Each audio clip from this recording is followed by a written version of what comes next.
Hey, welcome everybody. Welcome on YouTube and welcome on Twitch. Today is Saturday and it's time for another amazing episode of the Great Maker Chat live stream. What's great about it? Well, we have makers like you on. We got people every week, different people, different weeks pop in from around the world. Some are streamers, some are YouTubers, or just regular old people like you that want to talk about 3D printing, lasers, resin printing, talk about the new Bamboo Labs, a little bit of everything, painting. Sometimes we talk about food. But I have a few guests in the back room. I'd like to get started here. And I'm printing with the Bamboo. Yes, I've had issues. I've had it for a little over 2 weeks. Now I've had some problems, and we'll get right into it right after this. But let's pull some people in. And I got to make a new intro. My old intro had a bunch of old printers and stuff in it that I sold. So I've got to make a new one. Got to get that going. Let me pull in and see who we got here. Hey, Matt, how are you? Hey, how's everybody? Yeah, I'm pretty good. And Richard from the First Layer. Hello, hello. How are you? I'm doing well. I'm getting older, grayer. I'm not getting any better looking, though. We look at chat real quick and see who we got. I think I get better looking every day. Sergio, hello, hello. 3DP UK, how are you doing? HC, hello. Sebastian, hello. Hello, Hey, Derek. Sebastian. Derek in the UK, hello, hello. Welcome, Hey, everybody. We're live on YouTube and Twitch today. If you guys have any questions, please post them in chat. And I will post out a link here again. It's not working. An invite link so you guys can pop in if you'd like to pop in on camera and talk about your projects or what you're working on. There you go. And we got a total of 10 people that are currently watching, 5 on Twitch and 5 on YouTube.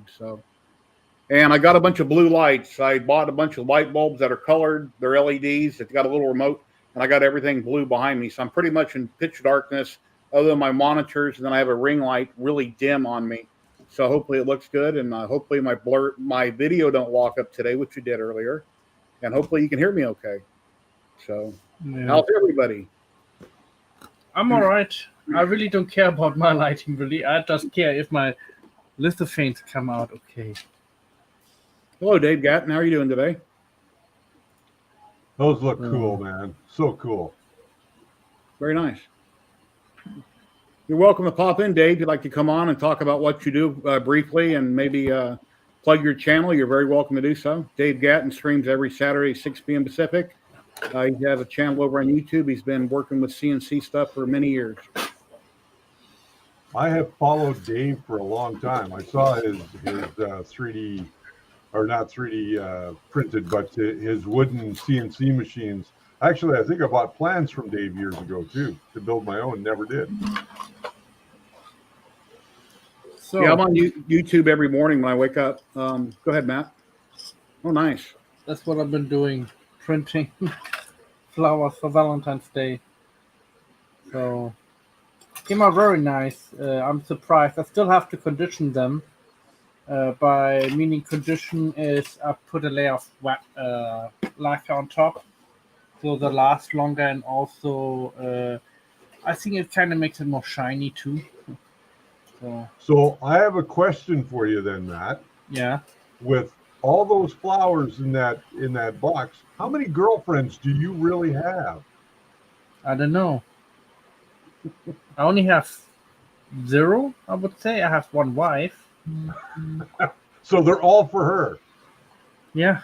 Actually, I'm thinking about to give them away or sell them maybe. I'm not sure yet what I'm going to do. Good save, by the way. Good save, Matt. Good save. No, that's why I did. That's why I put them in there in packages. So I have packages ready to go into the car. And I just need to unpack the box, put it on the table, and if somebody's interested and have any questions, I can answer any questions what they have. And of course, all of the stuff what I'm doing is PLA or resin. And I made a nice resin one. It's actually see-through. A bookmark for a Bible, right? Of course, if you want to. But anything, basically, any book. I would not recommend it for a Bible, but... That was a joke, haha. Got the demon hands coming out of it. Yeah, I know. And here's a jug I've been working on. This is from Lightspeed's Patreon. He sent me over 3 files, and I printed this on the Bamboo Labs. My layers are 6 top, 4 bottom, 4 perimeter, 10% infill. This jug is very heavy.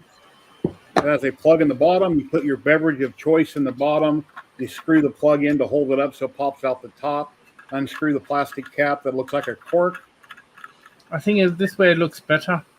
Take a swig. Now, a problem I'm having with the Bamboo Labs is I have the AMS with it. It does 4 colors.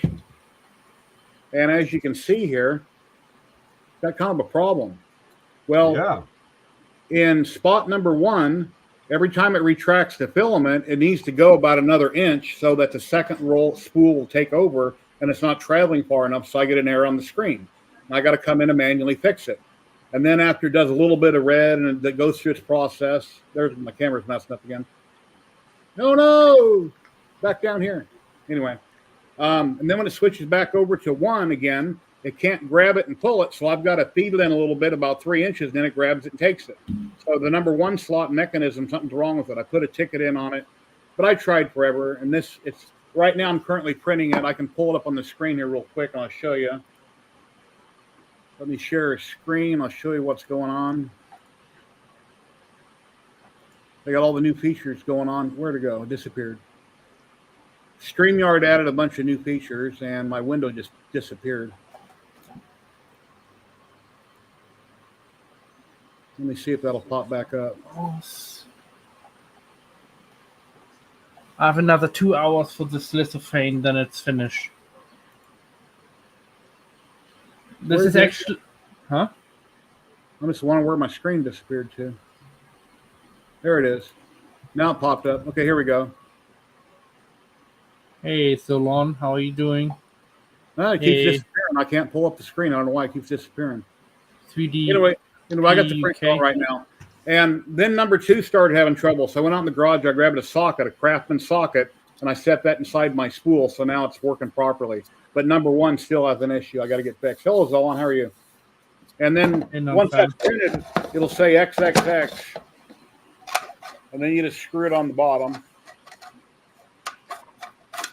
You know, in certain areas of life, that means something else. Yeah, poison XXX. So it ain't a bottle. It's not a bottle of porn. It's a bottle of poison. Anyway, put your beer. Well, that depends. That depends on your point of view, Jerry. So, anyway, the only thing that I think Steven should do, and he might pop in here later, is to have a brim on the bottom of this piece so it screws up and stops. That way you can't screw past the threads and keep going unless you want to, I guess. Gotcha. But yeah, it's really cool. And then he made another one where he put my 3D HP logo in it. And I tried to color that inside Bamboo Lab Studio, and I was having trouble coloring that. But I got 2 more bottles to print. Once I get all 3 done, if the AMS allows me to do it, then I'll do a video on it for Steven and plug his Patreon. 3D Medic Vince, hello. How are you doing? Hey, Betty Boop. Hello, hello.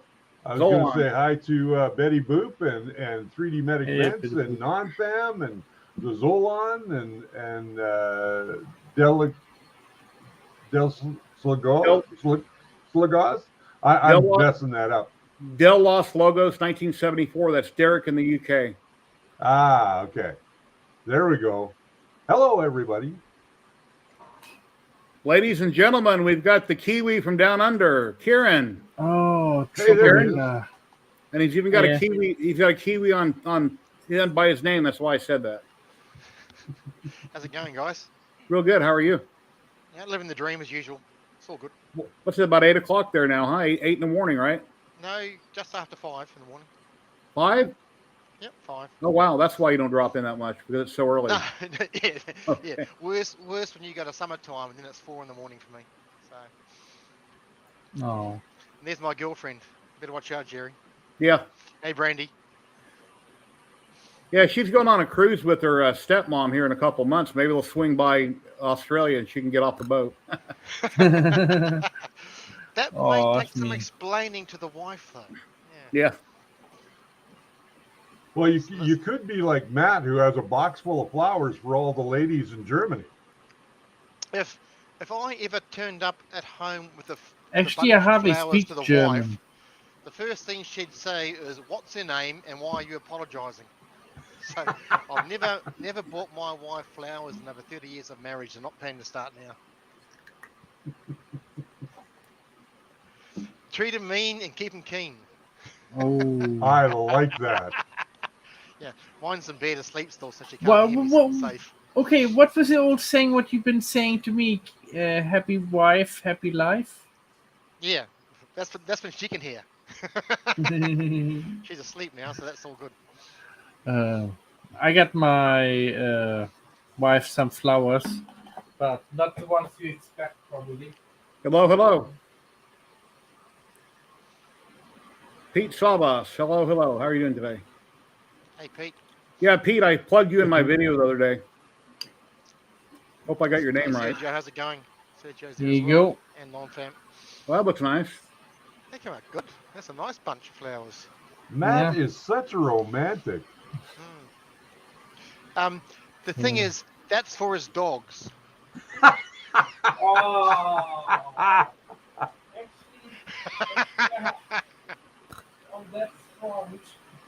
That's one of those, who do you love more, the wife or the dogs? Yeah. One of those questions you don't ask, yeah. Actually, I lost one of my dogs. Oh, I'm sorry. Yeah, I only have one left now. So the other one was almost 17. She passed away like 2 weeks ago, 2.5 weeks. Which is good innings for a dog, man. Really. 17 years is a good innings. That's 100 years plus for a human. That's good. Yeah, miss her loads.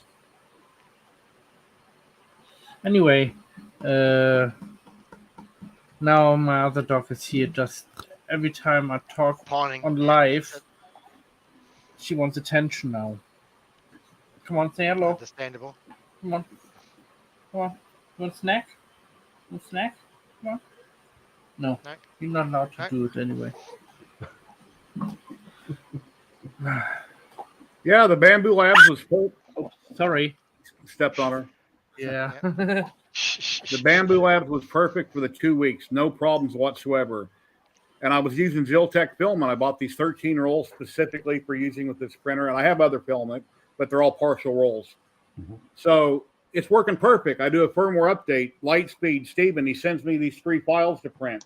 I can't get any layer adhesion on the bed. I mean, part of the stuff sticks, the rest don't. It's been working perfect on the textured PEI for 2 weeks, and all of a sudden it's not.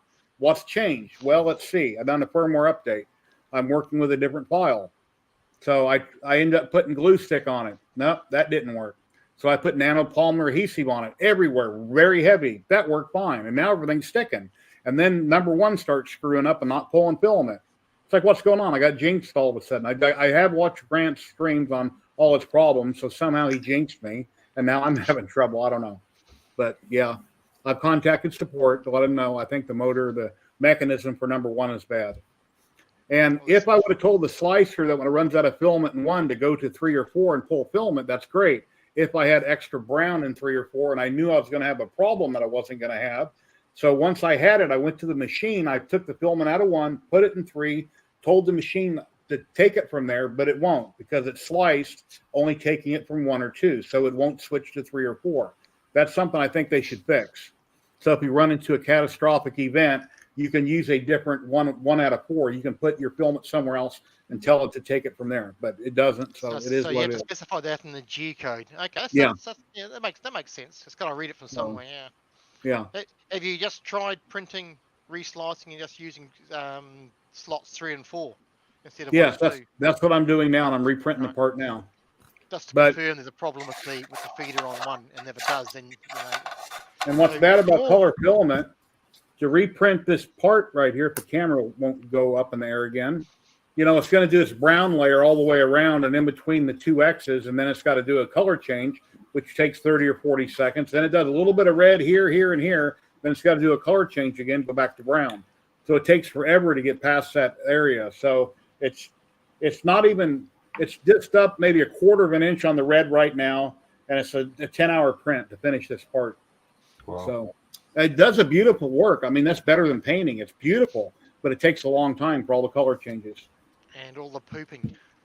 I do see this in Lupin 2. I do get, I believe, 3 MF files in Luban, and when I create my color lithophanes, no, what was it? It was some kind of other mode. I think puzzle mode was it, because you can put like up to 16 different colors in, and or more if you can. And then you basically can make a whole picture out of like what you're doing right now. So you can make your own signs with it. If you want, I'll show you how to work with it later, Jerry. You have Luban, don't you? Yeah. Hey Jerry, Sergio's made a comment here that he's wondering if you took the bed and you washed the bed prior to that. After it happened, I washed the bed with soap and water on both sides. I cleaned it with IPA, retried, and here's a picture I can show you. Here is an example of what happened. Let's see. I kept one picture.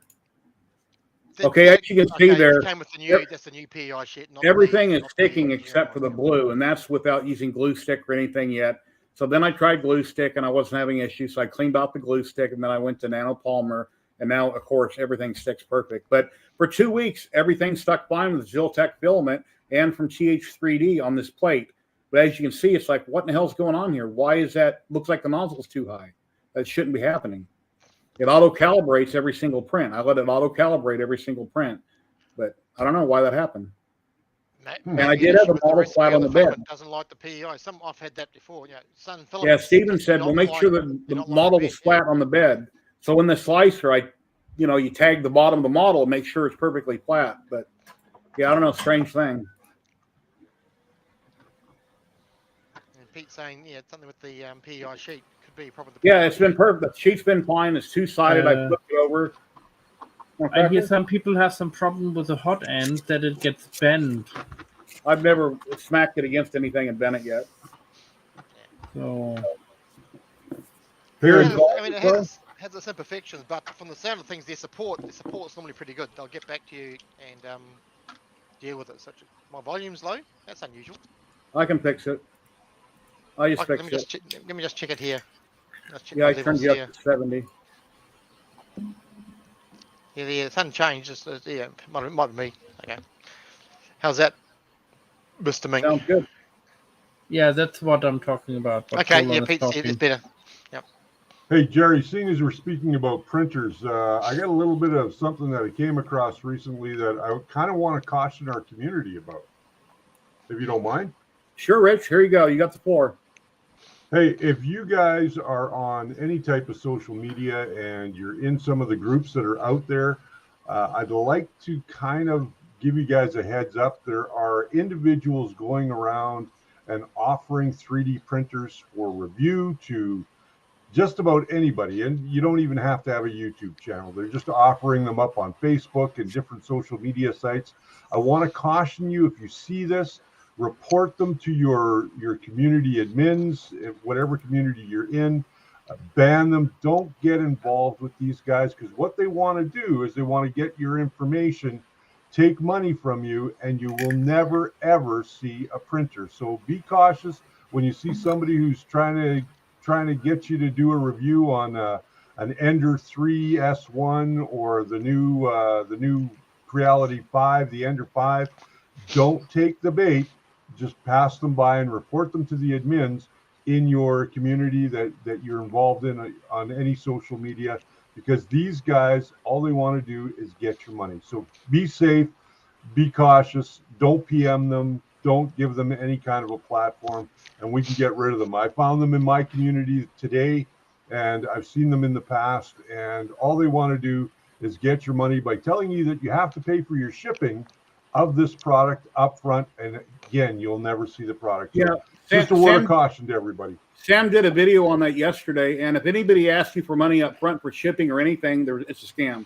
Hello, Mr. Prentice. He just jumped in the chat as well.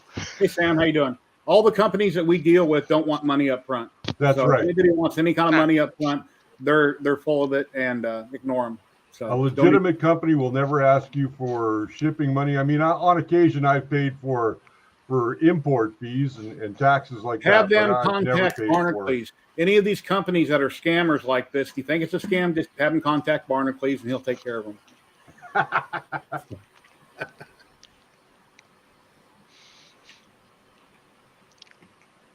So there you go. Don't give them a platform. That's all I'm asking. Hell no.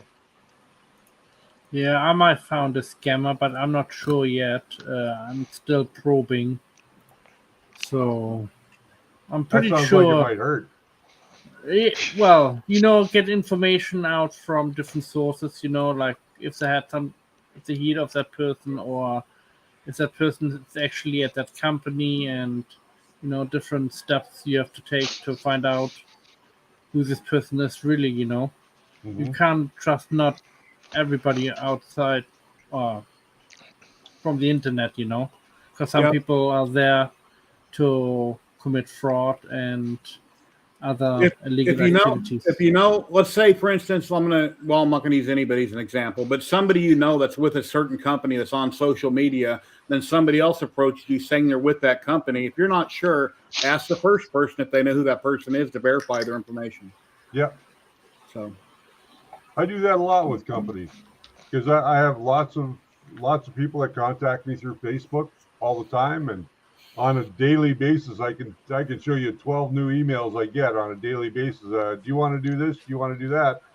And in all honesty, mostly they go to the trash bin unless I know who they are. Mm.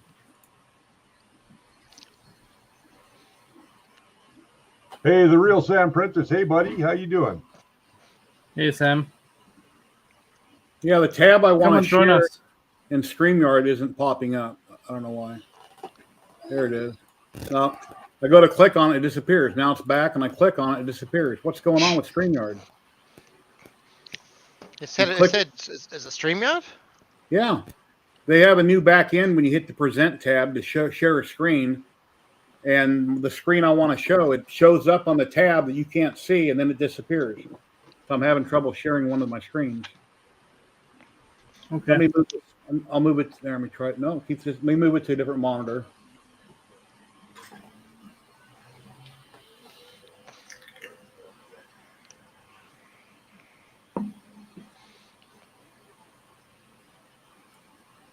So, what you been up to, Kieran? Not much. Same old, same old. Sitting back, enjoying the weather, living the dream. Same old, What same you old. printing? Well, that's waiting for it all to finish off. That was what I was working on last week. It's a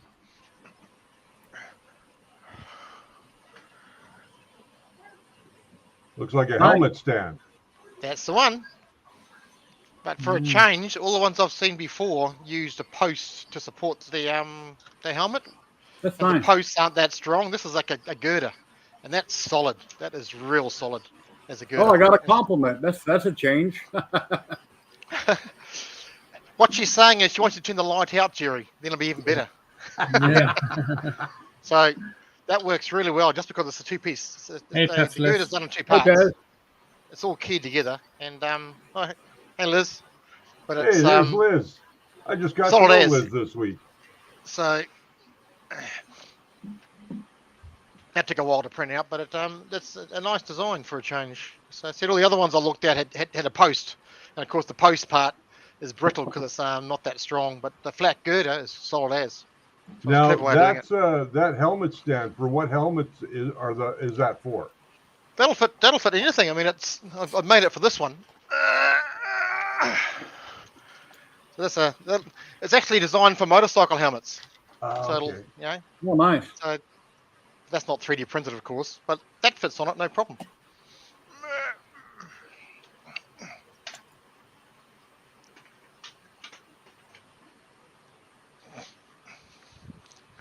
So it was designed for motorcycle. I'll put the link up. I'll put the link up.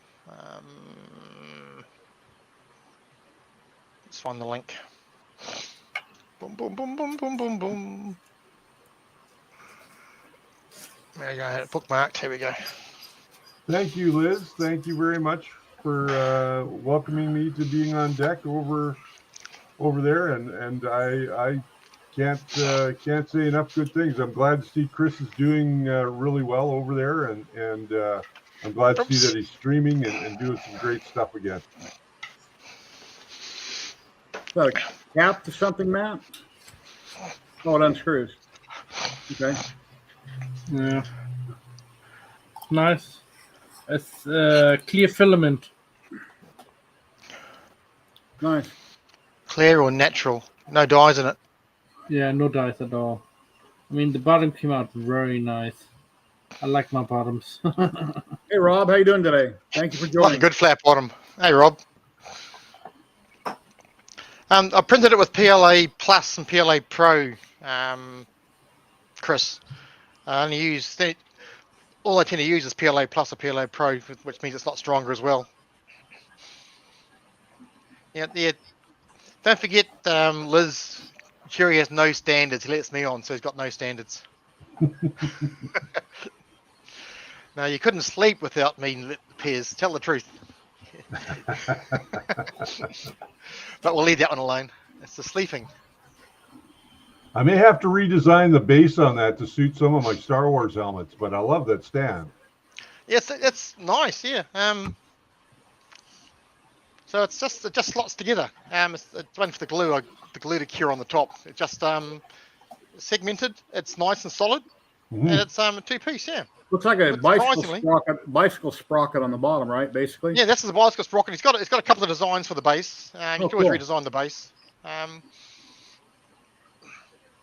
You know, the cool thing, if it have a bicycle socket, why not make multiple ones, connect a couple more wheels in between, and then have them turn like in a sushi bar, you know? Yeah. Yeah. I said it was originally designed for a motorcycle helmet, and so because that's quite a tall unit, it works well. Cool. It also has a shorter upper piece. So if you want a shorter, don't want your thing so tall. This upper arm is a shorter version of it, so it can be a shorter helmet stand as well. Doesn't have to be as tall as that. If you got a, oops. What was that? There's that piece that I'm reprinting now. It's doing a filament change. It's on extruder 1. Okay, extruder 1, or excuse me, the first slot, which is brown that you guys are looking at right here, is not being used. That's the one I'm having trouble with. So I moved the filament over to 3. So I'm using 2 and 3. Let me stop sharing. We have another special guest dropping in. We've got Dave Gatton. Hey, Dave. How you doing today? Hey, Dave. Hey there. Mr. Gatton, how are you? Can't hear you. Muted your side. Yep. Must be muted your side. He's a professional StreamYard streamer, but we can't hear you.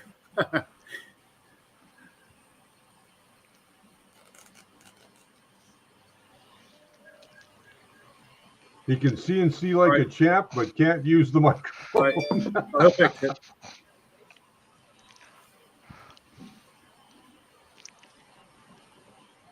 Nope. No audio. Yeah. Hey, we all do it. It's either, a desync with your mics or StreamYard or OBS somewhere on the line. It's always a pain in the bum. Yeah, click settings, go to settings tab, audio, and you should be able to pick your source and test it. Yeah, then as long as OBS behaves itself. Yeah. So OBS sometimes forgets to pick the mic up. I'm just using my. There you are. Yep, there he is. He's back now. He's back. Okay. Yeah, I don't know what happened. It switched mics on me when I plugged in these earbuds, I guess. But anyway, I'm not going to stay, Jerry. I just want to stop in and say hello and let you guys know that I watch your stream all the time, but the way I normally watch streams is I watch them on my TV. So I always say hi guys or something like that using my phone. Yeah. And then if they don't see me coming anymore, they probably think, oh, Dave's probably left, but I'm still there. I just always turn the phone off and set it down and watch on the TV because I do that also when I watch your channel. It's after streaming for 3 or 4 hours. I go on the couch, watch a big TV, and then you pop on and I'm on my phone trying to type. And then the TV audio and the phone audio are delayed, so I got to turn my phone audio down usually. Yeah, I do the same thing. But yeah, you got an awesome channel, and thank you for what I won. And yes, in the video, I intentionally said your name 30 times. I want to be real exciting in the video about it. But yeah, you've done great work. I'm glad you're loving your Omtech. I tell you, I'm having a ball with that thing. They're just so much fun. I'm making stuff that there's no way I could have made some of this stuff with the CNC router. But I'm having a lot of fun with that laser, and I've got a couple of diode lasers too, but I haven't used those much since I got the CO2. But yeah, just having a lot of fun. I'm glad you liked the Purdue guy. That turned out pretty good, and that's just one of the things I like making. They're a lot of fun to make, and they're really a lot easier than people think the way I do it. So. Dave, are you still producing plans for making wooden CNC bodies? Well, I'm not selling the kits anymore. I might start doing that again. I'm kind of, I won't say retired. I'm kind of semi-retired. I had a heart attack back in April of 21. Oh, wow. Oh, man, I'm sorry. Quadruple bypass. So old Davis had to kind of slow down a little bit. And, the Gatton CNCs that I sold the kits for, they were all made out of pure bond plywood. So, that stuff's getting heavy. Yeah, it sure is. Lugging full sheets of plywood around. So I've kind of slowed down a bit, but I do offer the plans now for on my website where people can, and it's got the full scale SVG files and stuff for all the parts.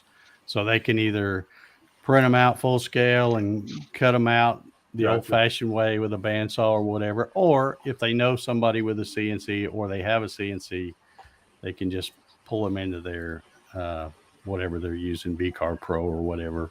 How old are you, Dave? What's that? How old are you? I will be 67 in April.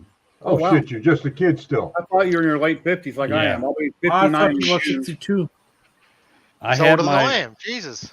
I had my heart attack the day before my 65th birthday. So I got to spend my whole birthday weekend in the hospital awaiting a quadruple bypass. So. Wow. The things you have to do to get a blanket bath these days. I don't know. A few years ago, I had to wear a bag for 6 months, and that was horrible. But I've never been normal since. So, well, Jerry, you haven't been normal since I met you, and that was 5 years ago. Yeah. But yeah, I'm not normal either. So. Dave Gatton, everybody, he'll be on tonight at 6 p.m. Pacific. He streams for a little over an hour. He has 3 other guests on. They give away a really cool CNC Jenny bit every week. And you're welcome to pop in on his channel, ask questions in chat. But he's all about CNC. He even touches on lasers and sometimes a little 3D printing, but primarily CNC stuff. Mm-hmm. And tonight we're doing a show and tell. So if anybody's got and show and tell can be laser projects, 3D printing projects, CNC router projects, whatever. But people send me their pictures of some of the stuff they've been doing, and I show it off for them. But like I say, when makers come on here every week, you're welcome to promote anything you want. I don't care. You can plug, you can tag and chat. It's fine. That's what it's all about, is to talk about what you want to talk about. Sometimes in a video, you can't really say what you want to say. You might have this little issue. You come on somebody's live stream, you can ask in chat. You can pop in on camera if you like to. And I always welcome people in to come in all the time. Okay. Well, I appreciate your support, Jerry. I usually see you in the chat on my live streams, and I appreciate your support. But I'm going to get out of here, but I just want to pop in and say hello, guys, and we'll see y'all later. Well, have a great day. You're always welcome if you want to come back to the camera. Thank you very much, sir. Take care, Dave. Bye-bye. Take care. Hey, Stephen Poole. How are you? Hey, Steve. Hey, Stephen. Well, it's nice of you to drop in. He's everywhere too. I mean, Steven is probably the second luckiest guy with winning.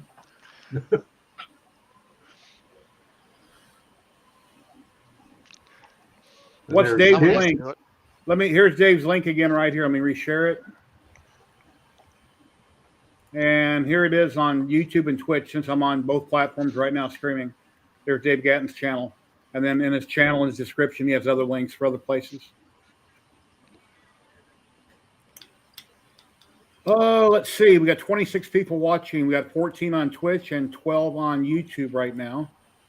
Hey, no matter where you are, guys, if you're on Twitch or YouTube, make sure that you go and hit that thumbs up button and give Jerry a like. I mean, he does this every Saturday and takes 3 hours, 4 hours out of his day to come and entertain and talk about 3D printing and making in general.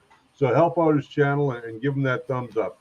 Yeah, last week, me and Matt came on together. Liam wasn't here, and it started out really slow and eventually picked up a little steam. And I'm looking at the clock thinking, am I going to be able to get 3 hours out of it? And then we had 2 more people pop in. I streamed for a little over 5 hours. So you never know. So I don't want to have somebody pop in new that hasn't been here, or they're just coming in, and then I end the stream 5 minutes later. I just let it run until people are like, oh, now what do we talk about? Joe Velasco, hello, how are you? Nice to see you. Hey, there's Joe. So what do you got up and coming, Richard, for this year? What kind of things you got planned for your channel? Oh, wow, got lots of things, man. I'm doing the Voron, the Voron build here coming up pretty soon. Just still waiting on some things to come in and some more supporters to get on board with that. I've got the mini camera jib, which I talked a little bit about on Thursday night when I did a live stream. Got Maker Faire coming up in May. If you're in the Calgary area here in Canada, or you want to travel here to Calgary, it's May 13th and 14th. I'll be there. DeWitt 3D will be there. Him and I will be going head to head against one another. It's going to be kind of a spy versus spy thing. What else we got going on this year? Hopefully I'll get out to the company I work for, give you guys a behind the scenes tour of the plant where they make filament here in Canada. Yeah, lots of things going on, man. I just got lots of projects I want to do. I'm going to go back and get back into the groove of helping the community with the problems that they have with 3D printing, whether that be from bed leveling, clogs in your nozzle, how to do upgrades, all that kind of stuff. And a video that we haven't seen from anybody. I've seen a million videos where companies are making filament and how they make it from pellets. I want to see from corn to pellet, and then the rest of the process. We need to see from the ground as far as watering it. It grows. It's corn. They harvest it, how they process it and make it roughly. We don't have to know the chemical makeup of anything, but we need to see from farm to pellet to your house. Well, for those that are watching today, if they've never seen what filament looks like before it's made into filament, this is raw pellets of PLA. And you'll see the black flecks in there. That is the color mix, and that's about all the color you need to make this into a nice, rich black filament. Nice.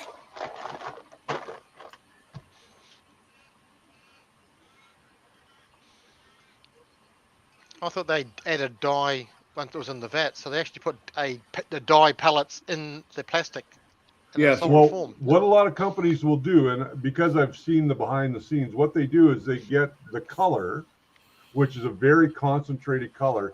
It's mixed with the raw material that goes into making the filament to make what they call pellets, color pellets, or a master batch. Pre-color the pellets beforehand. Yeah. So then because it is still so very concentrated, it then gets chopped up into little bits like you see in this bag, and then that gets mixed in with pure material, and that produces the color that we find on our spools of filament.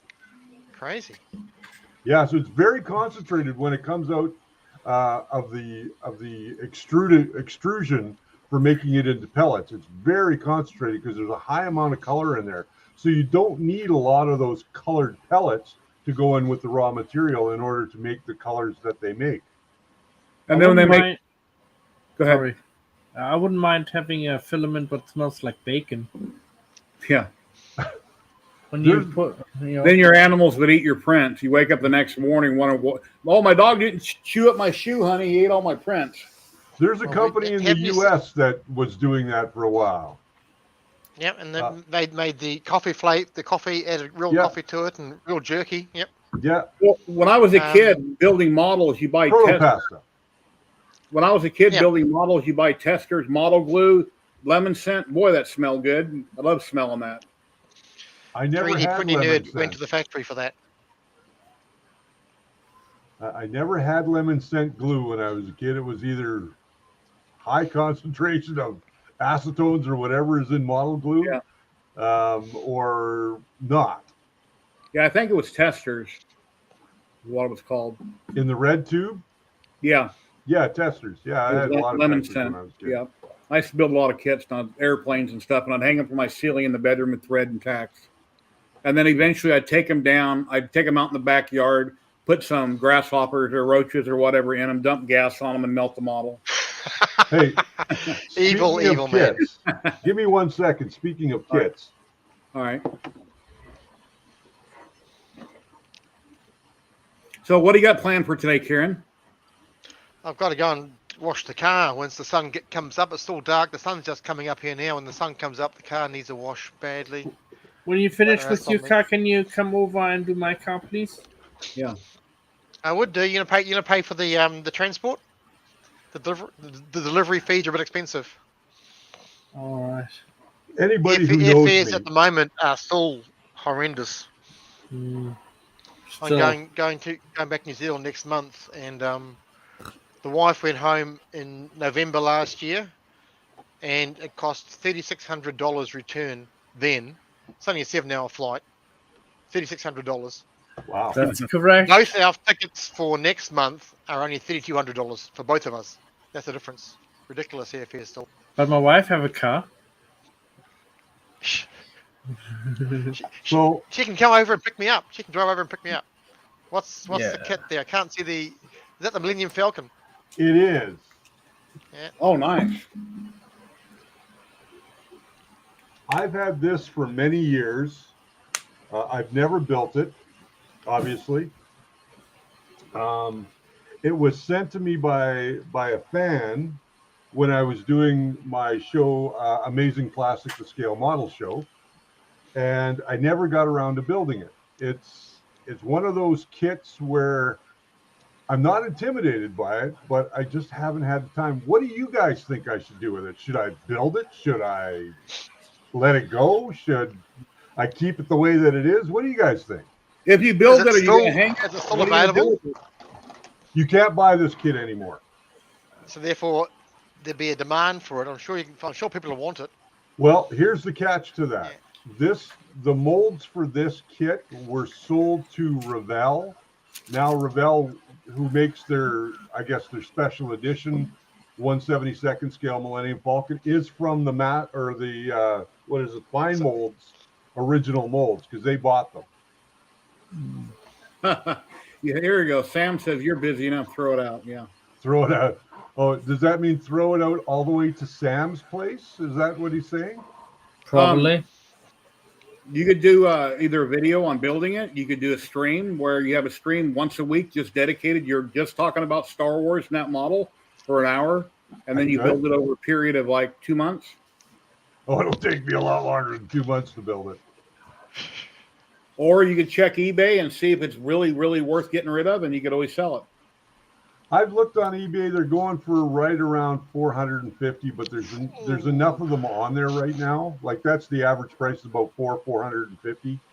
But there's so many out there. And when Revell came out with the exact same kit, taken from the same molds, there's not much point buying it that way. Yeah, exactly. Yeah, It's not like it's a redesigned mold. Yeah. This has some amazing stuff in it. I don't know where the original instructions are, so I had to reprint the instructions for it. But it still has the nice big poster size color chart in it, and that sort of stuff. And everything is still boxed and bagged inside. Mm-hmm. But send it to Matt. And then Matt will deliver it to Sam. That's the plan. That's the no. idea. I'm sorry. I can't have more stuff. I live in a small house. I mean, I wish I had Jerry's house. I mean, wow. I'm only 17. Quiet. She wants another cracker. I'm only 1,700 square feet. I got a small house. Yeah. Only we have. Yeah, only. I have 1/3 of it. Mine's 1,800 square feet. So. Nice.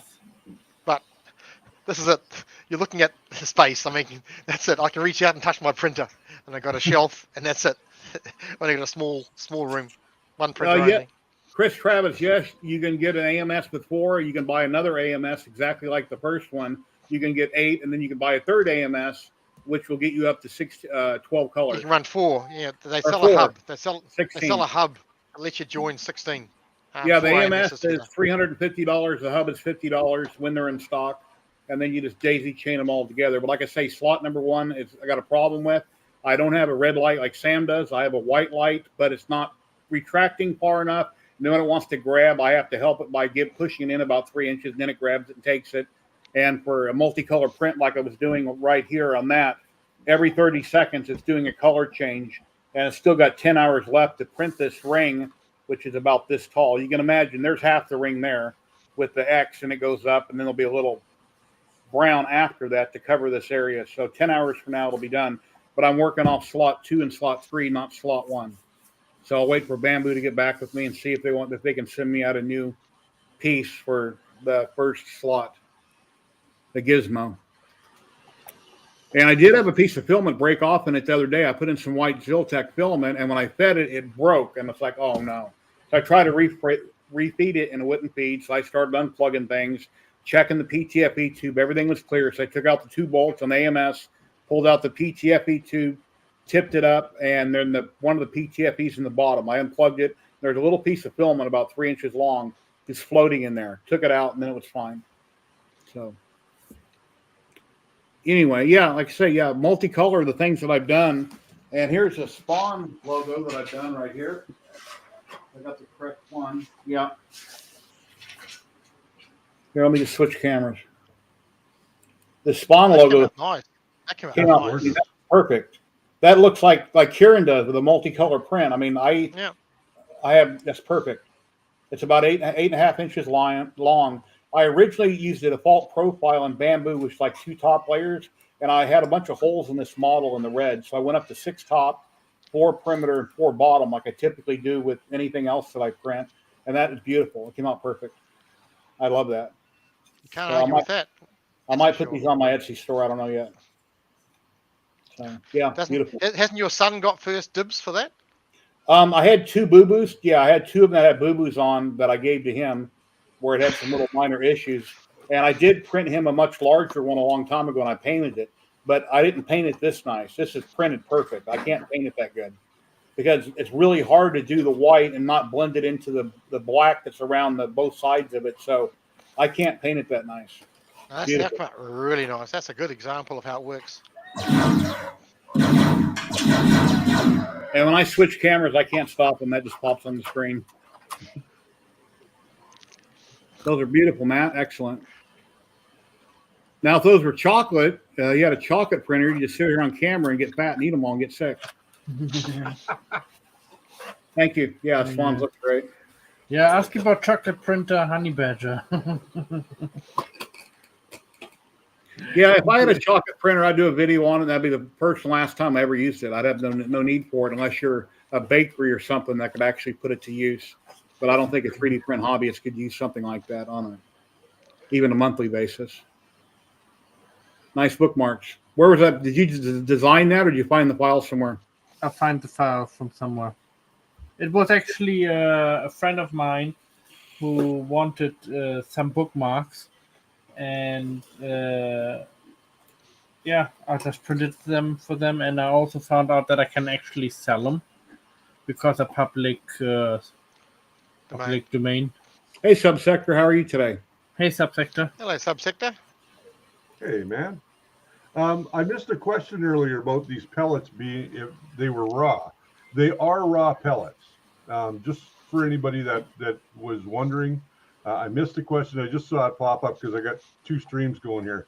And yeah, they are raw. So that would get melted down. It would go into a hopper, get melted down, fed through a die, which then goes through a water bath that's probably about 20 feet long, 25 feet long, goes through a micrometer and a laser micrometer at that to give it to make sure that it is the right thickness that it's supposed to be. And then it goes through a series of pulleys, which kind of stretch it out a little bit more, and then it goes through one more micrometer, laser micrometer, that gives it its final size. Once you're there, it gets spooled onto your spool, and then it's put into a bag with a desiccant and shipped off to whoever bought it. Yeah, Dave from Printed Solid, Nero 3D, and a few other streamers went to Printed Solid and filmed the process. But the video that I would like to see, I mentioned earlier, I want to see it come from corn grown in the ground, harvested, and make it into pellets. So I don't see that part of it, the front end. I've never seen a video on that. And thank you for resubscribing, Subsector. I really appreciate that. Thank you, Subsector. I currently have 7 subscribers on Twitch. I've got 531 followers. And on YouTube, I'm a little over 4,000 subscribers. And we got a total of 34 people watching right now. Jerry, you've come a long way since you were just in my audience back 5 years ago. I mean, when you launched your channel, I mean, you've come a long way. 4,000 subscribers is nothing to sneeze at. And I'm going to tell you guys, if you're just a lurker, subscribe. Ladies and gentlemen, we've got a man in the back room from over the pond, and he was on this morning live streaming, and he is the one, the only Sam Prentice, the real Sam. Sam, how's it going? Wow. What an intro. What an Did you hear the people I scream? can't smell your breath on that. Huh? Everybody say hi to Sam in chat. Let's spam chat with, hey, Sam. I got breath. Jesus. Yeah, Wow. Slaughter How's it One is going, killing Ryan? me. I've got a white light, but like I say, when it retracts the filament in one and it gets stuck and I get there on the screen, if I go over and pull it up about an inch, then it'll go ahead and take the second reel. And once it's done with the second, it goes back to 1 and it can't grab it. So I got to feed it in about 3 inches and then it takes it. So I went to 2 and 3. I'm not using 1. I've contacted Bamboo, but I don't have a red light. But it's definitely having issues retracting. Hey, Mr. Lama. It's a weird one, isn't it? So after the stream that I did today, Bamboo Labs have sent me out preloader. That's going to come to me early next week. So yeah, it's weird. It's very, very odd. Very odd. Hey everyone. Hey. It's very, very odd. But like most people are saying, most people are using AMS1 just for general printing anyway, not even for dual colors or anything or multicolors. But mine was really weird though, because that little bit that's inside the AMS with the feeder on it, the filament looks like it's sort of pushed the magnet in and it's kind of come out the wrong way, which is what the problem was. So fixing that and the issue with, I think, burning out the motor on AMS1 due to that problem being there, I think they're obviously connected. And as you saw on the, we were changing 1 to 4 and it was easier to work on than I thought it was going to. So I certainly wouldn't be too afraid of getting in there and actually having a look. A few people are saying about spraying some, like a can of compressed air through the pipeline just to make sure that the things are cleared out and stuff. But as you saw in the video, you can whack a bit of filament through it and that will do exactly the same thing. Hello. Yeah. So yeah, it's annoying. It's really annoying. You have any ideas of how to fix the problem? Replace the module again permanently. Here's the thing. So on the preloader, it's got a couple of sensors in it. So it's got a filament runout sensor in it. It's got a there are a couple of sensors. I don't know what the other ones are for, but basically the present. It's got a optical for distance. It can measure the distance as well, so it knows. Yeah. So it's got an optical pickup as well. Yeah. Yeah. So there's something that's gone wrong on that, but you can just get. I think about $7.99. I think the module part is, or they can send you a whole module, which is about $35 because it's got the motor and everything and stuff on it as well. So, but of course, anybody that's got that issue, it should be under warranty anyway. So, despite me just taking everything out and all the undoing all the nuts that say void if removed and all that, I was just like, well, support are asking people to kind of get involved with it anyway. So, well, they're good because they're trying to improve their unit as well. So the fact that it's modular and you can replace the parts without having to pull the whole thing apart is good. My third spot, which has a plastic spool of Ziltech in it, is almost down halfway. And earlier I had a small issue where I did get there once on screen. So I took a Craftsman socket out of the garage, which is a big socket, I set it inside of it so it could roll, and it hasn't had the problem since. It's like it just running too light. It was lifting up the spool as it was trying to pull. It was lifting up the spool a little bit, so I weighted down the spool by putting a socket in it, and then it solved the problem. I don't want to go too heavy and restrict the motor because it's got that extra weight, but that seemed to resolve it at the moment. But one is an issue, so yeah. Hey Sam, even though I missed I just saw a comment there. He's not still on AOL. Sam, even though I missed your stream this morning, you and I are talking about kind of the same thing today, about the scammers online that are trying to get your money and offer a printer in exchange for you paying for the shipping. Tell me a little bit about what you've experienced. Yeah, I mean, the scam's been happening for years, as you know.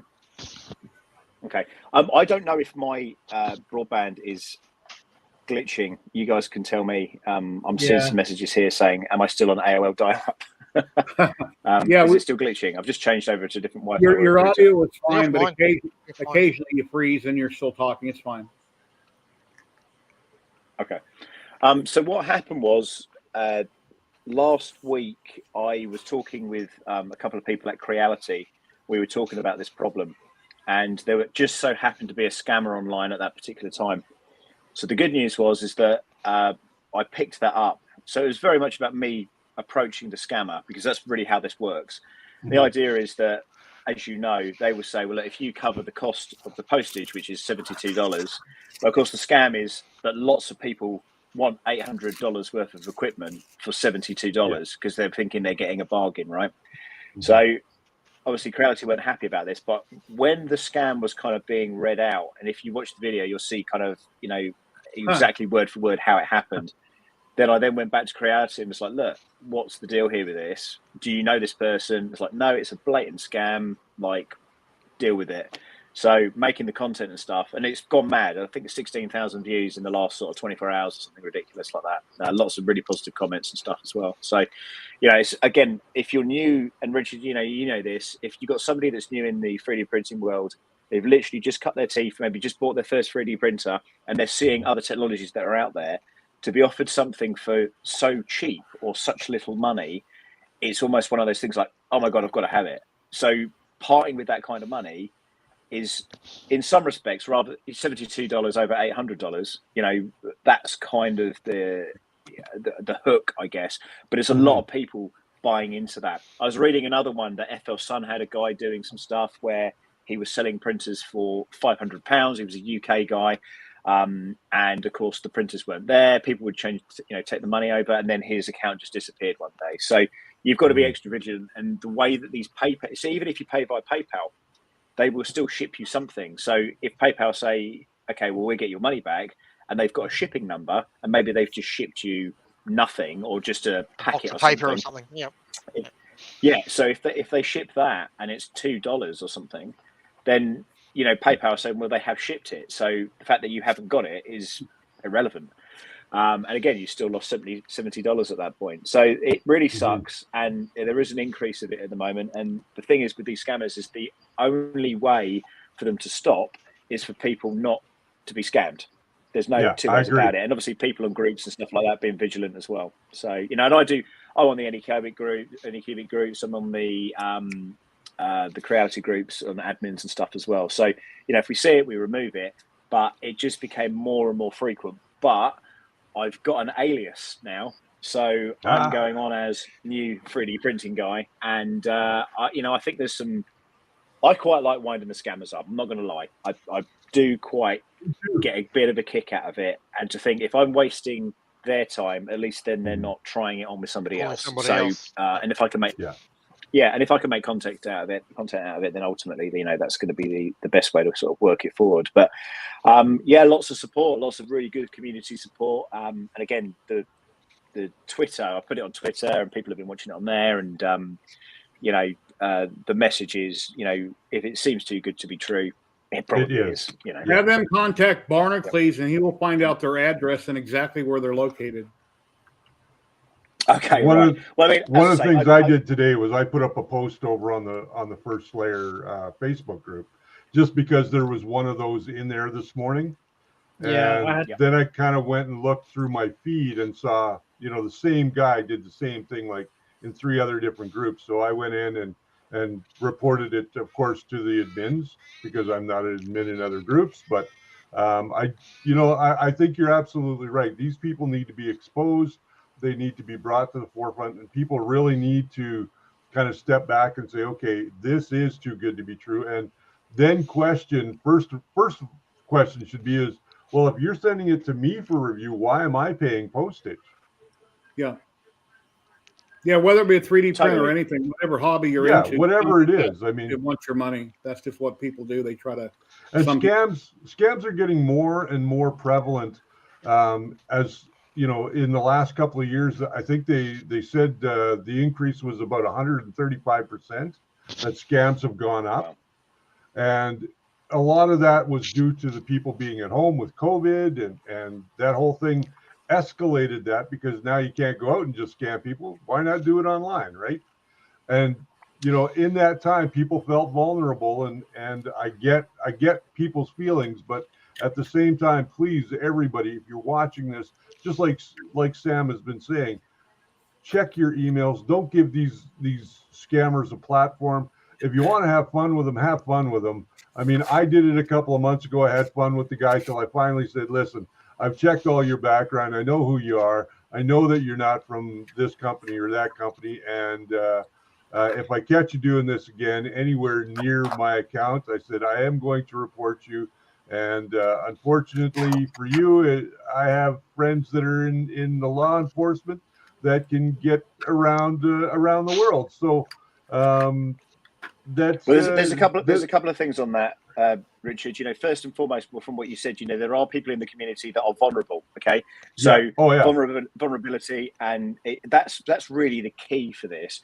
Is that if we just allow that to happen, and you don't if you know it's a scam, but don't put this is a scam, or don't make some sort of comment or report it to an admin, then you're not helping the community. And the community is about togetherness. It's about helping other people and things like that. So the other thing is this, and like most other scams, and it's not just scams on 3D printing, it's money scams, it's investments, it's cryptocurrency. It's about greed. And if you think that you can get something for a little amount of money, then ultimately you're going to fool yourself into thinking that that's plausible and actually going to happen. And then 3 or 4 days later, when you haven't heard anything and that person stops responding to you, then you start, or you're being pacified by that person to say, no, it's on its way. Sorry, there's been a delay, blah, blah, blah. And then all of a sudden you're 60, 70 days down and nothing's happened. And of course, then there's people out there that are embarrassed to say, actually, I've just been scammed. And there are people out there that we will never know that's been scammed because they won't tell anybody. And again, that's wrong. Yeah, absolutely. But it's the same as any of these other scams that are out there. Investment. Oh, if you invest 10 grand, I'll give you 20 grand back. Maybe you get that 20 grand back. Then you think, actually, this is really good. Can me and my friends put 5, lots of 20 grand in, and then that scammer then disappears? We see this across all sorts of different things. And again, it as you know all too well, if you're on a platform on YouTube and you're fortunate enough to get printers in for review, like myself and you a lot of you guys are, it's almost kind of like a ruse for everybody there, isn't it? It's because, we've just, I've been sent this for free, blah, blah, blah. And you give the information out there, and then people are saying, well, hang on a minute, why has that person got something for free? But ultimately, we all know that what we do on YouTube, nothing is really ever for free, because there's a return on investment. They expect a certain amount of content. You have to, a 10-minute video might take 2 weeks to film. So, exactly. It is work ultimately at the end of the day. And, if I wasn't doing this, I probably wouldn't be as stressed out as I am in my life right now if I didn't have YouTube. But I enjoy doing it. So you've got to take with the rough with the smooth ultimately. So when are you going to have time to build a Voron? Not a Volron, but I typed wrong on your stream last week. But when I type, I don't look at the screen. I look at my keys, and then I hit enter, and it's like, oh, shit. And I look at the screen. It came out wrong. But, yeah, you're so busy with all that you got going on. Yeah, sure. Business, it's going to take so much time. Hello, Westery. How's it going? So this is the setup. The Jason at LDO sent me a Voron last year, the Trident 300. Firestech also sent me their V0.1, which the review's coming out on that. pretty soon. And I thought I'd build the small one first because surely smaller is going to be easier. No, it's that little Vora. Getting your hands in that God. small frame is crazy. My God, that is like for the amount of time and effort for such a small reward. It boggles my mind why that would even be a thing, because I don't print small things anyway. But it was insane. So finally, I got that one out of the box. Now the deal is that where I've moved to, where the studio is now, the idea of that is that I'm going to be able to spend a certain amount of hours per day in that room every day, recording content, making bits and pieces, and then go to work because my work is essentially next door. So the idea is that I've got a studio there. I can pretty much do as I please. Work will be right on the doorstep, and ultimately, I should be able to do it. 1 second, we got a special guest. How special? He hasn't streamed in like 3 or 4 weeks. He was here briefly last week, and now he is here now. Hey, it's Mr. Know-It-All. That's who we know him as. It's the one, the only, Liam. Mike. Hey, Liam. How's it going? It must be sunny because Liam's coming out from underneath the rock. It's very mad. Liam, do you hear us? Sick nerd. This is Can't hear you, well Liam. for Liam. Hello, Liam. Earth to Liam. Liam's loving life right now. He just popped into Scowl. He did. He's obviously looking at something else. I hope it's not porn. Yeah, that explains the head tilt. It is. Wow. It's weird. They're doing what? Can you hear me? Yeah, we can, Liam. She's yes, we on a can. bicycle. The other windows are not loading for some reason. I can see Jerry. He looks frozen. I can see you, Kieran. That's And nice. the other guys are black screened. I don't see them at all. Oh, wow. Wow. I wish I don't know. I Maybe wish it Liam was the come other way back in around. to see if that helps. I don't know why it's doing this, but give me a moment. I tried to share a screen a while ago, and I went to present, and I tried to click on the window, and the window disappeared the minute I clicked on it. So I don't know what's with StreamYard. I don't know. Yeah, maybe that was Sam, my problem earlier. I'm totally down with you on exposing these guys and not giving them a platform. And Yeah. I just found out that I wasn't subscribed to your channel. I thought I was. Well, YouTube does that sometimes. You'll be subscribed to somebody for years, and then it just goes away. It's like it's deleted or something. But I have resubscribed and hit that bell notification, so I'll get notified when you put up new stuff. Cool. Okay. Yeah. Well, like I say, it was a sort of spare of the. It was the perfect storm, actually. To be honest with you, I was talking to Creality at the time. The scammer was there. And I was talking to 2 or 3 contacts at Creality literally at the same time. And I emailed my main guy, and he was like, "No, do not contact this person. It is a blatant scam. Please do." And I was like, "No, it's fine. It's all part of the content." So, and I've, Ben, if you know Ben from Comgrow, he used to work for Creality. He reached out this morning. He was just like, "Hey, brilliant video there." But the guy got so crazy mad at the end of the video. It was like Still doing the same thing. The language he used was obscenity. So Could it's all good fun, mate. All good fun. Well, you got Sam Prentice next to you, Liam. You got Richard above you. You got Matt. You got me and Kieran.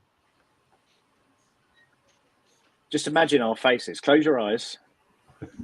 Take a deep breath. Liam, I just wanted to know, is the sun out? Because you're out from underneath the rock and we can all see you.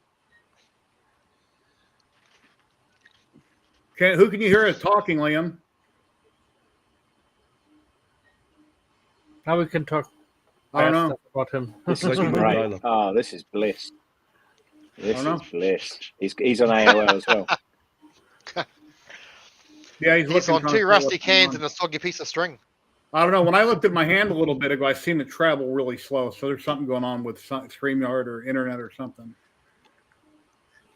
Yeah, I really wanted to use OBS today, and I wanted to do a 4K stream, but no, unfortunately the broadband. We've got Starlink coming, but it's at the other building at the moment, so I'm still waiting. It's not loading the screen for me, guys. Start rolling this forward. Everyone But else is Saturday frozen. mornings. Just mute him, for goodness sake. Saturday mornings is when I'm going to be trying to stream now for you guys in the US, if I can. So, I will try and keep an eye on it on my end so I can find you on Saturday mornings, because I'm usually down here in my office anyway, printing something or getting something ready for my stream on Sundays. So how are you finding that Lozbot? That's Maybe funny. it's Sam's studio. I don't know. Whenever it is, Yeah, nobody Sam's else is kind of streaming fuzzy correctly. this morning for a little I don't know while. why. For a long I time. can't hear your actually. conversation. How's that Lozbot, I Richard? cannot hear you. the Lozbot's working great. It does have a little bit of a funky bed to it, and you can't really adjust it. But I have know. done what I can. And, I can see chat fine. I've been printing these little clips for the panels on So if that any of you are boron talking to back me, there. you might be able to hear me. I do not know, but I know. But Mute him, yeah, for I can't Christ's hear any sake, of you Jerry, guys. mute him. Yeah, I got the I've got the mosquito on my one, the slice engineer mosquito on that, and you're right when you say if you lose power, the bed just drops, the gas just drops, doesn't it? Yeah. Which is a bit strange. Yeah, the gantry, well, I'm not getting So, anything on my side. I don't know why. I typed to him in chat. That's why he doesn't know what he's interrupting. That's okay. It's too No, good. this boron here, It's this okay. belonged to the friend of mine who just recently passed, who passed on Tuesday night in his sleep. His wife asked me to pick it up. Apparently, he wanted me to have it. So it needs some work. So that's what I'm doing now is I'm working on it. I'm going to put these clips that I've been printing on it. I've got the E3D Revo Voron for my build, which was generously donated to the build by LDO Motors. They also sent along some motors, and they also sent along all the hardware to put it all together, which was great. Beta's jumped in. They're sending out a hot end. They're sending out. I might try from a different computer, Jerry. They're sending out back in a minute. I'll try from a different computer. it should be here next week. And then those are going to be builds that I do, and it's a dedication build. So I'd like to get all the parts in. I'm still missing a bed. I'm waiting on Big Tree Tech to get back to me with their final decision of whether they're helping or whether they're not helping. They said they were going to. They haven't confirmed that yet. I sent them the list of stuff that I would like to put into this machine, because I'd like to put into the new build, because it is a dedication build. I'd like to put in as much current hardware as I possibly can, like to give it that cutting edge kind of feel. I will be going with the clicky probe because I don't have the other probe, and I'm not using the inductive probe. This one behind me has an inductive, and I'm going to change it out for the clicky as soon as possible. This is a 350. I'm building a 300. I've got to get rid of some printers back here again because I'm not going to have room for them all. No. Big Tree Tech also, actually, I don't know if anybody's supposed to know this. Anyway, they've got a new Voron hot end complete shroud coming out, which I might not be allowed to talk about. And it looks well, they did send me the specs on the new. We're not allowing him to talk about it. I muted him. I know that they're sending. They had requested that I take a look at their new EBB SB 2209/2240, and I said for the build, the 2209 would be great because I'm requesting 2209 stepper drivers for the Manta M8P with the CB1. Yeah. And I think that, to me, that is the most current technology. It avoids us having to put in a separate board for Raspberry Pi. It avoids us having to put in another power supply to run the Raspberry Pi or a buck converter or anything like that. Everything's on that board. The downside to that is that you have to use a specific fork of Marlin, or a specific fork of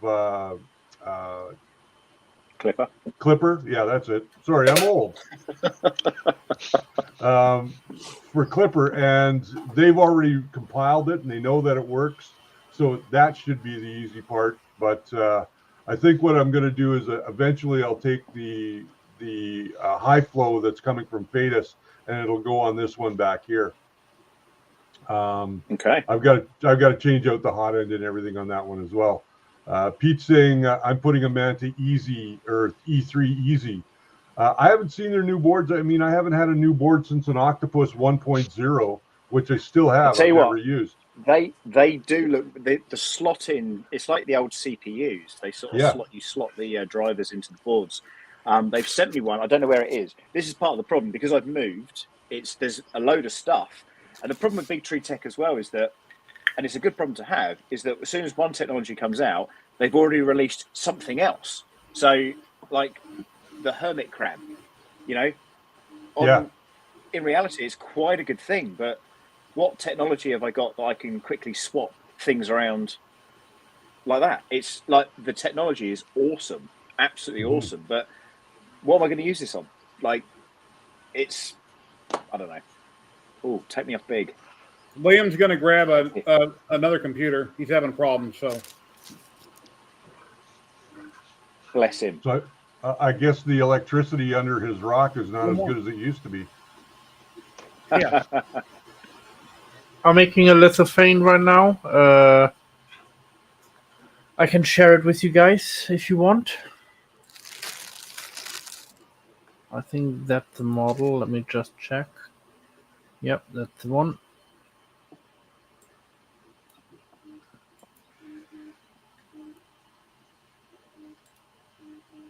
Trying to figure out why I'm smelling bacon in my house. Oh, I know why. You got a mouse in the wall chewing through your wires. No, my wife is going to be making homemade whistle dogs. For anybody that doesn't know what a whistle dog is, it's a hot dog from A&W here in North America. I don't know. Did you guys ever have those in the States, Jerry? We had A&W, but I've never heard of a whistle dog.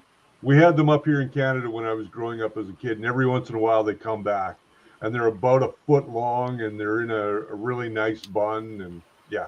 I used to love getting a frosty mug that was actually frosted with A&W, and they opened a chain a while back, and they're already shut down. It was A&W and Long John Silver's the same building, but the mugs weren't frosted. It doesn't taste the same. I buy A&W at the store, but it's not the same when frosty mug really kicks it over the top. Gotcha. Yeah, she's making early supper tonight because we had an early breakfast.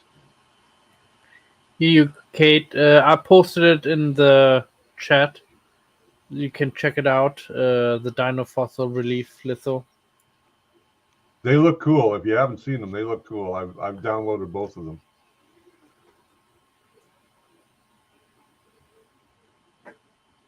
So what's your next video, Sam? You got one coming out in a few days? Yeah. So I've got loads coming out for Bamboo, like loads, and it's mainly around kind of model making. So we're doing the pit droid, we're doing the on the Eligoo, we've got the Darth Vader helmet, we've got the battle droid, which is a 6-foot prequels battle droid that's going to be done on the Bamboo as well. And again, because I've got 4 of them, things get done super quick. So it's it's a weird problem, but a good problem to have. The prints are going through so quickly that I've got this quite long amount of time, like an 8-hour space of time, where I'm like, nothing's printing on the Bamboos at the moment. And it's kind of a weird thing because when I was at the house, of course, I'd just come in, change over the beds, do whatever. But because obviously it's at a different location now, I don't know. It's sort of weird. I mean, I'm looking around going, oh, there aren't many printers in here, but there are still about 10 in this room. So it's, yeah. Again, everything's going. So this room's going to be converted back into something else. It's going to be a weird situation. But Hey, I tell Matt. you what, though, Richard, I've got a quick question for you. Sure. I hope Matt. I don't know if. Sorry, this is something separate. I don't know if Matt's okay since he got splashed in the face by IPA earlier. I don't know if you saw that video. That looked horrendous. Horrendous. He had like a vat of IPA doing a resin print, and it kind of dropped and it splashed back up in his face. That was from last year, I believe. Savage. Yeah, I seen a video where he done it? that like a year ago, and then he started wearing goggles. And I work with a lot of resin, and I haven't splashed myself.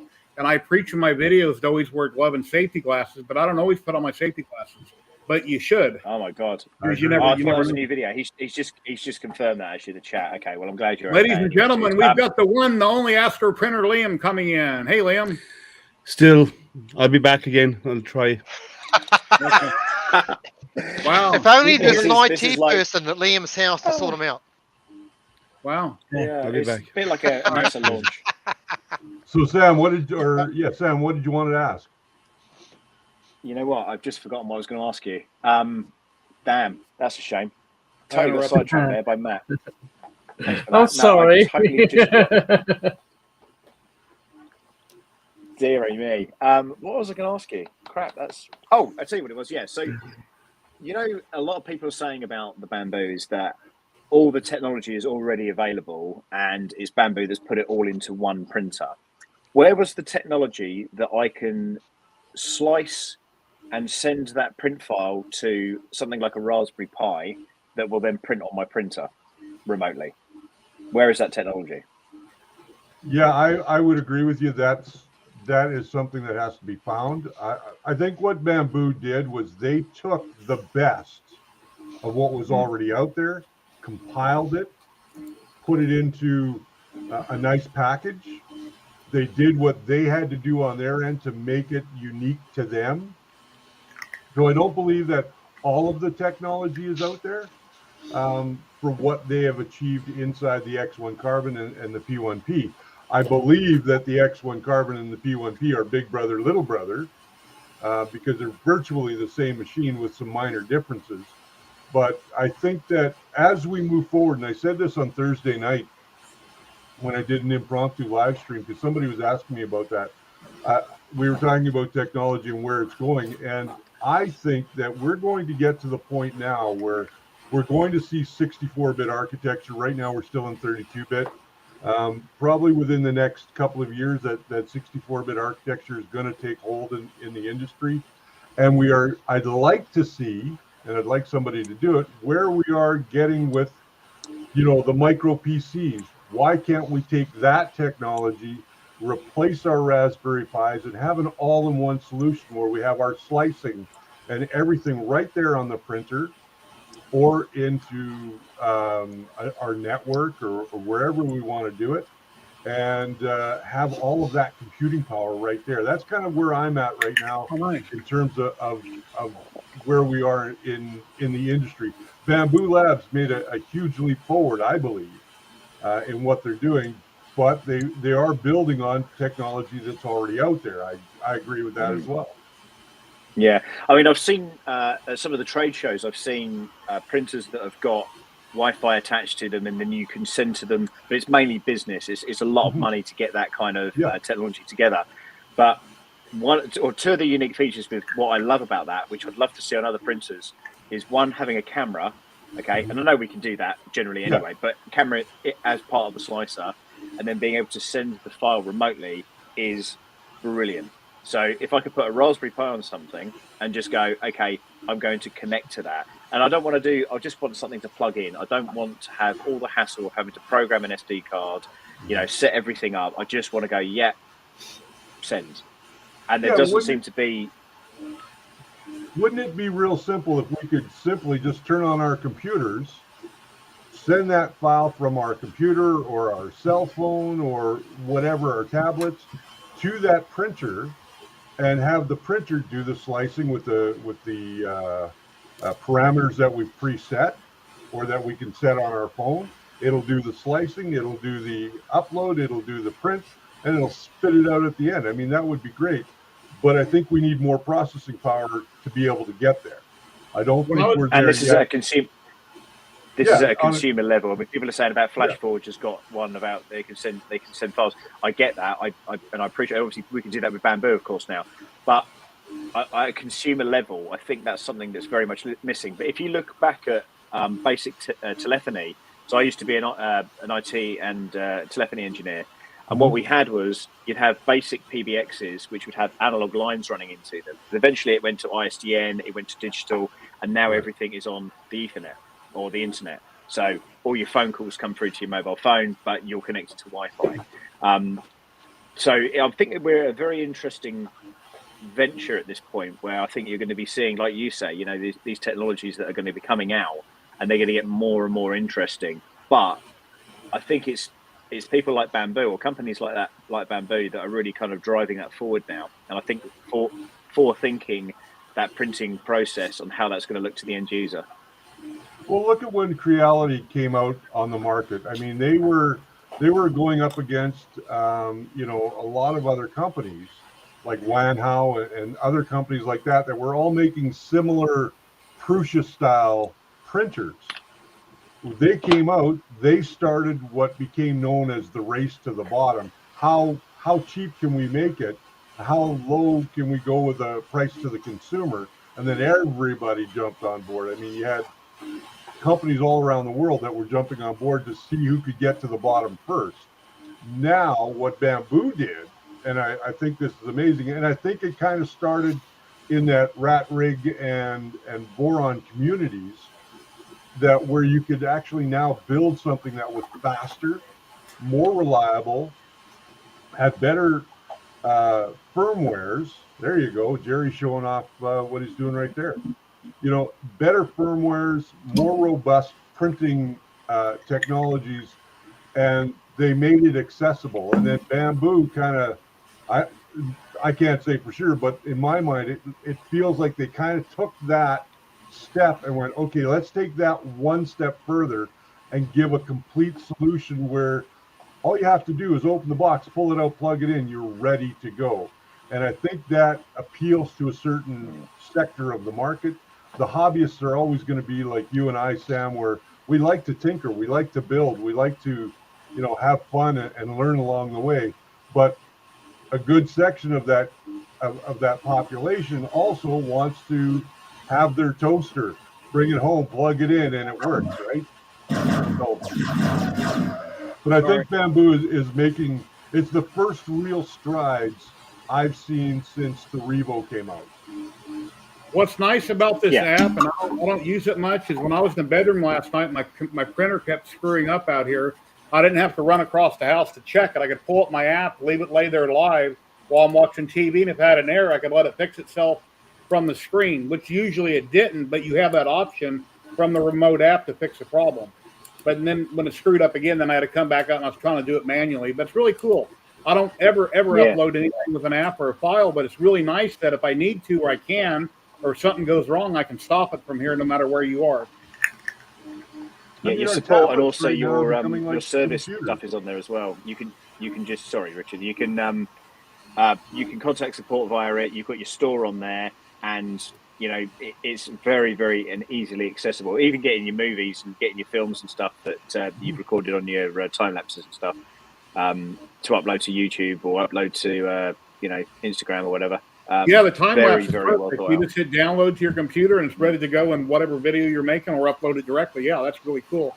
It's perfect. I do think that Bamboo made kind of a misstep with the cameras on the P1P. I think they could have. They could have basically gone with a 1080p, a much better camera than what they did. I've been looking at some mini cameras for in here that are USB powered. Of course, I have an ATEM mini television studio here, or the ISO. I have the ISO, the Mini Pro ISO. I can have 4 cameras on there, but through OBS, I can bring in a number of other cameras on USB that don't use a lot of bandwidth. So I think that like the optics in the ones I'm looking at are all Sony optics, which are very high quality optics for less than $100. So why can't you take that same chip, that same Sony camera on a chip, and drop it into printers like the Bamboo at not much of an increase to the customer, because there's not going to be huge financial increase. Well, you can, because there's a USB port on it, which you can use that for the camera. Oh, there you go. So yeah, that was, I think that was one of the things that was a little bit kind of a bit of a question mark, because you can't buy the P1P camera for the P1P. That was just on a special. They did a special deal that you got the fan, you got the you can't actually physically buy that. The camera in the package. What's a free? Yeah, so I requested 2 cameras, for my units because I just wanted to have that flexibility. Then they've since then done an update to protect the hackers trying to get into your Wi-Fi and all that kind of stuff. So I can't now view it remotely without putting a code in, apparently. So I've got to kind of fathom that one out. But yeah, you can plug on the side of it. There's a USB, and you can plug a normal USB camera into that and view whatever you want at 1080p or better. But I just liked the fact that you can get it out of the box and just go there, and now I'm going to print. You know, you calibrate it, go. It's the P1P within 15 minutes you're up and printing. So, but you know, think about mad. Think about the idea of taking something like a NUC, an Intel NUC, and how small they are, and replacing the Raspberry Pi with the new technology that we have in these printers. Imagine what kind of printer you can have with that kind of processing power. Absolutely. Yeah, absolutely. I mean, one thing I don't like about the Bamboo, and Jerry will know this as well, the 9 minutes it takes for the thing to actually start printing. It really winds me up. The mucking about that you've got to do. I mean, you can turn a lot of stuff off. Yeah, I don't turn that off. It's fine. I'm retired. I'm not in a hurry. But if I had a job I needed to get done, I would have to turn it off. But color changes on a print takes forever. I mean, it just sits there and it waits and it waits and it waits and it extrudes film and it comes back like the little thing I'm doing. Does a couple little spots, then it has to park and wait. I understand. Once it's done, it's a beautiful product. I mean, it's amazing. It's shocking. It just works until you have a trouble with one of the slots. But we'll see what Bamboo says about it. Hopefully they'll send me a new says 3D printer as a toaster appliance is still a way off. And I don't think it is. The Bamboo's proving that to be very wrong. Bamboo, what do you really have to do with a Bamboo printer other than take it out of the box, set it up, and run the calibration? Not a whole lot. If nothing else, the Bamboo's rattled a lot of cages, and it will make a lot of manufacturers wake up, which is good. That's what you want. It'll make all the future technology all the better. Because I'm trying to get rid of all my bed slingers. I wanted to get the Sobel SV06, I think it's called, but it's a bed slinger. I don't even want to look at it. But it looks like, ladies and gentlemen, we've got the one, the only Sergio, HVAC, A to Z. Hello. Hey, Sergio. An introduction. Hi, guys. I thought it might be Liam again. I'm glad it's not. Liam's looking for his son for some IT help. So Liam will come back on his cell phone. He'll be here. He'll be on his cell phone. He'll make it. Well, he was AWOL for weeks, so maybe his computer forgot how to work. Yeah, he popped in last week on my stream for about the last hour, but yeah, he's been busy with his son, I guess, and swim meets or just whatever is going on. I don't know. Yeah, it happens. It happens. I'm printing that the Prusa caster. I already ordered. Oh yeah, I've seen it. Yeah, good stuff. I was actually contemplating printing that this morning. Is that right? Yeah. What's the Prusa caster? That new you haven't seen it yet? Watch the video from Prusa. Well, I don't have a Prusa, so. You can print it on any printer. The files are available on printables.com, but it's basically a Telecaster guitar 3D printed with a wooden neck. Oh, okay. Right. I'm with you. Yep. So the body is all 3D printed, and he did a wonderful job, and he's made the files available so that anybody can make it. Yeah. With the recommendations of how many walls, what type of infill, that sort of thing, so you don't get that curling that you would over time. Yeah, it's absolutely beautiful, and it sounds great. Yeah, and you can order the kit for all the electronics with the neck and everything for pick up and everything else. Like $79, which I did. I ordered it this morning, but guess what? The shipping is more than the parts. The shipping was $81. That doesn't surprise me, man. That sounds familiar, Sergio, for down here in Australia. Oh, it comes from shipping can be up to twice the cost of something from the US. Shipping's twice. All right. Okay. If you think it's going to work, wave to me in the back room. Okay, here we go. Ladies and gentlemen, the one and only Astro Printer Liam. There he is. There he is. Hey, it's working. Hey, I can't see him. I don't know what happened, guys. Everything I tried. Did you call your son for IT help? Did you, Liam? I rebooted my computer. I rebooted my switch. I rebooted my router. Did you check the cable? Was it plugged in? Yeah. Did you try turning it on and off again? The IT what's going on? How you been? I'm sick today. Oh. I woke up this morning sick, so I don't know how long I'll be here, but yeah. I've been busy, as you know. I've been busy with swim meets and stuff. Are you throwing up? You got a cold? Is it COVID? What? No, I tested myself because I still have this home test.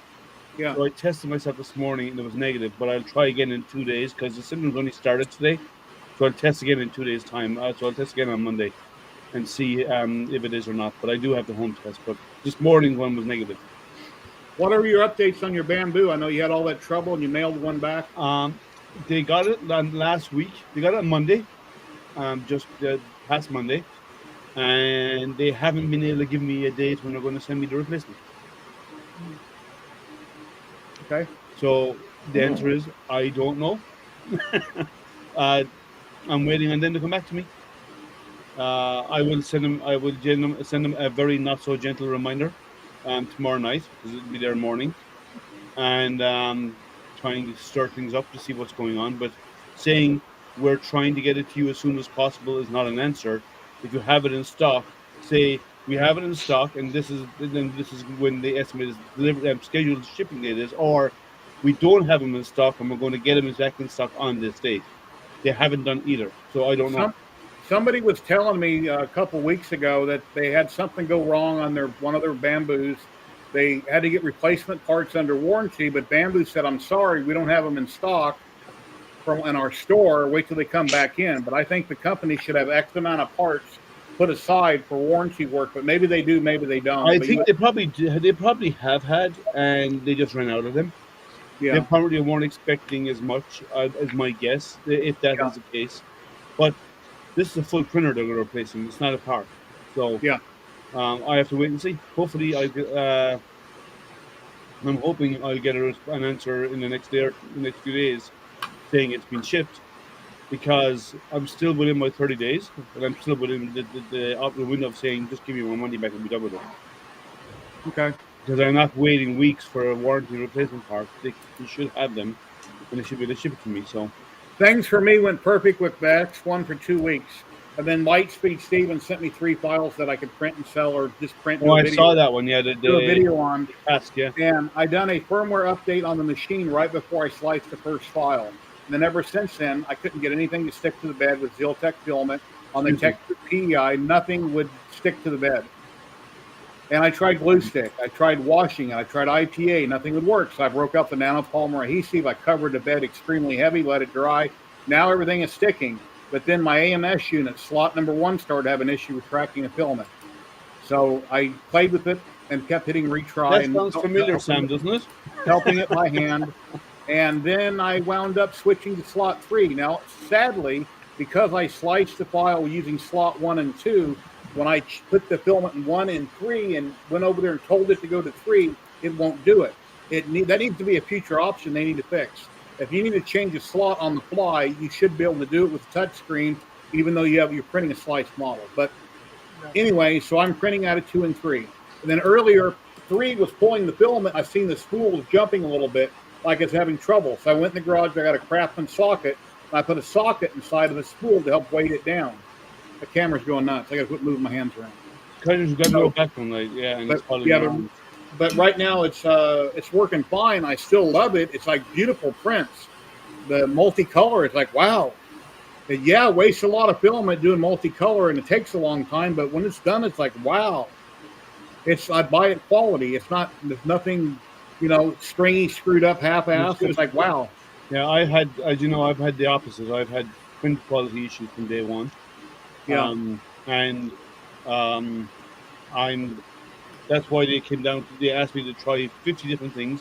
All things I tried on my own anyway, but just to satisfy them, I went and repeated their process. I repeated what they asked me to do, because I saw the issue and I was playing around with it myself anyway, and they said, try it at this speed, and I went, look, I've tried everywhere from 50 all the way up to 490 millimeters speed, AHC, and none of it makes the difference. As you get higher, it does improve a little bit, but that's because it's moving so fast. Like it's going to have less effects because it's spending less time or whatever on whatever area is causing the problem. It's spending less time on that section, right? So but it didn't eliminate it. Guys, just a quick one.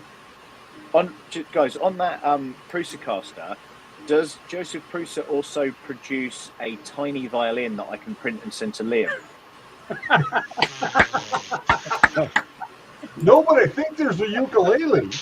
Yeah, send me the ukulele instead. It is what it is. I'm going to see what they say. I'm being okay with them. I'm waiting for I'm waiting to see if they'll come back to me. Like this has been 3 weeks in the run so far. Almost 4 weeks now. We missed you this morning on Sam's live stream because if you would have been there, he wouldn't have had to tore it all apart. You could have told him what was wrong. Why? Because I tore mine apart. Here's a little show and tell. It's just the AMS, but yeah, I don't have an AMS. I have enough problems with the printer. I don't need an AMS. Ladies and gentlemen, let's see what Richard has here. I wanted to do a little show and tell. I've never shown this on my show, so this is debuting here. I made this last year for Calgary Maker Faire, and for all of our Star Wars friends, we'll. Nice. Oh, nice. Oh, nice. I still have to do the weathering on it, but I debuted it at our Maker Faire last year, and I really am happy with it. It's huge. Like this thing fits my head with my glasses on. So I do have to do another one and scale it down for a woman's head. Well, you know what stand to use for it, so. Yeah. Hey, Richard, can you put it on? I want to do a screenshot. Can I put it on? Yeah. Okay. Yeah, I will take my glasses off. This is going to be on there. I really love Stormtroopers. That link, Richard, in printables, it also has the Fusion 360 files and the step files if you want to change the base. Hey, Free Heathen. Yeah, I got. There we go. Sweet. Nice print. Screenshot, everybody. Hey, Jerry, you see my small spool of filament I got? 10 kilo. 1 second, Rich. I'm having my screens are moving slowly here. Really nice. So he's included the step files. If you want to actually change that base, customize it. Yeah, the step files are there for the Telecaster. Yes. No, for that helmet stand. For the helmet stand behind me. I don't think the step files are there, but there's a couple of 3MF files. Wow. Holy Christmas. 10 kilos of recycled PETG. Yeah, I seen your TikTok video. That was good. Jeez, it looks like a fishing reel to catch sharks. It's huge. How's it going, Free Heathen? Wow. That's for toys. That's only the first one I'm going to buy. I'm going to get a few more of them for toys. What do you got? What are you using for a spool holder for that? I have a spool holder with bearings on it, so it moves pretty freely. He stands there like this. I stand there holding it. it's my weekly workout. I stand there holding it for 10 hours. Did you have to build an industrial good for stand? No problems at all with the questions. They're all good. Yeah, so that'll be fun to print. Hit print, walk away. Every time you have to just hit the go button each time. You don't have to wait and reload or anything for about a month. Instead of run for a month printing. Free Heathen, what Kieran does, it's not real science. Yeah, Sheldon would agree with you there. Geology is not a real science. You watch too much of the Big Bang Theory. My computer is lagging really bad. I don't know why I'm having trouble. I'm actually going to do a science experiment. I'm going to make a video of it. Yeah, giving you the problems. Yeah, when I get off the stream, I'll have to shut it down and reboot. Actually, Kieran, you'd appreciate this. I'm going to calculate the speed of light using a chocolate bar. Sounds very scientific. No, it actually works. The math works. Basically, a microwave, the frequency of the of the waves in a microwave is 2.4 or 2.45 gigahertz, right? So if you put a long chocolate bar in a microwave, then don't rotate the table, and run it for about 25 seconds, you'll find melted points. Most of the bar will be solid, and you'll find two melting The hot points. spots from the frequency of the wave. From the frequency. So if you measure the length of the center of the melting points on each side, and multiply it by the gigahertz, which is 2,450,000 or whatever, right? Yeah. That's why when you move stuff, you got to stir it Right, Scott. up. And then you divide it by 1,000. Your answer is very, very close to the actual speed of light, because microwaves move at the speed of light. So it actually works. I've tested, but I'm going to do a video on it. And even better, Liam, if it doesn't work, you can eat your failures. Yeah, you can eat your failures, exactly. Yeah. but see, here's the problem. It's Hershey chocolate. It's Hershey chocolate. Oh God! God! I wouldn't class Hershey as a chocolate. Sorry, I wouldn't even class Hershey as a chocolate. No, Cadbury chocolate is a great chocolate. Hershey is terrible. Cadbury's is the bottom level. I start as the bottom would be Cadbury. Yeah, but it's edible, right? Richard, you have to get taken off. I do. My wife was giving me the sad eyes when I went up to get the helmet. So let everybody know when he's streaming again. I will be streaming tomorrow at 2 p.m. Mountain Standard Time. That will be 1 p.m. on the West Coast and 4 p.m. on the East Coast. Awesome. I'm resharing your link right now. I appreciate that. Thank you very much. And Sam, you and I need to get in touch soon. Let's do it. All right. Let's do it. Liam, Sergio, we'll see a lot of you guys tomorrow. Thank you. Have a great day. Bye, guys. Bye. I've also got to drop off. The sun's now up, so I've got to go and wash my car before it gets too hot and dusty. We have 1 second. Hold on, dog. We have the one and the only Tom Llama coming in, guys. Oh God! Hey, Tom. And on that note, it's a good excuse to escape the premises. Yeah. Exit stage left, guys. I'll catch you guys later. Thank you, Karen. You have an awesome day. Yeah, no worries, guys. See you later. Nice to talk to you. See you over on Maker Day. I'm going to shoot. I'm going to shoot as well, guys. All right. See, Tom comes in, he scares everybody away. Take care, Sam. You have an awesome day. Later, Thank guys. you. I have to go too now. See ya. Keep up the great work, and we'll keep watching. I'm waiting for something to be delivered. Jerry. How have you been today? What's going on, Mr. Llama? Just peachy. Just peachy? Just peachy. The moon unusually subdued today. This freaking winter has been too warm because we're actually like almost normal temperatures and I'm cold. It has been way too warm this year here. It has been weird.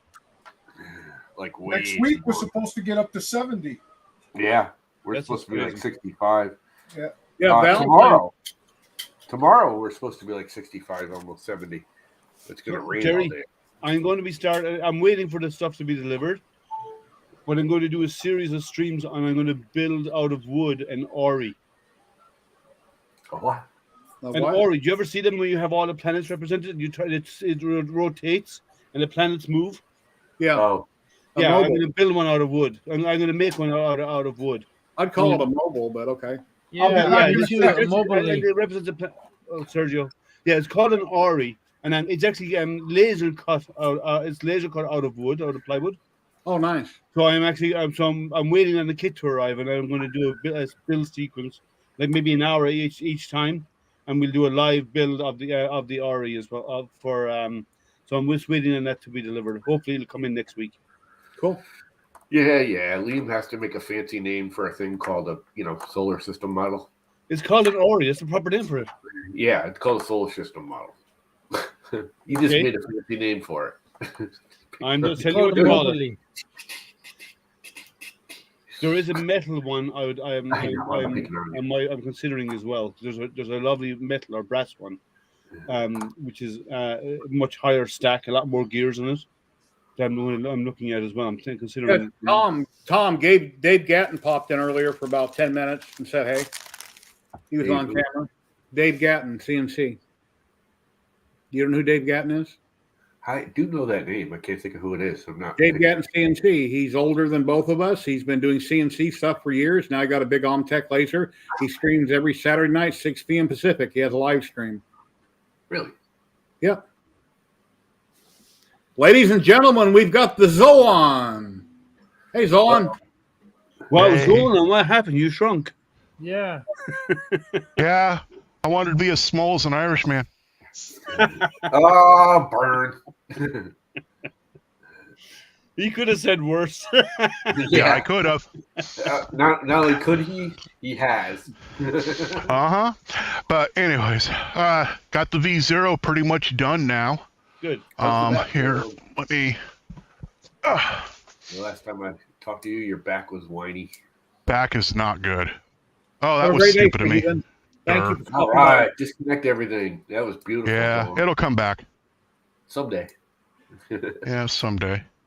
Next That was lifetime. stupid of me. Oh. Honey, I shrunk the Zolan. Honey, I shrunk the Zolan. Well, he always was that little freaking red panda dude. So. Oh, here. Zolan, you saw my nice small spool of filament, right? No. Are you under the I weather? did You got not. a cold, Zoan? Look like you got a cold. Yeah, I don't. I do not feel good. Haven't for a while now. Wow. 10 kilos. We get rid of that. Wow, big bag. And then We can put his natural face on. launch. What? You mean I'm without my makeup? I know, yeah. Plastic face. There we go. No, that is your makeup. It makes you look better. So, got the display up and running. I went with the purple knob on it because that's what Pezlis said to do. I changed my back panel out for a white one because I decided I wanted something that didn't reflect as much light onto the print while I had it on camera.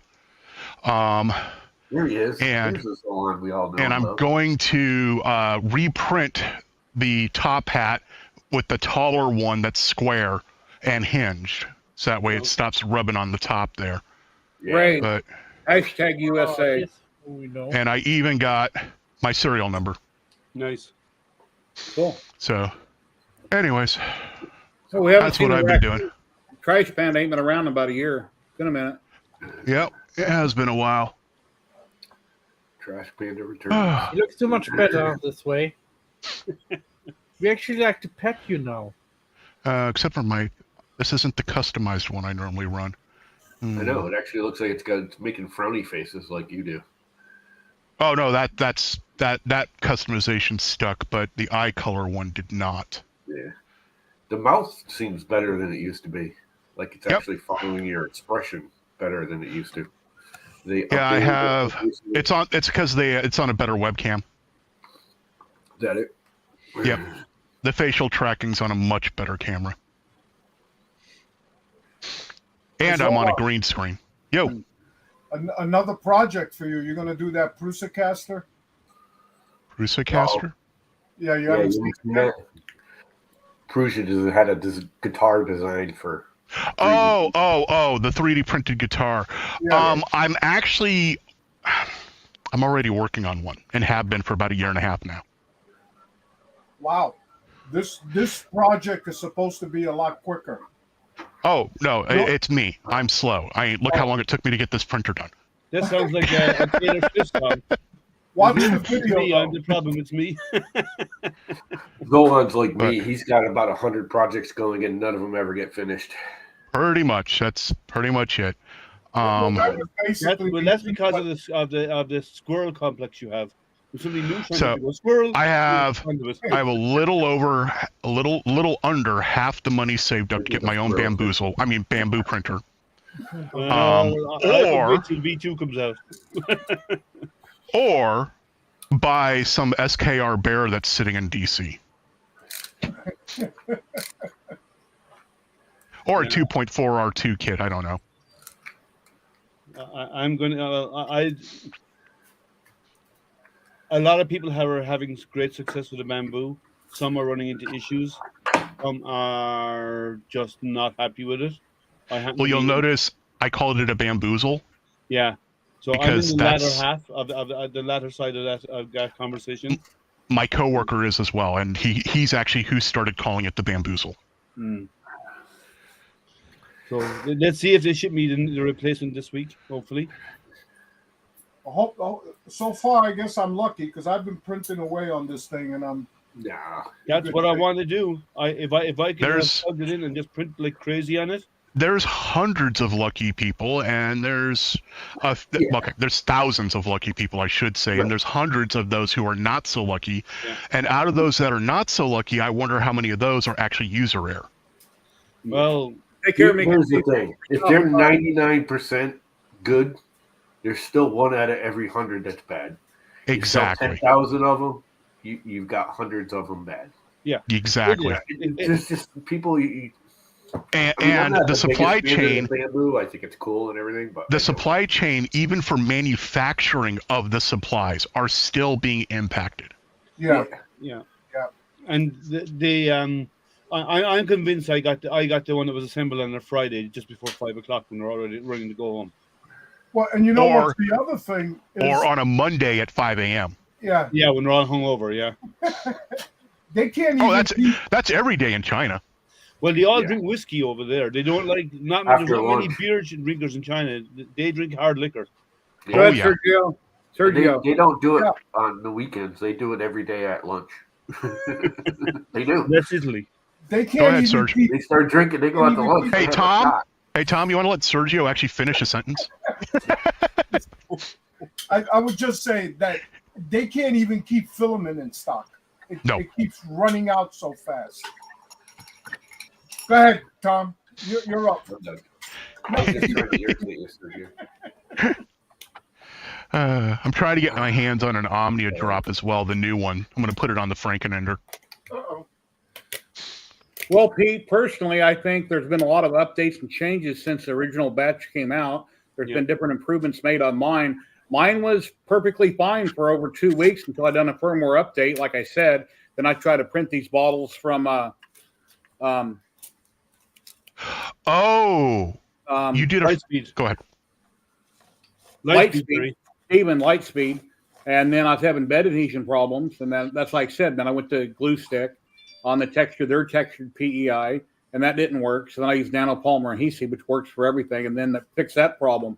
And then my slot number 1 on my AMS kept screwing up, and it wouldn't retract far enough. It was going up. It would go all the way. It needed another inch, but the motor kept running, and it couldn't switch to the next filament. So when I pulled it another inch, then it switched filaments. Then when I went to feed the first one again, then I had to shove it in 3 inches for it to grab. So I had to. I lost the print. As you can see here, it's not done. Damn camera. The print's not done. So I restarted the print, and I'm using slot 2 and 3, and I've contacted Bamboo about slot 1. I need to replace the whole gear mechanism with a little motor in it. So TK, what's going on? How are you? You know, Pete, you could be correct because it seems to be a recent batch, is what it seems to be. Well, and that's no different than the Focus Odins. When the Odins first came out, almost everybody had no issues with them. They worked right out of the box. Yeah. And now it's like every other day there's at least another 1 to 3 people on the Facebook group saying that there's a problem. That's including me. Is that a bluish purple? They call it metallic blue. No, cobalt blue. Who? Okay. Who's they? Bamboo. I don't want to pay the Bamboo price when I don't have the printer. Cobalt blue is my favorite color. Is that right? It looks like a really nice color. Yeah, this is going to be my second color on the Prusicaster. You're printing one for yourself. Yeah, I ran one cardboard spool from Polymaker. I had no issues with it churning or anything, but I never did run the spool all the way out because when the spool gets really light, then I'm having problems with it pulling the spool jumping and not feeding. That's why I took a Craftsman socket and I stuck in one of my spools a while ago to keep it heavy so it can roll with it. I want to make a statement. Can I?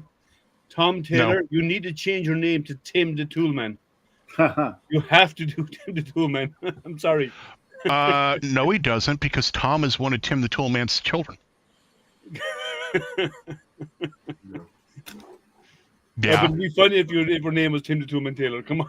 I think we should do a giveaway. Anybody that wants to win a roll of Ziltech filament, whether it be PLA, ABS, or PETG in the U.S., can enter. Just do hashtag USA in chat. If you're outside of the U.S. and you like winning stuff, you can win outside of the U.S., but it must go to somebody in the U.S. because they only ship to the U.S. And how this is going to work, I'm going to show their website. I'm going to draw a winner. We're going to go, yay, you won. And then I'll give you my email, and you can go to their website with your mailing address, and then I'll forward that to them tomorrow, and then Monday they'll ship it out to you. And if they don't have it in stock, something you pick, then I will email you back and say, hey, they don't have that. That happened last week. And then I'll pick a different color. So let me pull up if I can share a screen. So Pete, it's talk about your Murphy stream, talk. isn't it? I know Murphy. Because I'm Irish. He was an SOB. I've been having trouble StreamYard all day, not pulling up. I go to share. Yeah, maybe that's what I was having then. Okay, there's Ziltech's website right here. They sell extrusion filament, motors, printers. They sell resin that I don't like, and but their filament's great. I'm using a lot of their PLA right now that I've ordered. I'm an affiliate for Ziltech, and if you use my link that's been popping up in chat, you can get 5% off your total order.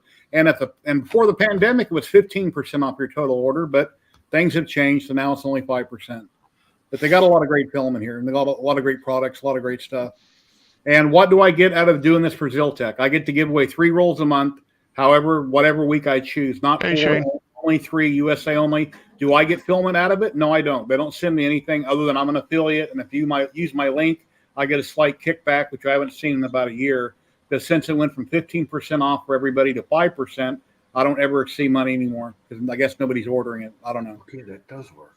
But anyway, let me pull up the giveaway tool here. And things are working really slow. Have you guys just seen that drag over there really super slow? Yep. I'm still looking at my other screen on StreamYard. I don't even see it popping up yet.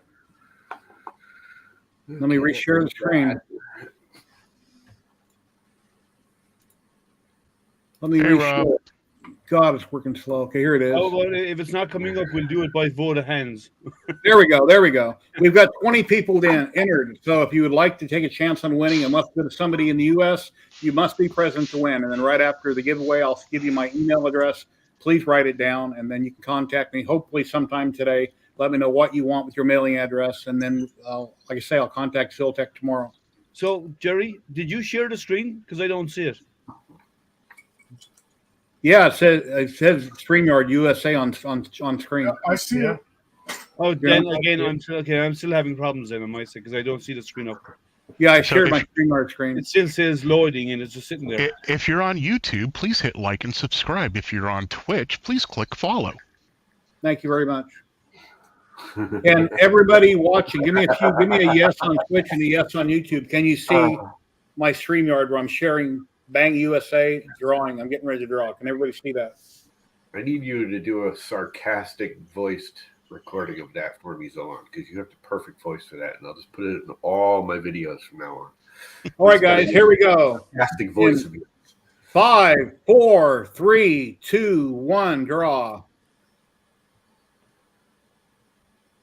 Tick tock, tick tock. Who's No, gonna that's be? a different app. Winner, HC. Congratulations, HC. And HC is in chat. He just entered Bang USA or hashtag USA right before I drew. Very cool. Redraw. Congrats, HC. You know the secret now. Yeah, I don't see him. Yeah, he's here. He says yes. HC, He's on YouTube. If you're in the U.S. on YouTube, that's awesome. He's right here for those that want to see it on screen. He's watching on YouTube for Twitch. Take care, Travis.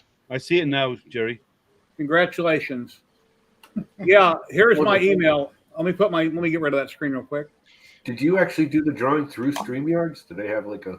Yep. Yeah. Type in StreamYard/giveaway. You'll find the correct link to click on, and then it just pops up. It says link to what stream. You click what you want it to link to, give it a keyword, and then it will monitor Twitch and YouTube because they're both going through StreamYard. That's why I don't have a wheel or something. That's good. Yeah, because it'll pull up anything coming through StreamYard. I haven't tried it yet. I haven't really been paying attention. Yeah, they've been adding a lot of things to StreamYard. Right. Here's Yep. my email. Yeah, ever since Uh, that company bought them out. Well, no, and because people like MakerDeck and others have been in contact with StreamYard, and they asked, what features would you like? Yeah. And that drawing is actually one of the features that was requested. Uh-huh. Well, no, that's been there a long. That's been there way They before started out StreamYard. so simple, and now they're kind of not. So long. That drawing sorry, what? has been there long before StreamYard ever even started, or ever before MakerDeck ever started. From my understanding, it never really worked. No, it always worked. I've been using it for about a year, about 2 years now. For what? Every time I've tried to, it Drawing bug out. feature. It's been there a long time. Whenever I tried to across multiple platforms. Oh, okay. No, I've used it and I've never had an issue. I used to use Nightbot because it'll do giveaways, and it's currently running in the background right now on YouTube to help screen things. And if you're watching on YouTube and you're not subscribed, you're unable to comment because you have to subscribe for at least 5 minutes. By doing that, I stop the spam porn bots from popping up. If you set up a stream on YouTube in the back end, you can set it to subscribers only after 5 minutes can comment. Oh, Very welcome. Sergio, that coin tester I sent you. Yeah. The guy last night, I gave him some stuff yesterday, some more sticks yesterday, and he gave me another one. So I have another one if anybody's into coin collecting. I have one. I'm good with this. Thank you. Yeah. So you don't collect bullion, do you? Bullion? Like as in blocks of silver or whatever? No, but I do have a lot of silver, just basically in coins. Oh no. Yeah, because he's got a thing for testing silver blocks as well and gold blocks as well.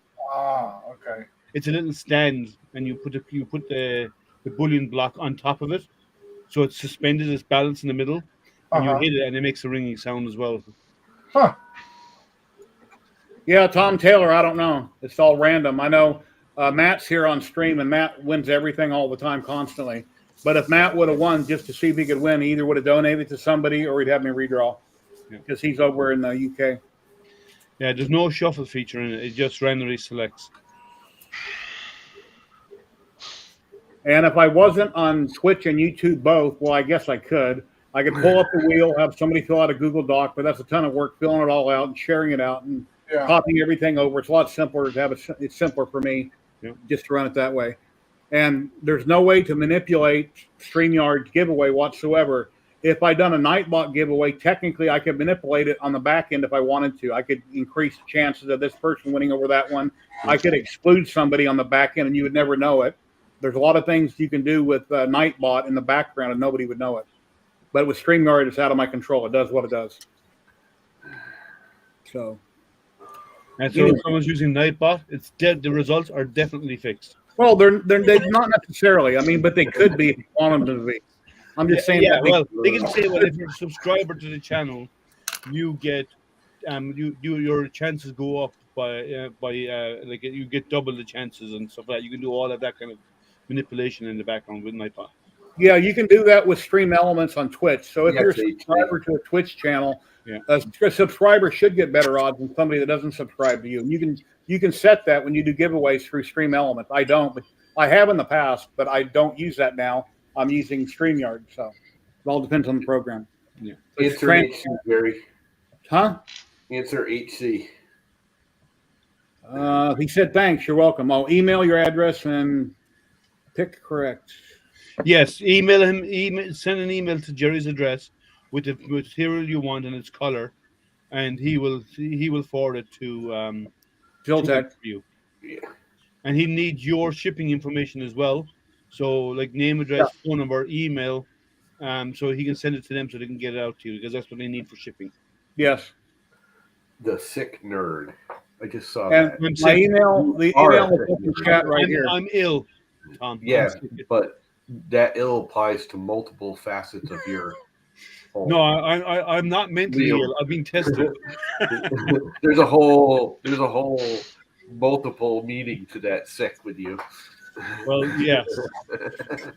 So, with the current rate of mental illness diagnosis that has been happening, that means those who actually, at this point, there is a higher there's like 64% of people have been diagnosed with a mental illness. That means us with a mental illness are now the norm. You're the weird one. Yeah. I'm fine being weird. It's okay. Yeah, I'm but fine being weird. I'd You know, rather guys, what's his name? Titus on that? Yep, Titus. I love that. I'm good with being different, Zolan. I'm good with being different. He just came out with a new show, like, I don't know, a couple months ago. Yep. Wow. PayPal, Kate just sent me $25 on a PayPal. Thank you very much. That's the second week in a row you've done that. You done that last weekend. Thank you very much, Kate. I really appreciate the $25. Thank you. Thank you. Appreciate that. Life is yeah, when anyone ever calls me weird, I say thank you. Oh, I'm just now getting your email, Liam. Send me a link. I don't see it. Gary, Matt sent it on to me earlier. Okay. For some reason in my chat it wasn't listed in there, and I know you sent it, but when I went back, it wasn't there. Yeah, it's like for days you weren't responding to my comments. I'm thinking, I guess he's bummed out and not into things right now. Well, no, but I only woke up sick today. Like I was fine this morning. I felt unwell, and then it started like it's like a cold, right?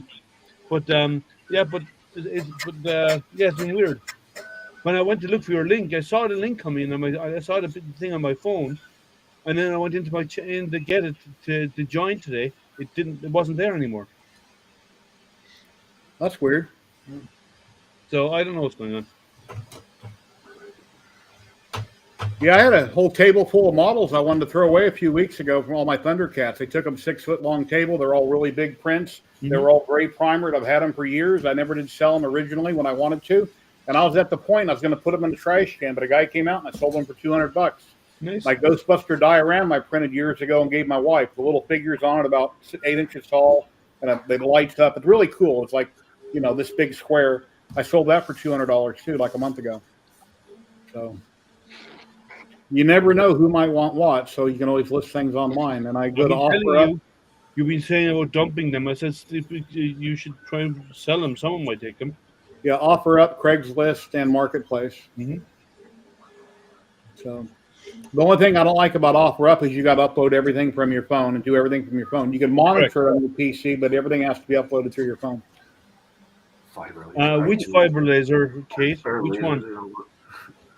You mean the Mopar? Like they're like what power? Like fiber lasers can go anywhere from really too small 2 watts. The heck was all the way that? up to 150 watts. That was the bamboo. Oh, doing its calibration. Yeah. And that's another thing they changed, the frequency, the residency test that they used to do that was so long in these videos. Mine does it for like 3 seconds. It's really quick, short tone. At the beginning of a print, but if you run a calibration, it goes through the whole thing. Yeah. Correct. And whenever I would get a print done, I'd take it off the bed and I would start the next print. Right away, I would hear like a machine gun sound, like something was hitting something or stripping, but that noise went away. But it happened 4 or 5 times in a row, and then that noise went away. It's like something was grinding or stripping. I don't know how to explain it. Oh. But the sound went away. Okay. Now it's just AMS. Well, I got my shelf done. Remember that shelf I told you I was going to build? It's finally up? Yep. It's all up, all the way down. Nice. It's 14 feet long. I haven't printed that. I want to print that arm, the camera mount. I haven't done it yet, but I want to do it. Let me switch to my other camera. Sergio is so shellfish. So, I've gotten myself actually only a few days ago a 5-position motorized filter wheel, and I'm planning on adding an ASI camera as well. Probably in the next month or two, I'm going to get an ASI camera for high-speed shutter imaging, because I want to try and do. I can do it with the camera I'm looking at. I can do 160 frames a second. Hey, Jerry, you gave away the film to take down the banner, dude. Okay. So I can do 160 frames a second, and at 160 frames a second, I can get really good quality lunar and solar transits of the space station. And that's what I'm aiming to do. How old is that iMac that you had up there, Sergio? The The what? Oh, that is one of the first ones, the first version of the iMac. I actually got that thing working. So it's an Intel. Yes. Yeah, I think it's in the. It is. The first ones were Motorola still. I got a second hand. That's true. And it's a second. Okay, so yeah, it's got the Intel in there. My son-in-law gave me that, and I got it working, but I really have no use for it other than show. How fast is it? I might be able to use that. Well, there's not too much software you can get for it. Well, you got to remember, I'm using a Snow freaking laptop out in the garage. I can make it work. Oh, really? That's what that thing runs on. I think it's Snow. Yeah, it's the Snow. The Snow is the body. It's that white kind of cloudy plastic frame that they did first. Because the first iMacs were the bubblegum ones that were the big. They still had CRTs in the back, and they were big bubblegum. I actually have a Blueberry in one of my sheds. They were all fruit names and fruity, and they called them bubblegums. You're gonna have to explain that word. Actually, I thought they called them gumdrops. Yeah, all right, gumdrops. Yep, you're right. Wasn't that just after what's his name came back to the company? Wasn't it? Yes, I think so. Yeah. Yeah. Steve Jobs. That's it. When they brought him back. It's the one that Zoolander was trying to get the files out of. Yeah. Yeah, the hard drive had gone bad in that thing, so I replaced it. I have a 2017 edition in the other shed, but I have to pull the graphics card out and put it in the oven. In the oven? Oh, it's got dry joints. Yep. Yeah, when some of the old Macs, when they went bad, they used to get dry joints because the joints were the solder and the joints would migrate. So what you do is you can put it into the oven at a certain temperature for maybe an hour or so. They specify how long, and you basically bake the board, and it causes the solder to reflow and actually seals up the joints again. Wow. That's not a sock puppet, guys. Nope. We don't want to see his sock puppet. I don't know. I am not a sock puppet. Yeah, you are, man. What you got to ask is, who is that? If you see how tall Zolan is, it's more like a sock ogre. Or whatever. Everybody's a sock puppet, man. There ain't no hand going in that hole. I get the dog. I get the dog to bone. Oh, TMI, Zolan, TMI. See, we can't. It's official. We can't take him anywhere. Nope. Hey, Sergio, check your phone. I did. That's what I asked you. I don't know what's that word. Charcuterie. Charcuterie. He doesn't know how to spell it, probably. Nope. The board that you put all the cheeses and stuff on. It's for serving board instead of a. It's for your hors d'oeuvres. Your hors d'oeuvres. Okay. No, he got that one. He got the hors d'oeuvres. They sent you 2 cutting boards, right, or one? One. I got the one that you printed with the one you made with the 2 colors, with the 3 colors. Yeah. What you really mean, Sergio, is the one he bought in the dollar store. Yeah, at least I can say one thing. I actually watched him make that board. I know, yeah. There's some lovely boards. Wait. You watched Llama play with his wood? Yeah. Yes. Go of you, Zolan, don't lie. Jealous Solon? He does it every weekend. I haven't been lately. How do you know, Sergio? On Saturday, usually Saturday morning. I know, he streams, yeah. Hey, that's just how Llama looks. He's usually not all excited. He's kind of bummed out all the time. So, he's usually pretty funny going after he is comments and stuff. He is funny. We're laughing at him, not with him, but he's funny. So, Tom, how is your cutting board business coming along? I know you've done a lot of great work. I haven't done anything. Have you sold a lot of them? Nope. If anybody in chat wants a really nice cutting board, you got to contact Tom. I need rep box panels. Yeah, Tom, I'm working on that actually. Hey, Tom, can you share the link in private chat and I'll post it? Or you can post it? Just tomllama.com. Tomllama.com. You put. But I still got the website. I just don't. I took the store off of it because it was an extra $65 a month. The site's still there, and with my email, nobody was buying the pre-mades. Everyone would be like, "Oh, that's beautiful. Can I have one like this instead?" I'm like, "Sure." So I stopped pre-making them, and I only do special orders now because it's like. What you need to do is find a local. I dropped it in private chat, Jerry. Tom, you should find a local store that sells that kind of stuff, and maybe you can make even the pre-made ones. We're looking at them, but because this is a beach location, it's very, very seasonal. And we went to like 3 of those consignment stores. They want 50% of the sale. Yep. Yeah, well. That's just no. Yeah. It's not no. I can't. I'd have to charge like $350 to make any money on the things. Wow. Yeah. That's crazy. I'd rather just, people see it. You hit the little, custom thing. You send me an email, say what you want. I make it. I send it off to you. Boom, done. There goes Tom made me one just like that one. Right. That is yours. That is the one. Oh, okay. That is the one, I believe. Yeah. So you sent him a used product. That I did. He sends me used products. I know. Hey, sends me a used printer. My wife likes it so much that she said, stop right there. She said we cannot use it for cutting. I know. People keep saying that. It's made to be cut on. I know. I told her that. It's some dude. I like that one I did for that sign. The knives. Yeah.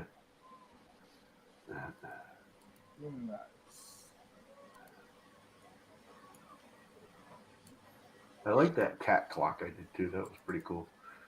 The cat reaching up. Yeah. The ball. That one, I actually kept that one. I made 3 of those, I think, and I kept one of them. I like that a lot. You didn't post the clock, the images up there of the clock you did for Sith Lord Brit, did you? Yeah, no, it's in there, I think. Kate is asking where you located. Those were all actually on sale. See, they still got the prices on them, but then it says sold out. Tom, where do you live at? Huh? Where do you live at? Connecticut.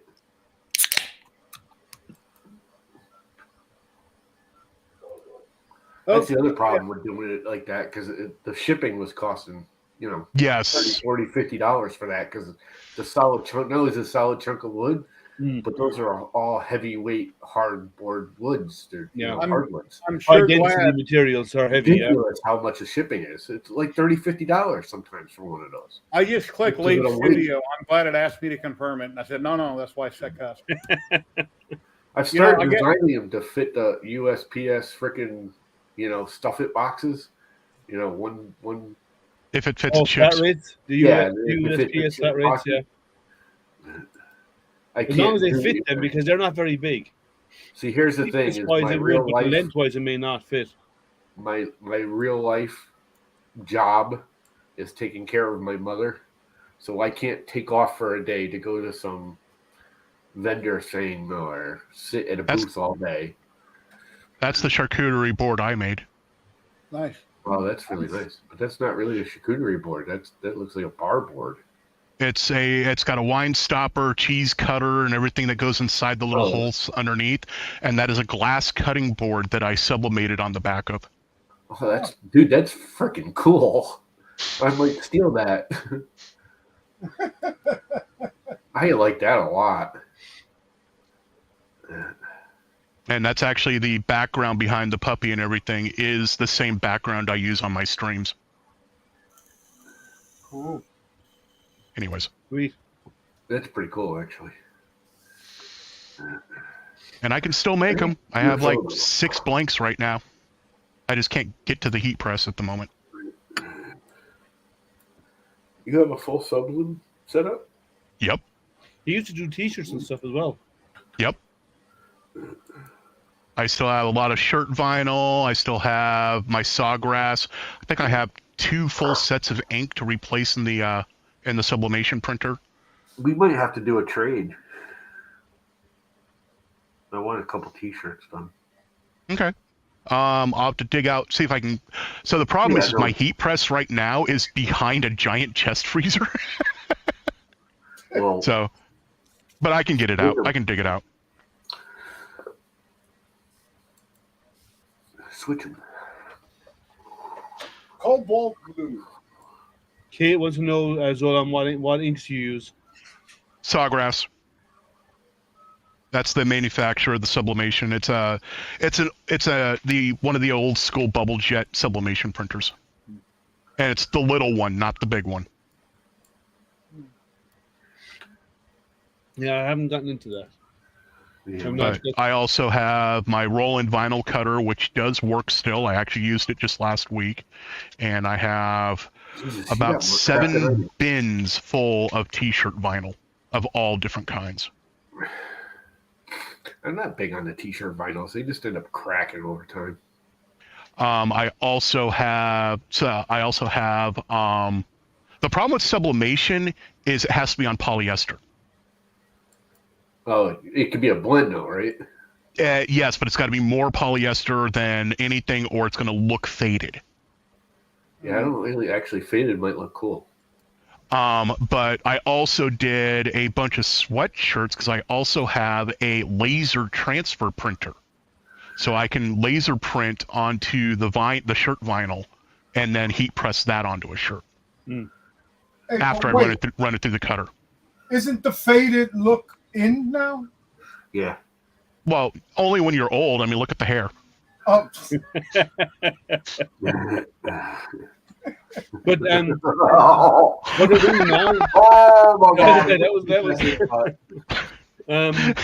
Zoran. What they're doing now is you can get where you put the garment onto the printer and you just print straight. Yeah, they were just coming out with those a little over 10 years ago. Yeah, and they were like $6,000, and I just couldn't justify it. They're still expensive, but that's the new thing. That's what they're all doing now. They're just putting straight onto it. And they print straight on it, and then they run it through the heat press to set it.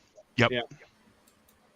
Actually, some of the newer ones you don't. Nice, don't Pete. need to heat press them. I do not have a mug press, which something I always did want was a mug press. Because you can also use a mug press to do hats.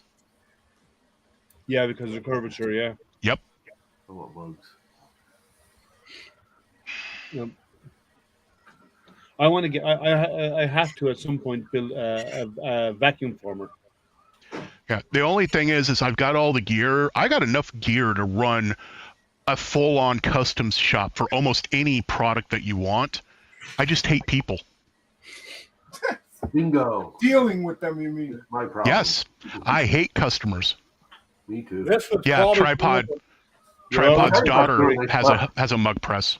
That is awesome. But I think a mug press is like $200 to $300 from what Jerry, I see. you're out of focus. That camera's out of focus.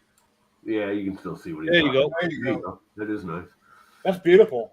It looks Yeah. like a bigger sticker. So I don't know. I guess I'm not sure how they did it. So what it is because that is a sublimation. I actually talked to Tripod about it. His daughter does have a bubble jet or inkjet sublimation printer, and she has the mug press. That is a polyester coating that is on that mug. And you put your transfer paper on it in mug press, and as it presses, it burns the ink into the polyester. Yeah, because you can't fill it or nothing. I mean, it's just all smooth and perfect. Yeah. And I've seen people online try to do it on the inside, and they were having trouble getting that to work. But that's beautiful. That's because the coating's not on the inside. Yeah, it's kind of cool. It's a special coating that's on the outside. Yeah, really cool. They're special mugs, aren't they? Yes. Yeah.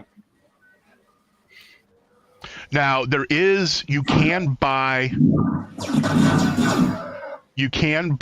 a paint, and you can paint the object that you want to do a heat press sublimation on. But that paint, if you think resin printers are toxic, So Kate does tumblers. That's kind of cool. Yep. I laser Yeah, there's a engrave my lot of tumbler. people doing. So there's a new one I've been seeing where they're doing the they're doing like the Yeti mugs and stuff. They're hitting it with a laser etcher, and then they're putting epoxy on it. Yeah. On top of that, so they can do the design and then use translucent epoxies to color it.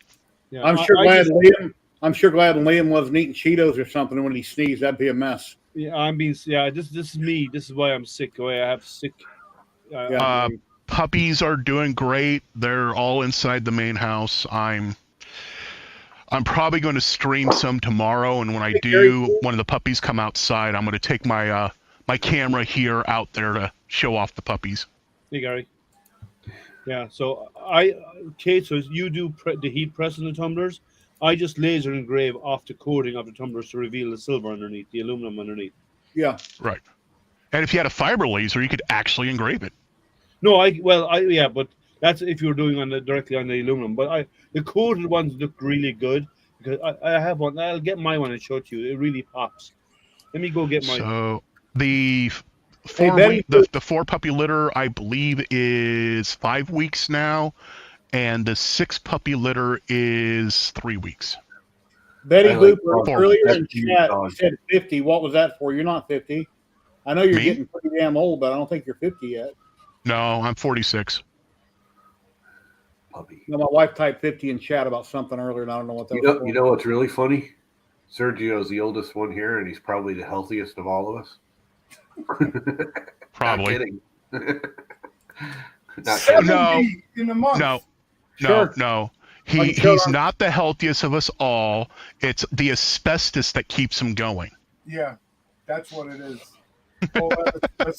Is he laminated asbestos, or is he from the insulation and the batting that they like to wrap around HVAC ducts? He's well preserved. And when I was a teenager, I actually worked on the ships, on the insulation in the boilers. And that was asbestos insulation. Yeah.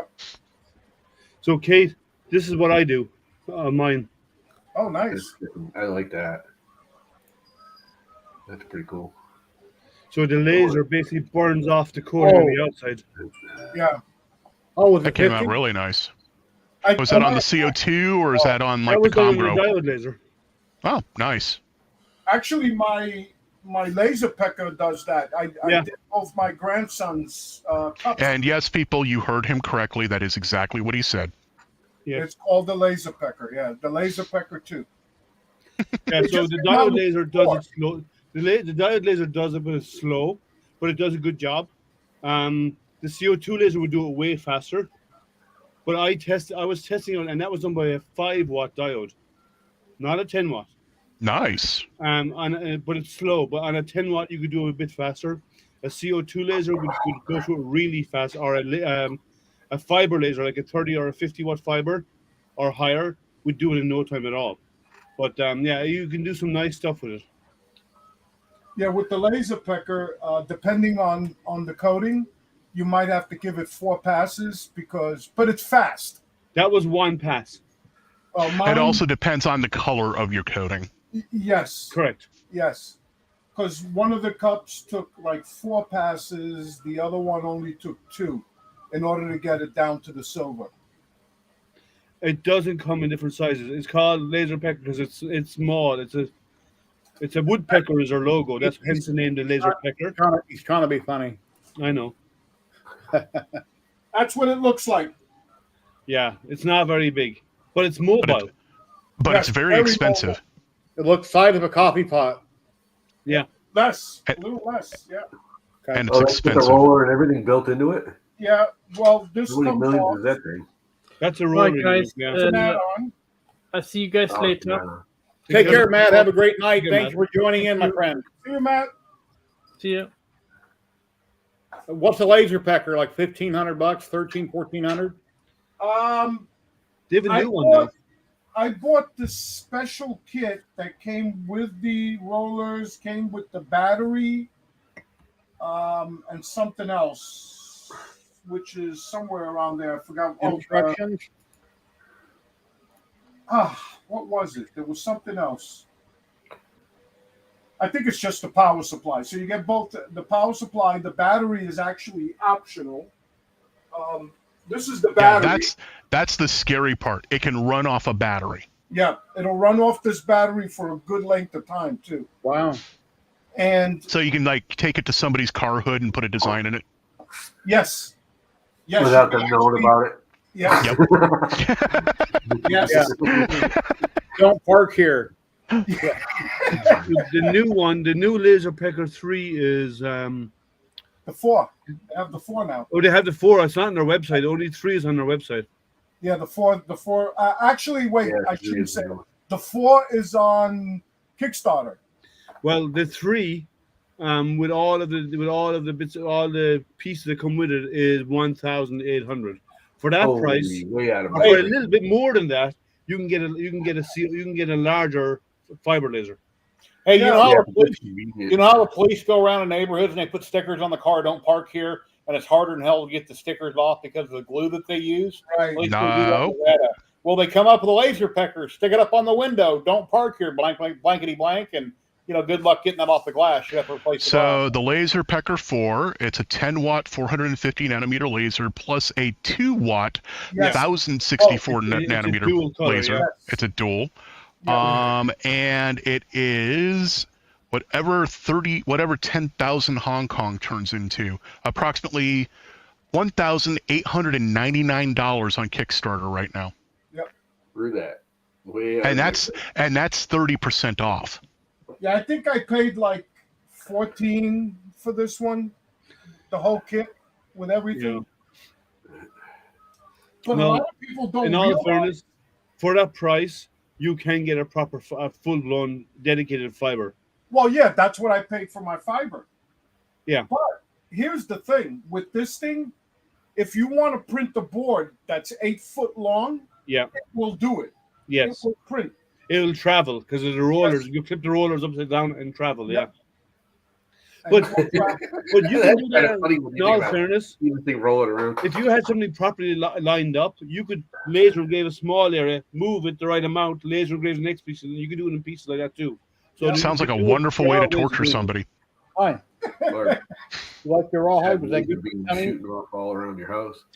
I've done it with. No, you can do the James Bond thing. Strap them down to a table and just move it up their body. Hey, you know what? I'll bet you somebody will one day. Somebody who has a nice wooden floor and wants to do some kind of design on it, they'll use one of those. And I have a 12 by 40 wood floor right here. There you go. If you got the design right and you knew the width of your boards and the scale that you want to do, you could break it up into sections and do each individual board the right spots, and it'll go together like a jigsaw puzzle. You could do No. Do it on the completed floor first, because I know from experience, you will never have 100% success in putting those panels in. Nope. You agreed. You just never line up perfect. Not on first go. Yeah, just don't put the coating once you do the wood floor. Don't do the coating yet. Do your laser engraving and then coat it. Yep. And Liam, the more you know. Are you going to be streaming Tuesday, Liam, or it depends how you feel? No, my son has a swim meet Tuesday. Okay. You're going to be streaming Wednesday? I don't know yet. I really don't know. So Tuesday, if I'm able. Oh, this Tuesday I'll be at. Never mind. I can't do it Tuesday. Yeah. So my son has a swim meet. It's his second last swim meet of the year. Okay. So this next upcoming Tuesday's Elmer night with the Amateur Radio Club. I was going to offer to run it, but So he swims Tuesday, and then the next one I think it's the first week of next month. So there's going to be a bit of a gap before. There's a week or so of a gap before the next one, and that would be the last for the season, for the school season. Oh, did you see the auroras last night? And it was all cloudy here. Saw nothing. Apparently the auroras were able to be seen from the Twin Cities. Well, there was a G2 magnetic storm. Yep. So that kicked that off. Now, not here. And it was only a K factor of 5, maybe a 6. To reach down where I live, you need to be a 7. Oh. It's not there. So I'm too far south. You need a really So you're strong you're aurora. further south than Minneapolis? I'm not sure. I haven't checked their latitude. Zolan, you got a radio call sign? Yes. I had my license expired though. I have actually 2 because I also have my GMRS license. That's what I have, GMRS. Yeah. I have GMRS and I have I'm a amateur radio general. I'm going to be doing my extra this fall. Yeah, I waited too long and didn't renew it, so I had to reapply. But these days, nobody bugs you with GMRS anymore. No, nobody does. And you can buy repeaters now. Yeah, my buddy has 3 repeaters up in the area around here anyway. So I checked, and no, I'm at a slightly higher latitude, not by much, by a fraction. It's only about half a degree. But because it was cloudy, you wouldn't see anything anyway. You know, if Michigan at this time of year doesn't have that many clear nights in a month. It averages about 2 this time of year. So how many of you guys use the shop vac on a regular basis? I do. Does it annoy you when you got to go clean the filter to freaking take the whole thing with the cord and everything? Well, if I'm running my CNC, I have a little dust devil hooked up on a 5-gallon bucket, and I never have to clean my shop vac. But you still got to clean the filter once in a while because I guarantee it's not 100%. But yeah, it's less often. Yeah, but I hate kicking it outside. Llama? With the cord. I've been thinking about cutting the cord on it, and you could buy the plugs like the computer-y plugs, because it's only 2-prong, and just mounting that on it and using the regular. We use our shop vac to vacuum out the puppy pens. We just throw the filter away. That's too expensive. They're like $25 a piece for a rigid. I just take them over to my garbage can. I'm not. There is no banging it when it's called wet puppy litter. Oh yeah. No, I can see it. No, garbage. I get the cheapest paper filter I can. When I vacuum up anything, it's crap. I take the filter out and I don't use the filter. It's going to be wet debris. I just hate the cord. Well, you never know if it's going to be wet debris, but you also never know if there's going to be poop mixed in as well. Okay. So, Gary, that's because of the G2 store with ionized the atmosphere and charges it. That allows you to get further signal because you get your signal bounces better. Yep. Yeah, and yes, Sebastian, there is. I know that there's now 2 different amateur radio clubs who are missing their balloons. Yeah, like millions of dollars to shoot down these balloons too. And it only costs them like $300. I like the little memes going around Facebook. Yeah, I was checking my email. All right. Balloon rides have been suspended until further notice. Yep. Yeah, but did you get up into that attic yet? I'm almost done. So cool. Attic. Cool. What are you trying to do in your attic? He's got stuff up there he wants to send me. Yeah, and go also Jerry, I got 2 packages being put together. So. Oh, cool. I've lived in this house for over 7 years. I have not gone into the attic of it yet. Huh. Could be a box of money up there. You should see my attic. You should. It's going to be my relatives. Well, there's here's the reason why. I know there's probably not much up there because the previous owner of the house. There's not much up there. We've known that for a while. But anyway, go ahead. Well, the previous owner of the house used to have an aerial in the attic space for over the airways, TV. Yeah. And they took it with them when they left. So I know they've been up there. So I know they've probably left nothing behind. I've been in the attic of my house once, and I crawled out of the attic, and I promptly sealed the door up, and there's no way to get into it now. Well, I wouldn't do that, but so I have had not against the law here. You have to be able to inspect it on a yearly basis. I have an access, but I just haven't bothered. Yeah, there's an access. You just have to cut it open. And unfortunately, the access is outside the house, which is why I sealed it. I bought my house. our attic has got a complete subfloor and everything up there because we were actually at a later date going to actually put a room up there. So the way the stairwell was built and the room that's in that corner, there was a space where the steps to the attic were actually going to be, but it never got done, at least not yet. Well, we were when we're We have a hatch. My Right. father was a carpenter, and so in our how old the house that we lived in, cut roofs was normal, so there wasn't all these trusses all over the place. So we converted our attic space in that house into a bedroom. When I was a kid, but with these truss roofs, unless the proper trusses are installed when the roof is put up that supports an open space in the center, they're very, very, very hard to modify because you could weaken the whole roof if you actually do if you even do one thing wrong, the whole roof can be weakened. It's very hard to convert them. It's easier actually to rip the roof off and replace it. It probably costs you less.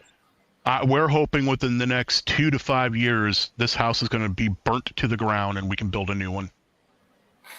We actually built this house.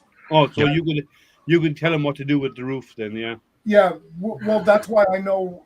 I put all the HVAC in here. I put the generator.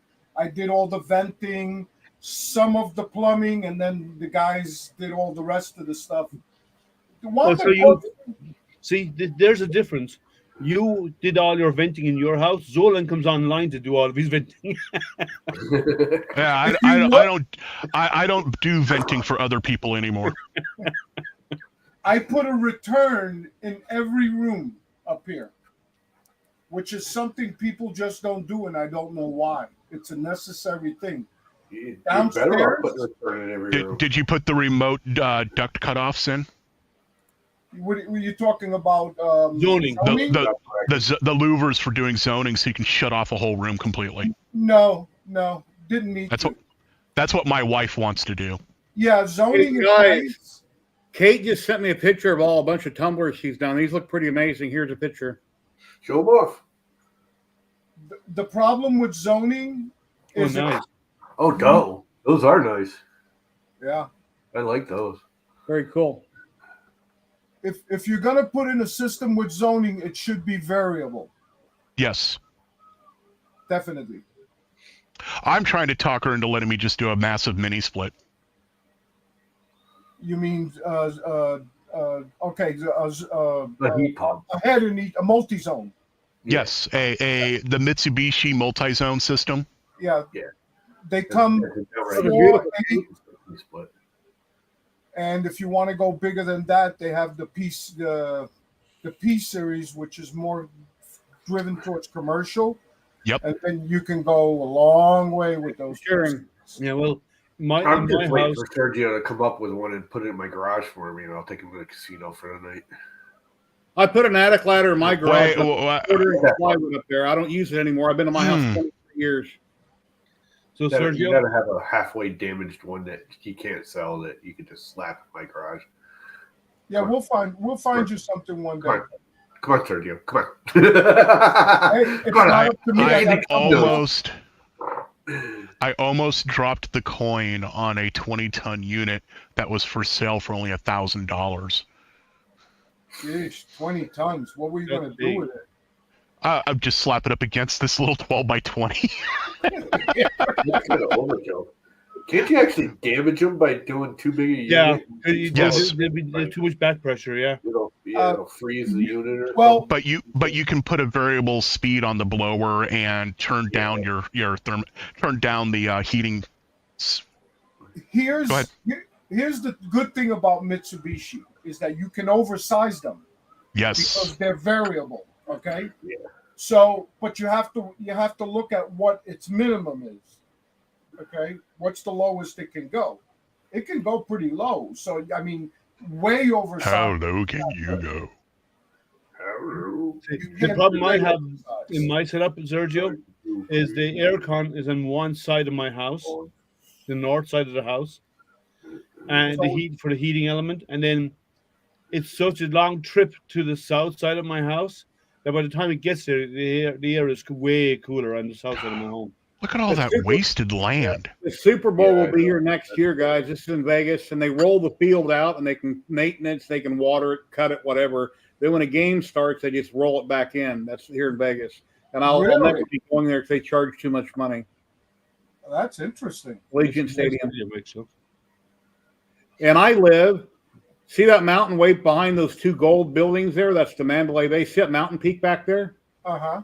See the left mountain peak on the left of that gold tower? Yes. That's where I live, up there. Wow. Yep. At the base of that mountain, that's where I live at. Yep. Way over there. That's a whole state away from me. Connecticut's a little tiny state. It's only about that big. Connecticut is way smaller than Michigan. Hours to get across it. It's because of traffic. Isn't it? It's way smaller than Michigan. Yeah, Lightspeed sent me 3 different files of jugs. I'm going to print all of them, but it's taking forever on these layer changes. And the one jug he sent me, which is right here, which is heavy, because my layers were 644, my layers. Unscrew the cap to reveal your frosty beverage, whatever you put in there. Then it has a cork in the bottom, basically a plug in the bottom that you unscrew to put your drink in. And if your drink is too short, you just screw the cap in a little further. Well, actually, the threads don't go in that far. And then this ring here, which I don't understand. Well, I'm printing this ring right now. That's for adjusting the different size bottles. Yeah, but it doesn't. The threads don't go in that far. But he did say that's what it's for. When you put this ring on, it should stop when it gets about right there, but it don't. Technically, it keeps screwing. But I'm printing this ring right now. Is what I'm currently working on. I don't know, my camera froze. And then he sent me some other one. I'm really liking this cobalt blue. And the one from Nico that I did originally was this one here. And I ran out of the TH3D filament that I was using, a multicolored green and purple filament. I ran out, so I went to a tan. And unfortunately, when this jug is tight, it's off center. So you have to crank it back a little bit. But only his wine cooler would fit in here, and then it's too tight. I made one of these for my son where I made all the skulls red and multicolor. And he tried to put a Bud Light in it, and he couldn't. It wouldn't work because when he put a Bud Light in it, it was like this when he screwed it up. So it had to be sized up. And what's nice about these type of bottles here, even though I'm printing smaller ones like this, is that it should fit any beverage. Jerry, the part that when you tighten it up, it doesn't go all the way. You have to go back a little bit. Use a small thing of TPU and make a ring in TPU, and it'll snug up to the TPU and hold it. But then you end up with a seam. Yeah. You'll have a seam, but still, at least it'll let you tighten all the way. Yeah. He should have put a plug in the bottom like Steven mentioned he should have done. I don't know why he has it separated like that, but that's what he did. I bought the file for $8 and I got it. And then Steven sent me his files and I told him I'd do a video on them. And then he got on Twitter and said, hey, if any content creators want my files to do a video, I guess he'd send them to you. Or you can join his Patreon for whatever tiers he has. I'll show it here in a minute and join his Patreon. And then Trevor from Navarre 3D wanted his address. He joined his Patreon. So I imagine Trevor's going to print them and sell them in his stores. So Trevor's a member of like a zillion Patreons. And Trevor, I've been confused. He has the store in the mall. And then we heard he was going to move to the front of the mall, but they're tearing down the front of the mall. And then I heard he was moving down the road to a storefront, which he is.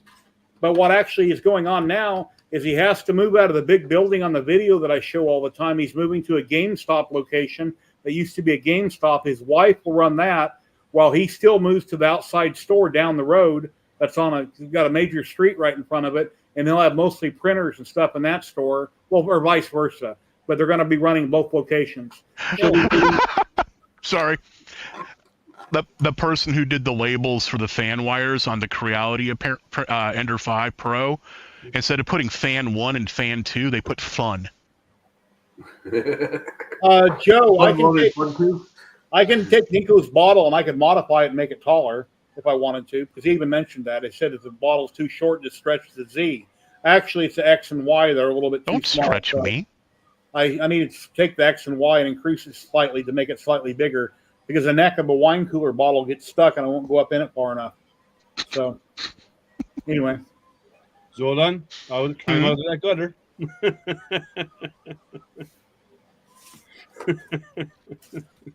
That's where your mind is. You better get it to climb up.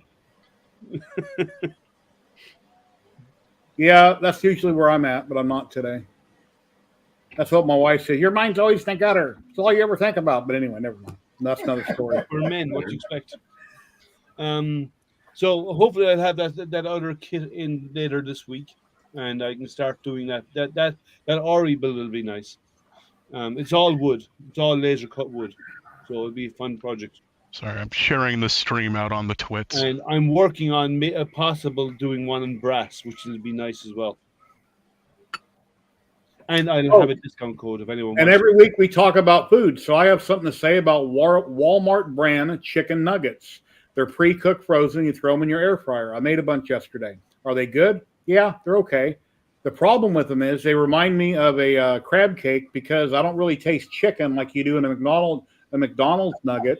They can pull apart. It's kind of like processed chicken flavor, whatever it is. I don't know how to explain it, but they're good, but I don't actually taste chicken when I bite into them.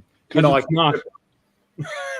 Process something. I don't know if they squirted out of a gun and it's like you can't believe it's not butter. It's like you can't believe it's not chicken.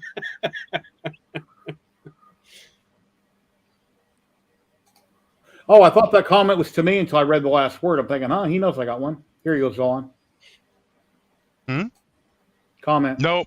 Zach. No, Zach. I've only got about 400 saved up at the moment.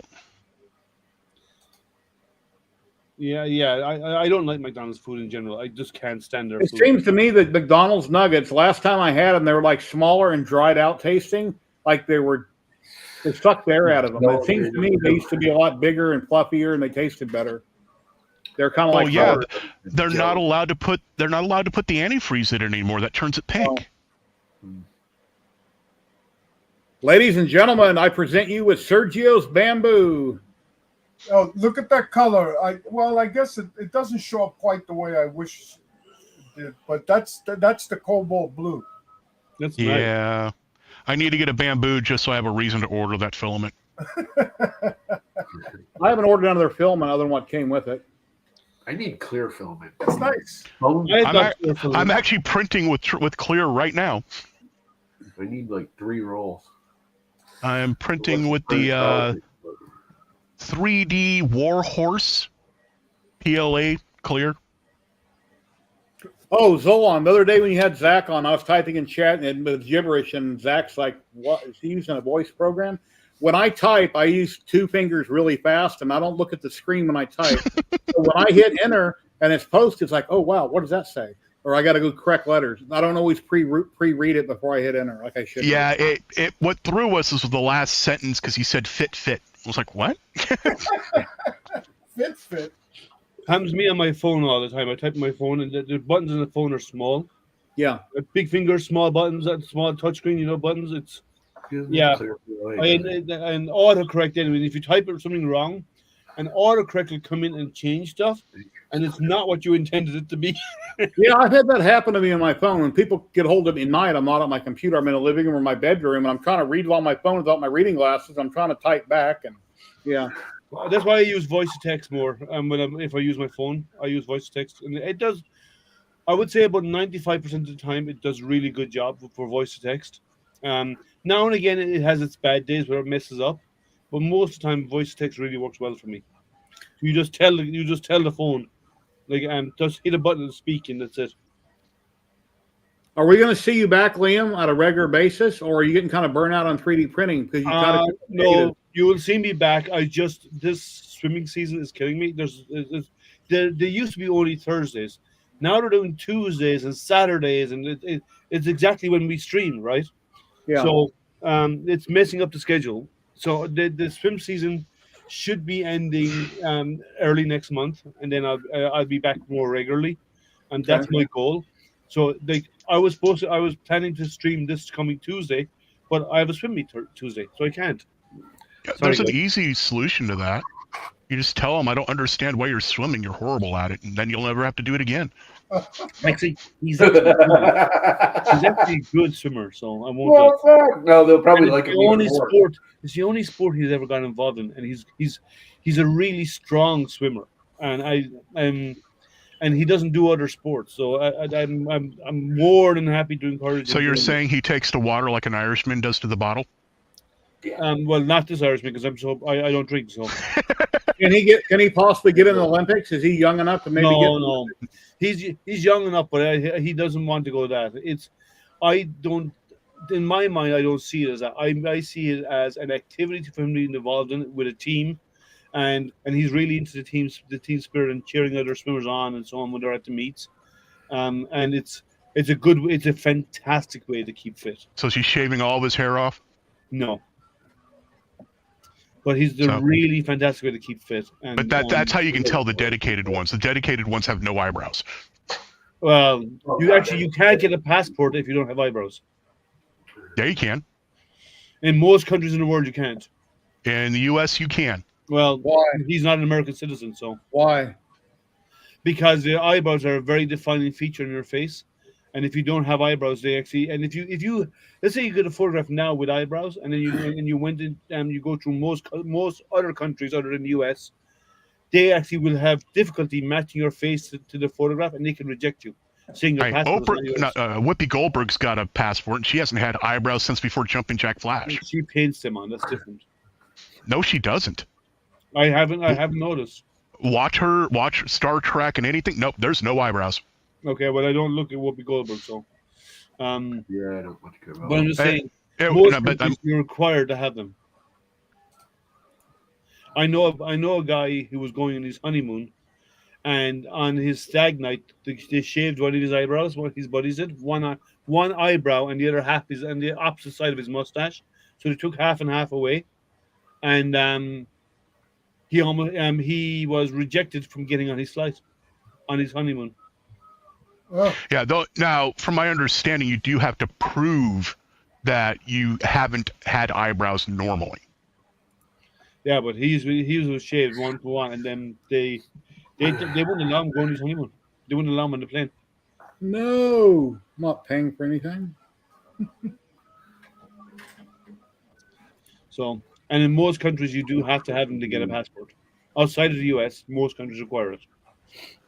Unless you have a medical condition, you can prove so. So, yeah. And the worst part is I was part of the guys who shaved half of his eyebrows and half of his mustache. I got caught in a experiment that dealt with fuel air mixtures and had no body hair for about 3 months. Yeah. There was a British swimmer. I can't Simon Goodyear or something. That was his name. And in a pool, he bumped his head, and when he hit a nerve in his head when he bumped his head, he lost all of his body hair, and could never get it back again ever. Lost it all. That I've never heard of before. But that's interesting. I went to a customer one time. He had an oil furnace. And so he says, the furnace won't start. I said, how many times did you try resetting it? He said, I only did it twice. I said, okay. I went downstairs, saw what was going on, fixed the problem, right? Went to start it up, and stupid me listened to him. So I opened up the little window, but I didn't stand back. And the next thing I know, boom! Flash. It shook the whole house. Yep. And I said to him, you didn't try that thing twice. I said, you must have tried that thing a bunch of times. He says, remember correctly, yes. We tried it a bunch of times. I said, you should have told me that. I could have blown up your freaking house. Yeah, and by having that vent door open, you actually gave it the oxygen it needed. Yeah. Well, I mean, you should have seen it. The chimney puffed out a bunch of... I laughed because one of the neighbors asked me what happened. It's funny. That's crazy. You know, Kate, not having a passport, most Americans don't have passports. Nope. Most Americans do not have passports. I would say those who've been in the military do have them. But outside of those who've been in the military, most Americans do not have passports. Which, for someone who's from overseas, That's just weird. The moment the Patriot Act passed, I went and got my passport because I went to Canada like it was another state. But like, that's just weird though for to have people not having passports. I'd say you'd be hard pressed to find somebody in most of the European countries that does not have one. I got my passport. I also got the card so that, like, if you go to Canada or Mexico, you don't have to carry your passport. Or if you go to the Caribbean via boat. Caribbeans, yeah. Well, I don't have a U.S. passport, so that's why. If you go to the Caribbean via air, you still need a regular passport. The card doesn't work. I have the card as well. No, my passport's Irish, so. Looks like a driver's Yes, license. we got that. There's some pictures that Kate sent me some more. She's on her diode laser here. Yeah, that's nice. Wrong way. I don't know what that is. With a diode laser, huh? Here, hold on. So is that a deep etch, or is that a just a photo with good shading? Hold on for a minute. Because it almost looks like somebody did that with a CNC. 1 second. What did I miss? It does look three-dimensional, doesn't it? But you can get that effect from a diode, from shading. You can get that with a diode laser. Yeah. Yeah, that's why I was asking if it was shading or deep etch. Yeah. Because the Sergio, the PWM will give you that. You won't get that from a CO2 laser, but PWM will give you the effect. Got it.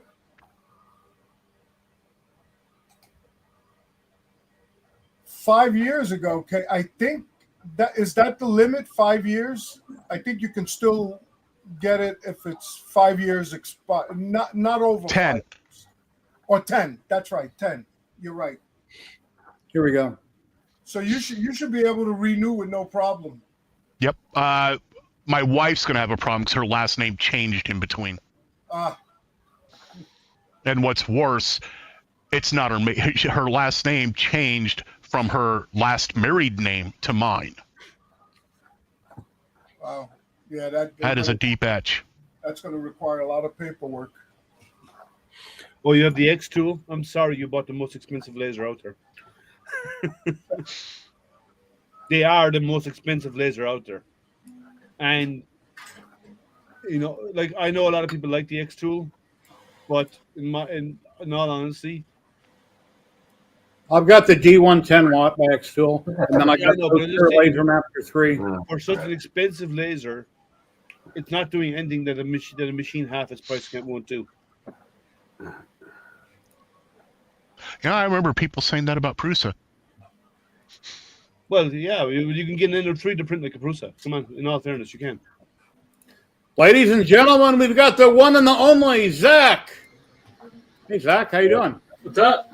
Hey, Zach. Thank you, Kate. Just finished working on my watch. No video. What video? Liam's StreamYard is having issues, and he needs to refresh the page probably because it sounds like he's having caching issues. And yes, the caching issues will take out individual people. Yeah. My whole computer has been screwing up for days. I got a new Microsoft mouse on a trackball, and ever since not Logitech, and never stuck with trackball, and things are dragging. Mac, I've been helping a company with their clipper configs on an IDEX. For a clipper run, so we're working through each of the axes slowly, getting there.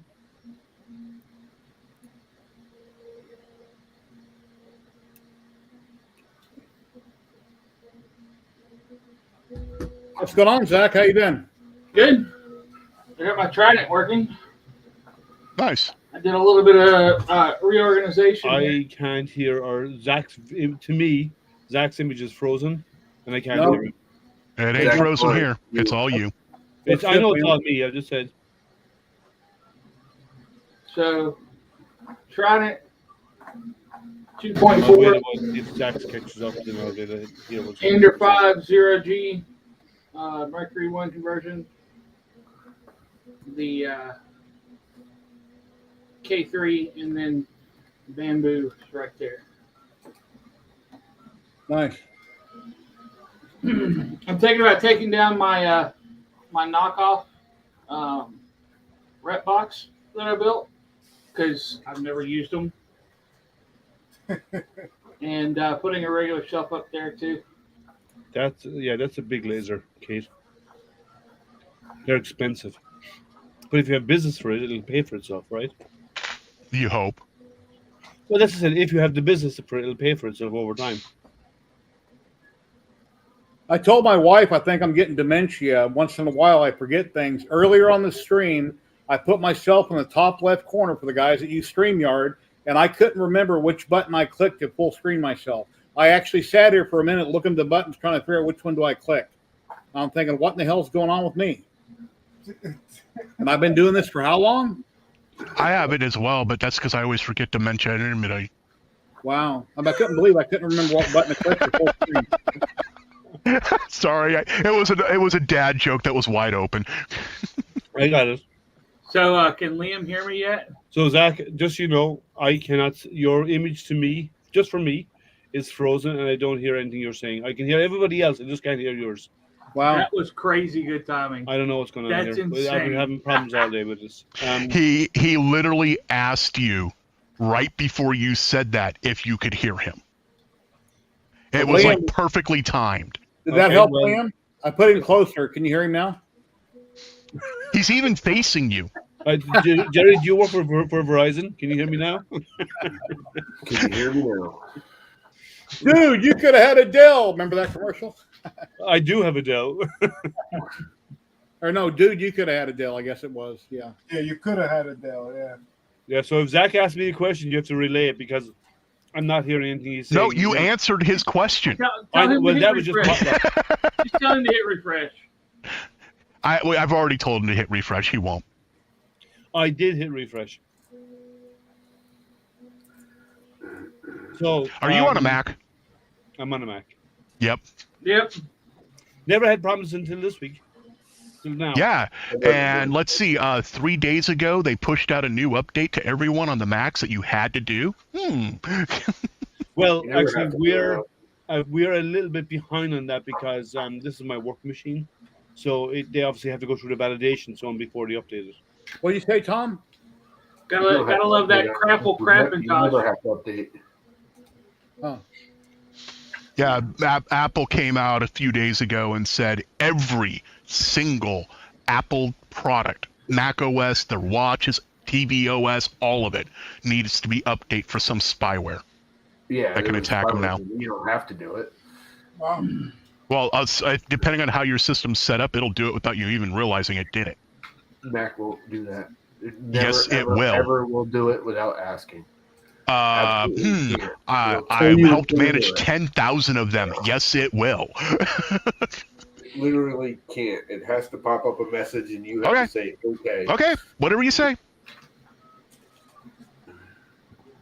Oh, I ordered my first roll of glow in the dark. I've been doing this for 7 or 8 years. My first roll of glow in the dark right here. Come on, camera. Did you order steel? Did you order hardened steel nozzles? Yeah. My Bamboo already has what I need. Okay. How long do you say you've been 3D printing? I don't know, 6 or 7 years. I'm just saying, make sure it's hardened steel is all. I still have my original glow in the dark roll. I have a roll of glow in the dark ABS that is as old as you've been 3D printing. Yeah, I was gonna say mine's probably 5 or 6 years old. From my understanding, the Amelin brand is one of the better ones right now. Well, the roll a friend of mine recommended to me. It had when the prep was lit up, it looked like little silver plates. That was $35 a roll, and I don't want to spend $35. So last week, Kate gave me $25. She got Stream and PayPal, so that's where this went. Kate basically bought this for me last week, and then today she gave me another $25 for PayPal, which I'm going to probably put towards more film. He actually hit refresh, I think. Glow in the dark. Nice. Half a roll. I probably bought this in, I don't know. Is that Hatchbox? Yep. Yeah, my first roll was Hatchbox as well, and it's currently sitting in one of my bins. I tried to refresh again. Now everybody's frozen. Let's see how. I'm just going to drop off here, Jerry, because it's nothing. It's paying up. All right. Well, thank you very much for joining, Leanne. Hopefully we can see I you can't like hear you if you Wednesday, but respond. not, I'll because see you next it's not Saturday. giving- I'm hearing nobody. It's not crispy. So I'm going to drop off. Take care, guys. Have a good night, Liam. Take care. I wonder if the end's crispy. Yep. Oh, yeah. Yeah. If only it was always that easy to get him to be quiet. I'm kidding. Yeah, that's pretty crispy. Sucks he's having There that it could is. either be bandwidth issues, it could be his browser having resource issues, because I know on mobile, if I'm using my phone, it will start doing weird things like what he was having if there's too many people. But then again, usually he's on that Mac, happens so it's not the computer, it's your internet service. Okay. Be right back. I gotta go get something. Rum? And it ain't alcohol. Ah, no fun. Green alcohol? So I got to poking around on IGUS, talking to Justin this past week about Death Racer gears, and IGUS sells a filament now that works with their tribofilament is what they call it. It's the bearing material that is basically like carbon fiber nylon, but it's Somebody just follow you? Somebody just hit follow. Hey, Greg. Greg's Maker Corner. Hello, Greg. How are you? Greg, you need to come on in. Thank you for the follow. I can't see where the follow came from, but thank you for the follow. It came from Twitch. So yeah, they I sell know the that. fiber Come on. filament. I'm not that forgetful. No, it came from Greg on Twitch. Oh, did it? Okay. Thank you very much, Greg. I've had that glow in the dark. I ordered it on May 21st, 2016. How old that roll is? Well, let me go find out how old mine is. Can y'all hear me? Yes.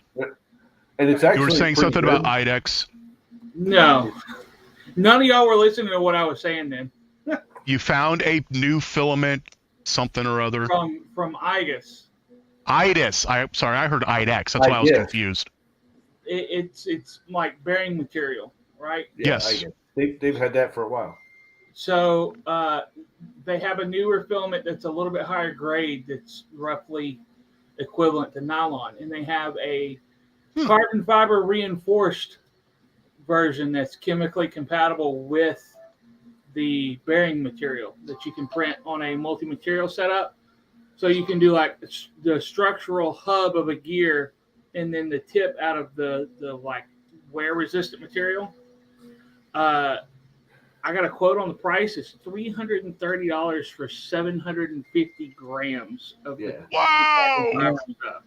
Plus, you need to burn it at like 350 degrees, don't you? No, this is Hot all water. like sub 300. I think it was like 260 is what this stuff is at. It's not bad then.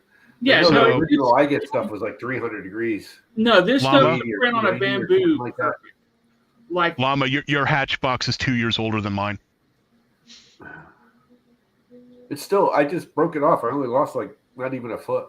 Broke it off and I'm back to flex. Keeping it in those tubs with the freaking Yep. Evidries. Ladies and That's gentlemen, what we've I got do. the one, the only Eventually, Greg from Greg's Maker Corner, and I'm talking loud so everybody will shut up while I'm talking. Here No. he is. blah, blah, blah, blah, blah, Hey, blah, everybody. blah, How are you blah, doing? blah, Whoa. blah. Oh, hello. Hey, You're upstairs. can you hear me okay? Yes. Okay. No, I'm just in a different part of my maker corner. Oh, okay. Here, I'll show you the other. That's the part you're used There we go. That's what I'm used to seeing. Yep. Nice. to. Yeah, I was my PC was just kind of, I didn't feel like booting it up, and I was already on the Mac, so here I am. Great. How's it going, guys? It's been a while. That's since I- great. It's been a while since It's a we've long seen you. time. Yeah, very good to see you. Thanks for hosting the stream tonight. Keep up the great work. We love your videos. Oh, thank you. Yeah, I was taking a break. I just got the belts video done. I'm like, let's see if anybody's on tonight. Let me. I'm on every Saturday, 1 p.m. Pacific, every single week on Twitch and YouTube. I'm looking for your. Grab Greg's channel link here, and I'll drop it in private. Oh, you You already got already- it? Okay. Yeah, I'm getting it now. Oh, I just got it as well because I already have one of his videos open. I have the Everybody display one open still.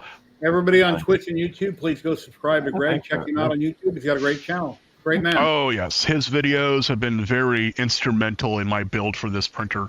When I built my hypercube that I still have from Ziltech, Oh, yeah. I watched his video while building mine and doing my videos. And what's funny about that is when you build a hypercube, you don't have instructions. Yeah, So exactly. you figure it out and you watch other people's videos. Then from one video to another, they might make changes and forget to tell you about it. And you're like, oh, that looks different. So anyway, it's a lot of fun. Yeah, So that maybe hypercube, that was one of the first build series I did. Yeah, I still have mine. Hey, Greg. How's it going? So I figured it out. The only way to get Greg to come back on a stream is for me to come on as the Trash Panda. I saw the Trash Panda. I was like, right. and the Voron. I got to admit, the Voron kind of got me excited too because I need to just finish that one up. But, yeah, I have a weird alignment issue on one of the belts. Yeah. Top belt left side is like trying to slip off the bearings. Yeah, you might have your tension a little too tight. I don't know if you checked it, like frequency wise. Yeah, no, I did by frequency, but I've also had to take apart the corners multiple times, so I may just have something out of whack. Yeah. Are you going to the Rocky Mountain Updraft, Greg? No, I'd like to go, but it's more of a time off thing than anything because I don't have it right now, and plus I'd have to fly there, and I'm like, but I'm definitely going to Murph. I'll be at Murph. So. Yeah, I traded Murph for our Murph this year. Oh wait, you're not going to Murph, Zach? I'm not going to Murph. No. Oh man, who's gonna do the googly eyes then? I'm gonna try to do both, but I want to do Murph because you can't fly drones at our Murph. Yeah. Yeah, I mean, you got to think to drive to Indiana from where we're at in Virginia. Yeah. Is it's like 1,600 miles round trip, and that's it. When you live in Oklahoma, you got to drive 1,600 miles one way to go to Walmart. That's kind of true. Hey, 45 miles, but yeah. Yeah. I have like 4 Walmarts within 10 miles of me. Closest one to me is actually a toss-up between Seminole or Shawnee. Anyway, the amount of money we spend on going to just one event, Murph, right? And because I usually have used up my paid time off by the time Murph rolls around anyway, so I just take a loss on the hours. It's probably more than it's going to cost me by myself to fly out to Colorado for 3 days and come back. So I decided, I'm kind of proud of Justin. I didn't think he had it in him to put together something like this, and that thing just blown up. So I'm going to do it. And he got a few good people to help him out too. They did a good job. Yeah. That's one of the reasons I want to go, and he's supposed to be talking to me about getting a sponsored table too. I ran it by my wife because we actually went on our honeymoon in Colorado, and I was like, "Hey, we could go back to Colorado." And she's like, "We're not going to Colorado for a 3D printing thing." So, I kind of lost out on that one. But hey, Greg. I tried. Greg. It doesn't have to always be a Wii. My wife ain't going. She's going to have brand new puppies. Yeah, see, the thing is, my wife always goes out of town to do fun stuff. Yeah. And either it's me and her go out of town, or she goes out of town. Yeah. And I get stuck at home with the dogs. So this time, she's getting stuck at home with the animals. Hey, Zach, I'm going out and doing fun. It could be worse. You could be stuck in the car with dogs, and that's all you're doing is dropping a dog off. Yeah, I was gonna say, Zolan, you've earned it because you do a lot of that traveling. Yeah, that's you get paid for that though. No, I don't. Jerry, are you going to Rocky? No, I can't afford it. But yeah, this year Lacey went to Oregon for a week to see her sister, and after that was done, she went to Florida for a weekend with my mother. My mother was going to a funeral for a friend, and she jumped ahead of the line and volunteered. Oh, I'll drive her down there. So she went down there for a week and went kayaking with manatees and just partied for a weekend. That sounds fun. Yeah, so I was like, I'll call the next one. You've earned it. You've earned it too. Is she coming to Colorado as well, or is she staying home? No, she's staying home. It's just me. What city is it in? Is it Denver area? It's just outside of Denver. Okay. I mean, literally like miles from the airport. That's right. It's Loveland. Loveland. Yep. That's right. Yeah. What are you making there, Lima? Salt Still my shaker salt shaker, salt grinder. Oh, yeah. with his I had pink to clean it Himalayan out. salt because he's going all hippie on us. I really wish I knew why my PLA prints are curling just Too much like heat. their ABS. Too much heat. I get What that. brand even of PLA? drafts, if there's drafts in the room. Some I PLAs aren't PLA. think- yeah. They Yeah, have I run into that now. No, this is Jesse. Oh. Why would Jesse be doing this? So I've had some warping issues with some of the latest Jesse filaments, and it's been too much heat around the filament. If I open up the chamber, it stops curling. So I have two 50-20 fans blowing. It had nothing to do with the part cooler. What do you have your bed at? Yep. 50, I was gonna say 50 is usually pretty good. 55. Yeah. But I'll bring Jesse all the way down to like 40, and it's fine. I've actually done it at nothing. It had zero. Yeah, I accidentally did it at nothing just a little while ago. It prints fine on it. I just add heat. Craig. Hey, wasn't there somebody I would who turn your had bed temperature down. mislabeled filament? Who was that? Oh, yeah.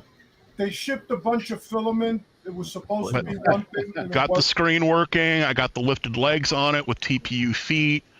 I redid all the trim. Yeah, it's beautiful. And I replaced the back panel with the white one, so that way it doesn't glare as much when I want to see what's going on the printer. Nice. Nice. That's looking good. Anyways, I know Greg was...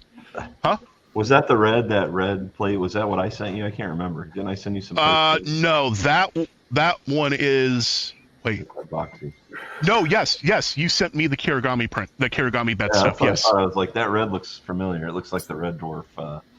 Yep, that's exactly what it is. So what I figured I'm going to do is my inside trim I'm going to leave red, and my outside trim is going to be this blue. That reflection, I thought when your printer came back up on the screen, I thought it was smoke there for a second. I was like, dude, your freaking printer's on fire. No, that's why I need to print the new top hat that raises up. Yeah. I'm gonna there's a new one out there that's a square, and that's the one I'm gonna do on this. With the extrusion. Yep.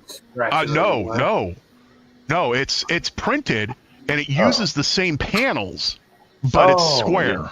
Yeah, I know what you're talking about. The tool belt one or something. Yep. Something like that. Yep. Yeah. And it's got the hinge part and everything else as well. Hey Zolan, is that the cobalt blue on that printer? On mine right now? Yeah. No, that's clear. Oh, the blue I have on it. No, that is actually from the latest one of the latest Jesse boxes. That is the premium PLA gray blue whale. Gray blue whale. Yeah. There you go. Or sorry, blue whale gray. Yay, dyslexia. Okay. Unfortunately, I can't use the Jesse in the bamboo. Yeah. They're too wide. Doesn't Jesse have cardboard now too? I thought they started doing cardboard. So they've had a supply issue. They had a supply issue with the cardboard spools, and it's been getting worse. So in the latest box, there was a letter about the fact that they're moving back to the plastic for now. And even the cardboard ones, do those fit, Sergio? Nope. I don't know about the ones from Jesse. No, the Jesse cardboard do not fit. They don't fit either. No, I'm surprised. Polymaker, yes. I can put I've kind of been doing all Polymaker lately. I have no clue what an Antina 40X is. As a matter of fact, so with the Polymaker, any cardboard, I just put those little rims on it. Yeah. I don't even put the rims on mine. No? They work well on here, so I don't have an issue with it. Yeah, I find the Polymaker spools for some reason with me, they the roller doesn't catch them well with the rings on. And that's the same thing going back to the whole weight issue. If your rings don't have any texture, they'll slip. And then Tita 40X is like an IDEX printer dual extrusion on Amazon. I have a Weedo dual extruder, and Liam has like 4 of them, but that's what Ray's talking about. And no, I don't have that. I've never heard of that brand, but I do have an IDEX that I'm currently selling here in Las Vegas. I'm selling my Weedo for $400. Pete, is it a 0.1 or a 0.2 that he just did? I'm not sure, but I know I've seen. I'm pretty sure he's commented on my channel recently, so it might be a 0.2. So, is it worth doing the upgrade, or is it better just to do a whole new kit? Okay, 0. Yeah, it's the latest videos.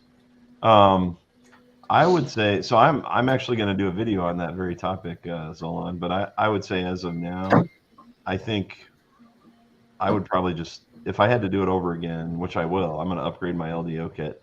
I think I'll just do the upgrade and I won't redo the whole printer. So, but they did change all but like 5 parts or something. There's only, so I mean, if you truly want to have a new printer, it's a rebuild. That's why I did. The reason why I'm asking is because I was thinking about saving up after I get the bamboo or the Voron 2.4 R2 at the size I want. I can't make up my mind yet. I'm going to do the 0.2, but I want to do also instead of doing printed parts, I want the all aluminum parts you can now get. Yeah. Anyway, the O2's got a lot of good stuff. I would say the main benefit is the new mini. The mini stealth burner is way better than the mini afterburner was trash. I mean, it was not. Oh, agreed. But is it better than what I'm running? LGX Lite? Yeah. I wouldn't say it's better, but I'd say it's just as good. So, I mean, and the nice thing is now you don't have to replace it, right? That was always the big thing. Everybody's like, oh, what extruder I'm going to use? Because I'm not going to use the mini AB. So, but now you don't have to replace it. So I think that's the benefit of that's the real benefit of the 0.2. The other stuff's all just kind of fluff, like aluminum top hat. It's a little bit nicer than an all plastic one. Then you've got, they redid some of the skirts and stuff, so it looks a little cooler on the bottom. It has more of the Trident style skirts, but it's, it's mostly cosmetic beyond the, and then the other difference, they made it where the bed goes all the way to all the way down to home and then back up. I personally think that's kind of that I don't like. I actually do not like that. Because if you don't have the full travel? Yeah. Well, you just adjust. You just shortchange your travel. You can do that in Clipper, but it's still kind of like every time you print now, you got to go and wait 5 extra seconds for the print to start. But I actually installed both end stops on mine. Get the longer feet and order the new LDO motor for your Z-axis. It's like twice the amperage. You could. I don't really need it. And then you could have it sing when it homes. Hey, Zach, slot 1 on my AMS isn't working properly. I've got a ticket in on it. So I had to stop a long print, and I moved it over to slot 2 and slot 3. And then slot 3 was making my spool jump earlier and wasn't feeding right. So I went and got a Craftsman socket out of the garage, set inside the spool, and now it's fine. So, which goes to the weight issue. So I won't lift it. Because it's not even, it's like 3/4 of a spool, and it was lifting, and it's having difficulty feeding. So I was trying to find something round. Like, what in the hell do I got? And I thought, wait a minute, a socket's round. So I got a big-ass socket, and I set inside of it, and it's working fine. Yeah, if I get the bamboo, I'm going to be printing the socket thing that they have, not socket. You said socket enough times, it's not stuck in my head. The spool, the tube that goes, one of those, but fill it with the pellets. Yep. What kind of pellets? The moisture stuff, the anti-moisture pellets. Oh, is it going to be heavy enough, like a socket? Yes. Oh, yeah. Oh, yes. Okay, because I was looking for that file on printables. I want to use something other than putting my Craftsman socket inside my 3D printer. So, So, you fill it up. You put the cap on. Right? And the cap has got all the holes, and the back it's got holes. So it's multi-purpose, That's and then you take and put this on there. You tighten it right onto the spool. Okay. So you tighten it right onto the spool. What's that called on printables? Just type in bamboo and search for You what know they got for Let bamboo. me find it. I'll put the link up. Hold on. Thank you. I'll print that. I'll print four of them. But yeah, my bamboo was working fine for a little over 2 weeks, and then I do a firmware update.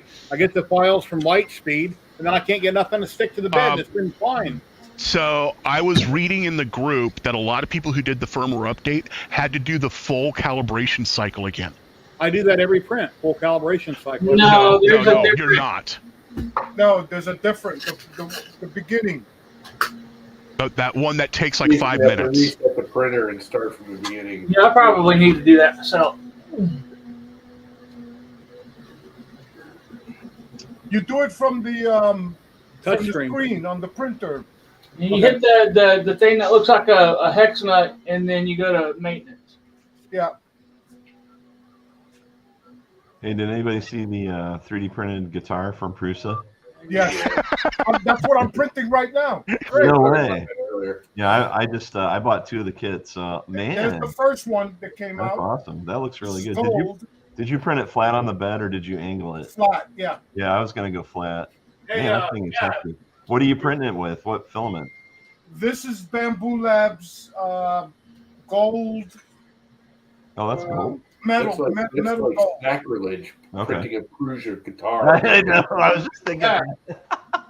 That's like Yeah. so raw. I'm gonna print mine on the I have a Prusa Bear over there, so maybe I'll do it too. Hey, Zach, I got a question. It's the second one. The second option is the button below home on the left, and then you hit utilities and then calibrate. Okay, I see it now. All right. Well, I'm not going to do it now. I'm printing, but okay. I have not gone bamboo yet. It wasn't the hex nut. All right. I really want to go bamboo, but that's only because I want the multicolor capability. Yeah, that's the only reason I do it. You know, I farted around with my what are those things called? Canadian. Oh gosh. Palette. MMU thing palette. Yeah, I think I've used it like twice, and I'm like, I just don't want to fiddle with it because stuff breaks. Tomorrow, I am pulling the Prusa Bear over here to the table, and I'm going to try to get the palette working with the Prusa Bear. Yeah. I want a palette just to stitch scraps together with it. Yeah, This that's came what out perfect and multicolor. This is 100% perfect. Great. And if I wasn't into 3D printing, I would definitely buy this. Yeah. I mean, I don't see any flaws, any layer lines, any damage. Yeah, I don't see anything wrong with it. Yeah, they pretty much own the market now with. I mean, pretty much. If you're not as building, long as I can get my AMS fixed on slot 1, it'll be great. But I'll wait and see what they say. I got to replace the little gizmo on slot 1. Yeah, I see palette going out of business now. Well, and considering what the Palette 3 has been doing, they screwed up. They screwed up bad. Yeah. Palette's just too fiddly. People are having a hell of a time getting them to calibrate properly. They constantly are jamming. The slicer blade has popped off for a few people while it's in the middle of a print. Yeah. All kinds of issues. I still say and the fact that you can't just move it from printer to printer like you can with the 2. I would like to be able to get an AMS for my Vorons, but because that Enraged Carrot Rabbit Fever, whatever it's called, that thing's probably every bit as fiddly as the Palette is. Oh, it's so no, it's just as fiddly as the Prusa MMU2. I got one right there that's never once worked right. Yeah, that's what I mean. Like, I'm not even gonna waste Zach, my time. send it to me. I'll try. No, it's been cannibalized for parts. It's not all. Oh, never mind then. Yeah, Bamboo figured it out. I mean, I just don't like. I see so many horror stories about the proprietary broken parts, and as a Voron guy, it's hard for me. The problem with the parts is the same problem that a lot of companies are having. The suppliers that make the part for them is backlogged. Yeah, big time. So, but at the same time, my coworker who bent his hot end somehow, and we believe we know how.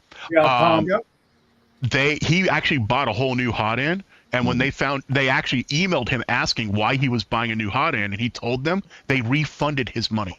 Wow. Yeah, Tom, Sam Prentice was on here a little bit ago. I watched his live stream this morning. His slot 1 has a red light. I still have a white light on mine, but it's having issues because when it retracts, it needs to pull back about another inch in order for the second spool to take over. It doesn't. so I have to do it by hand. Then when the second spool's done, number one tries to grab the filament, but I got to shove it in like 3 inches and keep it going. Pete, you'll need to message Jerry the link because the chat will eat it. I want a pallet to just stitch fucking Hey, Llama, if you're serious about that, I'll trade you a pallet for one of your nice cheese boards. All right, I'll do that in a heartbeat. Yeah. You can actually run that without actually hooking it to a printer, right? Just stitch. I think so. I mean, I've never done it, but I believe so. Yes, you can. I'll do that in a heartbeat, dude. All right. Let's do it. Let's Pete, you're on Twitch. You send it to me on Twitch. You want a cutting board or yeah, you can whisper on Twitch. Whatever you feel like sending me. I like all your stuff. I was going to buy one the other day, but Hey, Jerry? Yeah. I'm putting it in private chat. I wanted, I'll send you 2 or 3. Yeah, there you go. We'll square up. I can use them as gifts too. My wife's already. I'm getting This one's a little different, but you got a pallet 3, right? Or no, it's a 2. 2. Which is fine. That's actually It's probably the better one. Okay, thank you, Sergio. Sure. Like I said, I don't want to hook it to a printer. I just want to stitch. Yeah. Thanks very I much. want to make my own roll of filament, basically. I want to take little scraps and roll them all together into one big roll. Yeah, that's cool. Take all my samples and get them out of the little samples and put them on a roll. I'll hook you up because I know I'm not going to use it. It's sat there for probably 2 years. Well, that's like the belt printers. I have a feeling I'm going to do the same thing. I'm going to use it like crap for like a month, and then it will be over there collecting dust for like a year. So I'm going to do the baby belt, but only because I'm going to set it up to do TPU, and I'm going to print drone parts on it and just put them on Etsy or Facebook Marketplace. What are you going to print drone though out of TPU? I was thinking about doing that too, but parts. The camera mounts, the antenna mounts, the TPU. Some people are now doing TPU fold-over parts where you can put the receiver inside a pocket. Yeah. Like legs, like mine's got TPU legs on it. You can do legs as well. Goggle protectors are a big thing as well. I do that are normally done. I sell some parts on eBay for protecting your sticks, and those are all TPU. Those are all TPU. Yeah, I actually did stick extenders for my little ones out of them. Oh yeah, yeah, you can do that too. You know what does an astoundingly good job with TPU? The bamboo. Really? Yes, it does. Surprising. Yeah, that thing does everything. You know what does astoundingly good TPU? The Llama Core. Yeah. Well, yeah, you kind got Omnia drop on that, right? That's probably one of the best extrusions. Omnia drop might be sending me one. That's cool. I like that stuff. Of the new one, of the new V3. Yeah, the V3, the mirrored one, the one you can mirror easily. You can mirror any of them. That's any of them. That's one of the benefits of them. Yeah, I was going to basically replace some of the printed parts with aluminum and injected molding. That's cool. I'm going to rip the Hemera off my Frankenender and put the Omnia drop on it. Yeah, I will do an Omnia drop over a Hemera any day. And don't get me wrong, I love my Hemera. Here's another one, Joe. The Omnia drop is so much more reliable. So much easier to fix if anything does go wrong. It's like 2 minutes to take the whole thing apart, clean it out, put it back together. Yeah. The Omnia drop was, or the Hemera was such a pain. Oh yeah. One time if you have a jam inside the gear, it's constantly. I broke a piece of carbon fiber. I've had mine jammed twice. Yeah. Mine jammed constantly. Yeah, it was ugly. So is that the cobalt blue? That is cool. That's the cobalt blue. Oh, yeah. nice. So now I need a bamboo just so I have a reason to order that filament. That's one of those guitar parts, right? It's one of the guitar parts. Yes. Yeah. Now, Greg, a warning: if you're gonna order that kit that they have, the kit's only $79. Yeah. Shipping is $81. I ordered 2 kits, and I felt the pain. Oh, you did? The shipping was still only $81, so I got 2. Yeah, I should have ordered 2. Yeah. And then I figure I'm going to build one, and then after I build one, then maybe Hey, Steganaki, hello, how are you? What is in that kit that you can't buy elsewhere? Well, you can probably buy it all on Amazon, but then you're going to have to redo all the CAD. and I didn't want to do that, so I'm like, I'll just get the parts I know that work. Yeah, because it still has part of the guitar body itself, which is what the pickups and everything go in, and it's also where the bolt pattern is for the neck and the truss bar, the frets, the fingerboard, the tuners. It all adds up fast. I've built guitars before. Sergio, how big of a bag of desiccant do I got to buy for 4 of those? If I print 4 of those with AMS. You know what? I save all my desiccant from all these boxes, and I dry it. And so I don't know. I haven't bought that. So I got so much. Hey, Trevor. If you print, cool. If you print the tubes, open up your packets that you get from with like your filament and everything else, and dump it in the tube, and then your Bamboo has a filament dryer setting. You can just set the tubes on the bed and run the filament dryer, and it'll dry out the I can never say the word. It starts with a D. Desiccant. The pellets. Yes, that. Yeah, I save all my desiccant, and it adds up because it's reusable. You can just keep reusing it. The only time you have to be careful is there are some out there that have a polymer in them that if you dry them out the traditional way by putting it in your oven, the fumes are toxic. Ooh. If you put, I guess if you. But if you do the filament dry cycle in the Bamboo, you don't got to worry about it. You'll be fine. I just use my Evidries and everything stays dry. They're awesome. Right, but we're talking about something to weigh down the spools for the Bamboo. Yeah. What is the cheapest you can get a Bamboo with the AMS for? $1,600 and something with tax and shipping. With shipping, right? Well, you can run the P1P with it on it, right? What? The P1P will run the So yes, you can buy a P1P and then buy the AMS because you can't get a P1P and an AMS together.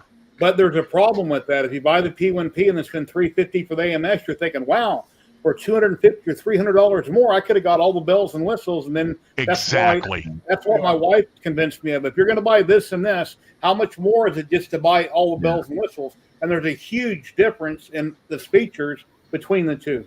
Yeah. Because the Palette 3 is got some horrible issues to this day. This Mosaic support has not been very good on that.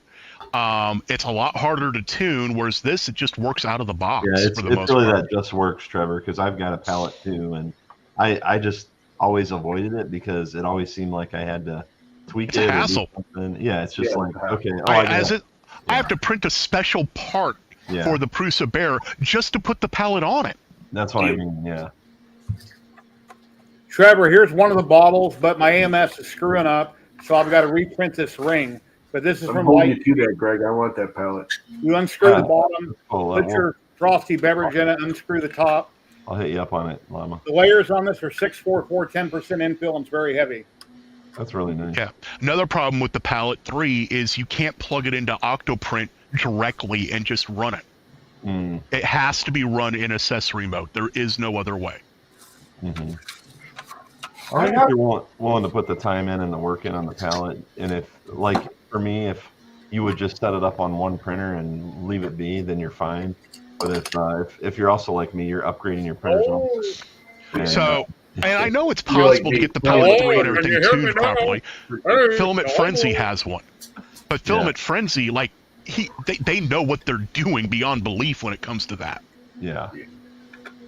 Enraged Rabbit is a good system and it's very expandable, but it makes the palette look out of the box capable. It's very finicky. Yeah. You know, I know about 4 or 5 people that have built one, and I don't think anyone's ever gotten it running. Zach never got it running. Trevor, the best one, the cheapest one, if you want multicolor and you don't want to spend a lot of money and you just want to give it a shot and see how it works, get the Chameleon. Yeah. Bill Steele's project. Just get the 3D Chameleon. There's a lot of people who are using it with really good results.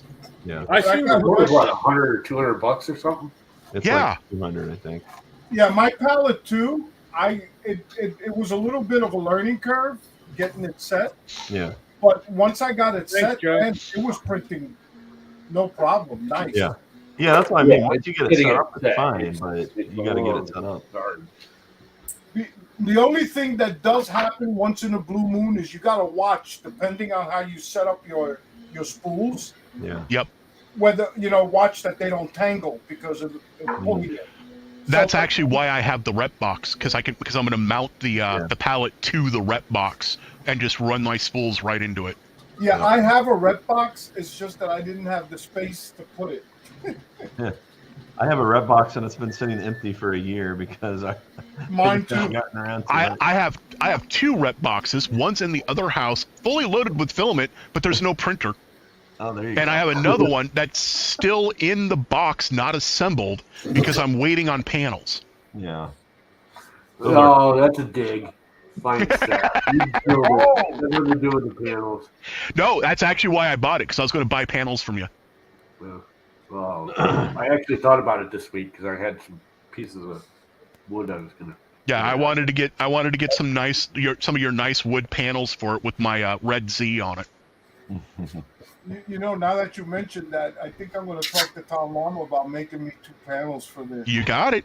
Yeah. For the frickin' rep box you don't even use. Well, I'm going to use it now that I've got some more room.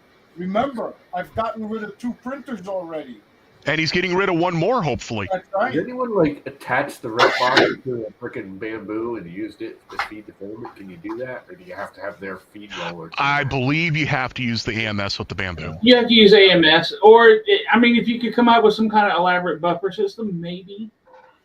No, you have to, because the last little bit it has to pull out with the roller. Yeah, it actually spins the roll, right? Yeah. Mm-hmm. Yeah.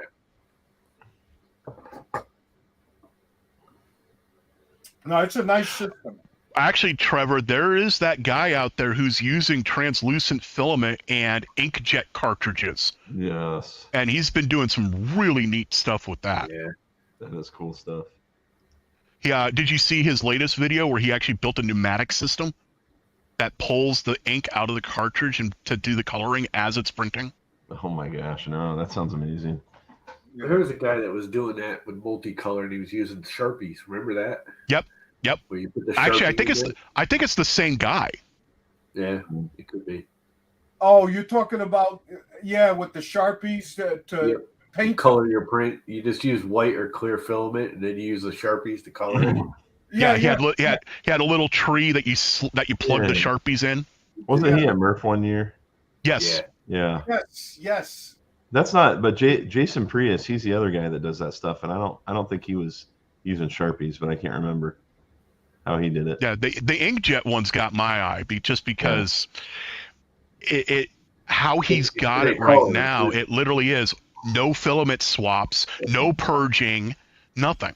Devin That's right. Yeah, I think this last Murph he was out there, wasn't he? On the last Murph, the guy with the wheel and all the Sharpies, I guess they were. I can't remember. I don't remember that. He had a wheel. This guy had a wheel set up with all the different. Oh colors. yeah, I do remember that now. Now that you mention it, yeah. That was pretty neat. Yeah. I wonder if they finished that. It was like different, wasn't it? Different tool heads or something. Yeah, each thing on the wheel. Yeah, that was insane. Yeah. Oh, yes, I remember that one now. That was my first Murph too. He was at the last one too. That was 20. When was that, Zolan? That was 2020, wasn't it? Or 20? It was supposed to be the 2020, but it was the 2021. Okay. That's I remember because you came that year. Yep, that was the only one I've been to. Yeah. That's the one I met Zolan at. Yeah. Yep. He comes up to me. I was saying hi to somebody there, and this giant walks up to me, right, with a mask on, and he bends over and he looks at me, and I'm saying, I know I'm supposed to know you, but I can't remember.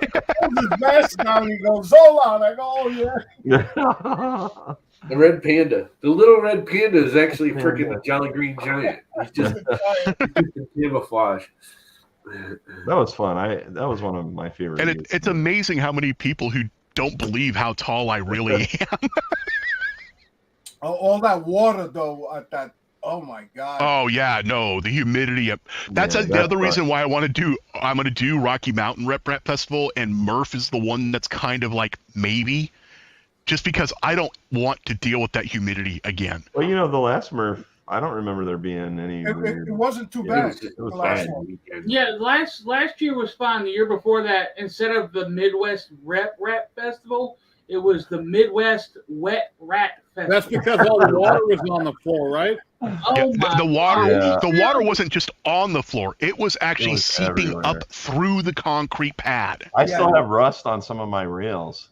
Exactly. From luckily I got rid of the other two hypercubes that I had there, but I just tore down the other boron that had the rust. Hey, Bill on it. Loverbot, how you doing? That's the one Tripod did a flip at. Yeah, Tripod Yes. wiped out. That poor dude with the crutches, man. Yeah. He was having a hard time. But last year it was fine, and I mean, probably the only difference was the weather, honestly, because it just wasn't as humid. And that's the problem. It's hit or miss. You never know. You don't know. The nice thing about all that humidity. Was later in the year, wasn't it? No, it's the same time because it actually it falls on my birthday weekend, and it was the same weekend. I remember, like end of June. Yep. June In 24th. Vegas, it's either hotter than hell in Vegas or it's perfect. It was April. Wasn't it just snowing in It Vegas? used to be April before they switched. Houses that are up by the mountains, but not where I'm at. I'm by a mountain, but it doesn't snow in this one. Ladies and gentlemen, we've got DeWitt 3D Canada coming in. His son's birthday is today. He had a birthday party for him, so that's awesome. Here's Tim. Hey, Tim. Hey, how you doing? How are Hey, you? Tim. I'm sorry. Good. Yeah, I know. We had 11 kids in the house today. Oh, that's 11 kids. Wow. So just finished cleaning up and Screaming and yelling and throwing stuff. Yeah, well, the nice thing is what we did is we had a game truck come by. So you rent a game truck, and it's basically a 30-foot trailer that's being, a truck pulls, and the kids all go in, and for 2 hours they play games in this game truck. So it was pretty good. Well, that's cool. That's how I raised my son. So it's a mobile LAN party in a semi-trailer. Exactly. Pretty much. Wow, that's actually kind of a good idea. It is a good idea, and they for 2 hours up to 11 kids, $350. Wow. So that's not bad when you think about it, right? And it keeps the kids busy for a couple A hours. bouncy house is 200, so yeah. Yeah. You take 11 kids to a Chuck E. Cheese or whatever, you're going to spend a ton of money. That's a lot of money. Yeah. Yeah. I take my two. And if you take them to a Chuck E. Cheese, you leave them with PTSD from the stupid animatronics show. And the ball pit. Yes. Yeah. Yeah. Tim, your cool thumbnails you're making lately, what program are you using? Is that on your phone or is that an app on your computer? Look, I made something the other day. You printed a wig. From my bamboo. Yeah, that's the bamboo. Raggedy There we go. Raggedy Ann. Yeah. AMS didn't detect it and shut it down. Oh, dang it! I didn't get the screen cap program up in time. It didn't adhere to the bed. Very little adhesion space. So really, what I needed to do is either do a brim or some polymer adhesive. Tim, Yeah. did you just recently update your firmware? I don't know if I did or not, but I heard you. I was listening to you in the car when I was just out a minute ago talking about updating or redoing the configuration if you update the firmware. Yep. Or redoing the calibration. Yes. Yeah, I done firmware 2 days ago, and then these prints I got from Lightspeed. I couldn't get nothing to stick to the bed. Wound up using nanopolymer adhesive. Then slot 1 died on me, so I'm using slot 3. So, yeah. Okay. Once the screen, I haven't had spaghetti in forever. I'll tell you what's neat for a birthday party, a kid's birthday party. My daughter literally had these people come. They literally brought a farm with them. So in her backyard, they set up all different kinds of animals, ducks. There was a stack. It's basically a petting zoo on the road. Including a horse. Wow. And ride the horse. The kids ride the horse and everything. It was amazing. Look, chicken nuggets, guys. Let's throw these at everybody. Anyway, never mind. Chicken poop. Chicken nuggets. It's trying to be funny. Well, Jerry, what I've been using for thumbnails, my recent ones, is Canva. Yeah, that's what I use. Canva's great. I love Canva. Yep. Canva, and if you get the pro version, which is it's an annual subscription, but it gives you access to a lot of templates. And then I just type in YouTube thumbnail templates, and there's a lot of really cool templates in there, and it helps with the thumbnails. Yeah. Yeah, I get them done. I'm doing a series right now, and I crank them out in like 30 seconds. It's really cool. No, it's great. So tomorrow I'm streaming. I'm going to be building my LEDs for the stealth burner for the third time. I got it today. I've learned my lesson. I saw that. Did you fry a couple? No. You say you've learned your lesson. Yes, I fried 2 sets of LEDs because I inadvertently threw 24 volts through them, and I know better. Oh! Wow. Yeah. You know what? I actually fried my part fans on my 02, so don't worry about it. It's easy to do. Everybody, I think like my 10. It happens once in a while. So did you tape it when you fried them? Was you taping it? No, the only time, no. Yeah.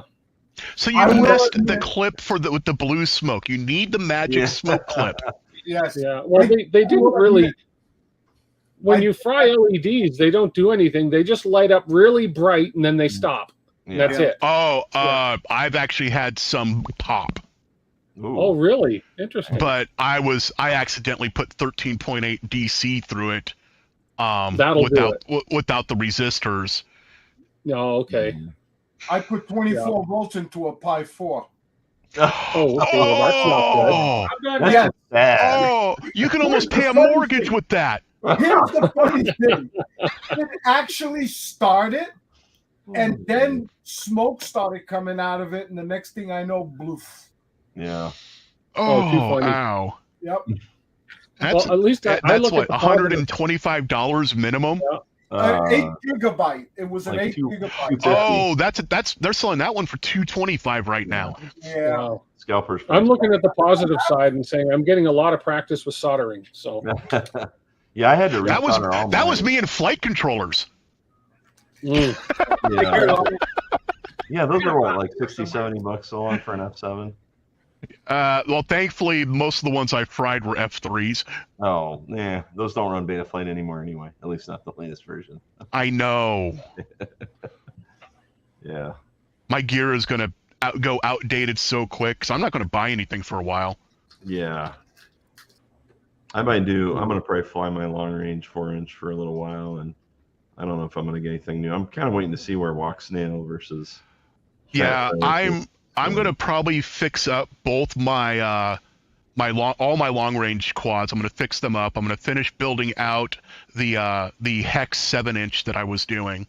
But I don't need to buy anything new. I have everything I need to do them.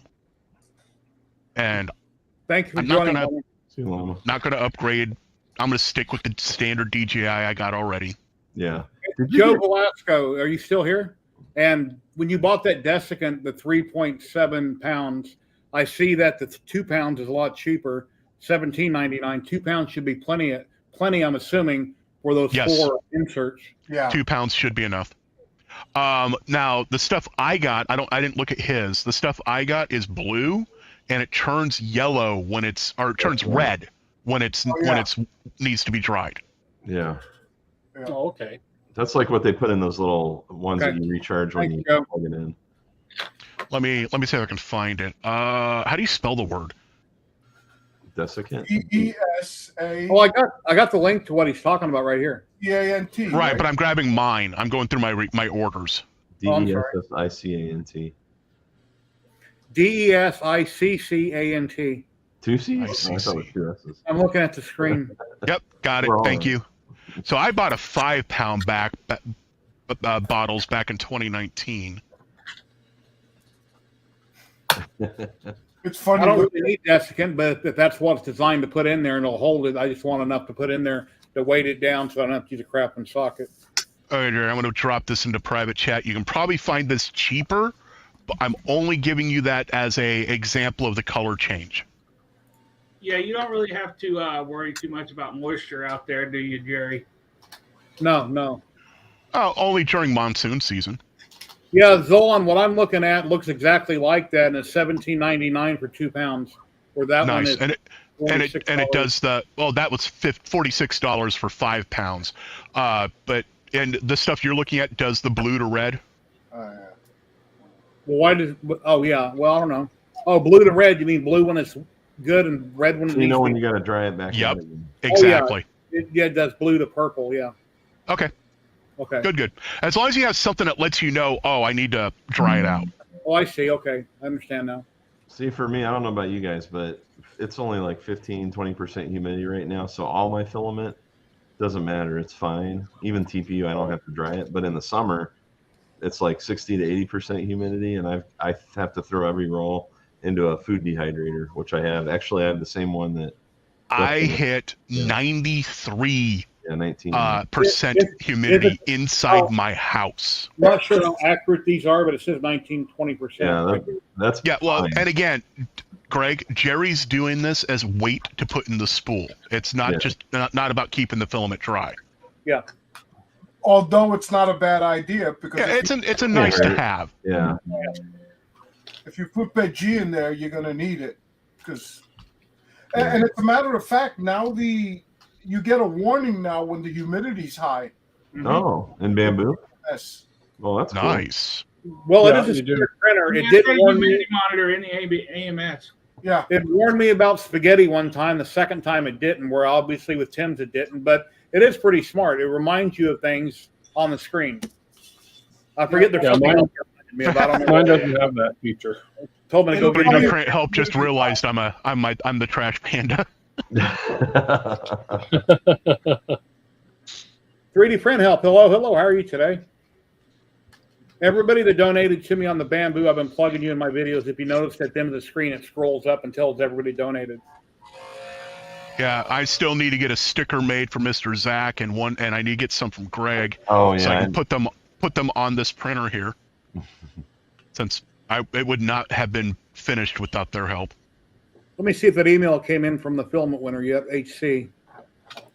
Where are you located, Greg? What state? No, I don't see an email. Ohio. Oh, okay. So you oh, no wonder you can make Murph easy. Yeah, it's literally. I'm in Northwest Ohio, so Murph is less than 2 hours from me. Only if he can get past the train derailment. No, I'm not in that. Yeah, he's on the other side of the train derailment. I'm basically in Detroit for anyone who. I mean, I'm closer to Detroit than anything.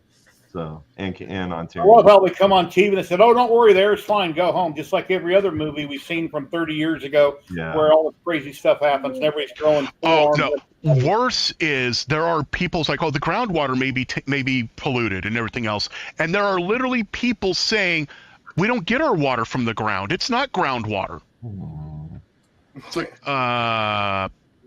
Groundwater is where all water comes from, whether part of it's well or not, or from lake mead and well water, it gets filtered. But if the fish are dying left and right, I wouldn't drink it. I'm just glad that's like way southeast of me and it's flowing south, not north. So so into the Mississippi. Yeah, that's rural Ohio. I mean, you can't expect much. And they're right across the border from Pittsburgh, Pennsylvania. Yeah. It is. Yeah, it's right. It's like 45. Real critter up there. Yep. I'm 45 minutes from Earth, so. Yeah. Now, Earth, I was in Ocean City, Maryland over the summer last year, and I was like, man, Earth wasn't too far from there, if I remember right. Like, yeah, not if you're coming Sergio. Back. Yeah. I will be in Virginia Beach, Virginia this summer. You'll be close to Zach. Yep. Yeah. Cool. Let me get those dates. September 26th to 30th, I'll be in Virginia Beach. Are you going to come up towards DC? Probably not. Well, just because I'm going to be almost out of vacation by that point. I think I'm going to do a raid, guys. I've been streaming for 4 hours and 10 minutes. Yeah. Right. And everybody watching on Twitch, I'm going to raid into Chris Frillo. I haven't raided Chris in like a year. Or it's been a long time. And right now I believe he's now doing his geek stream, which is basically one of these, but everybody's playing video games. Sweet. Well, thanks for the stream, Jerry. Well, so thank you. When you come out, I'll let you. I'll tell him in a second. You go ahead. Sorry. Yep, you'll still be here after the stream. Raid starting in 5 seconds for everybody on Twitch.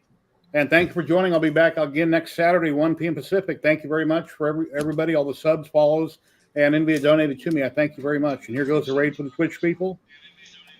And that's rating over. And for everybody on YouTube, thank you very much for watching. I really appreciate it. Kate, thank you very much for the $25 on PayPal this week and last week. I really appreciate it. Everybody have an awesome day, and I will see you next week, 1 p.m. Pacific. Somebody's whispering to me. Thanks, guys. Appreciate it. Have a great day.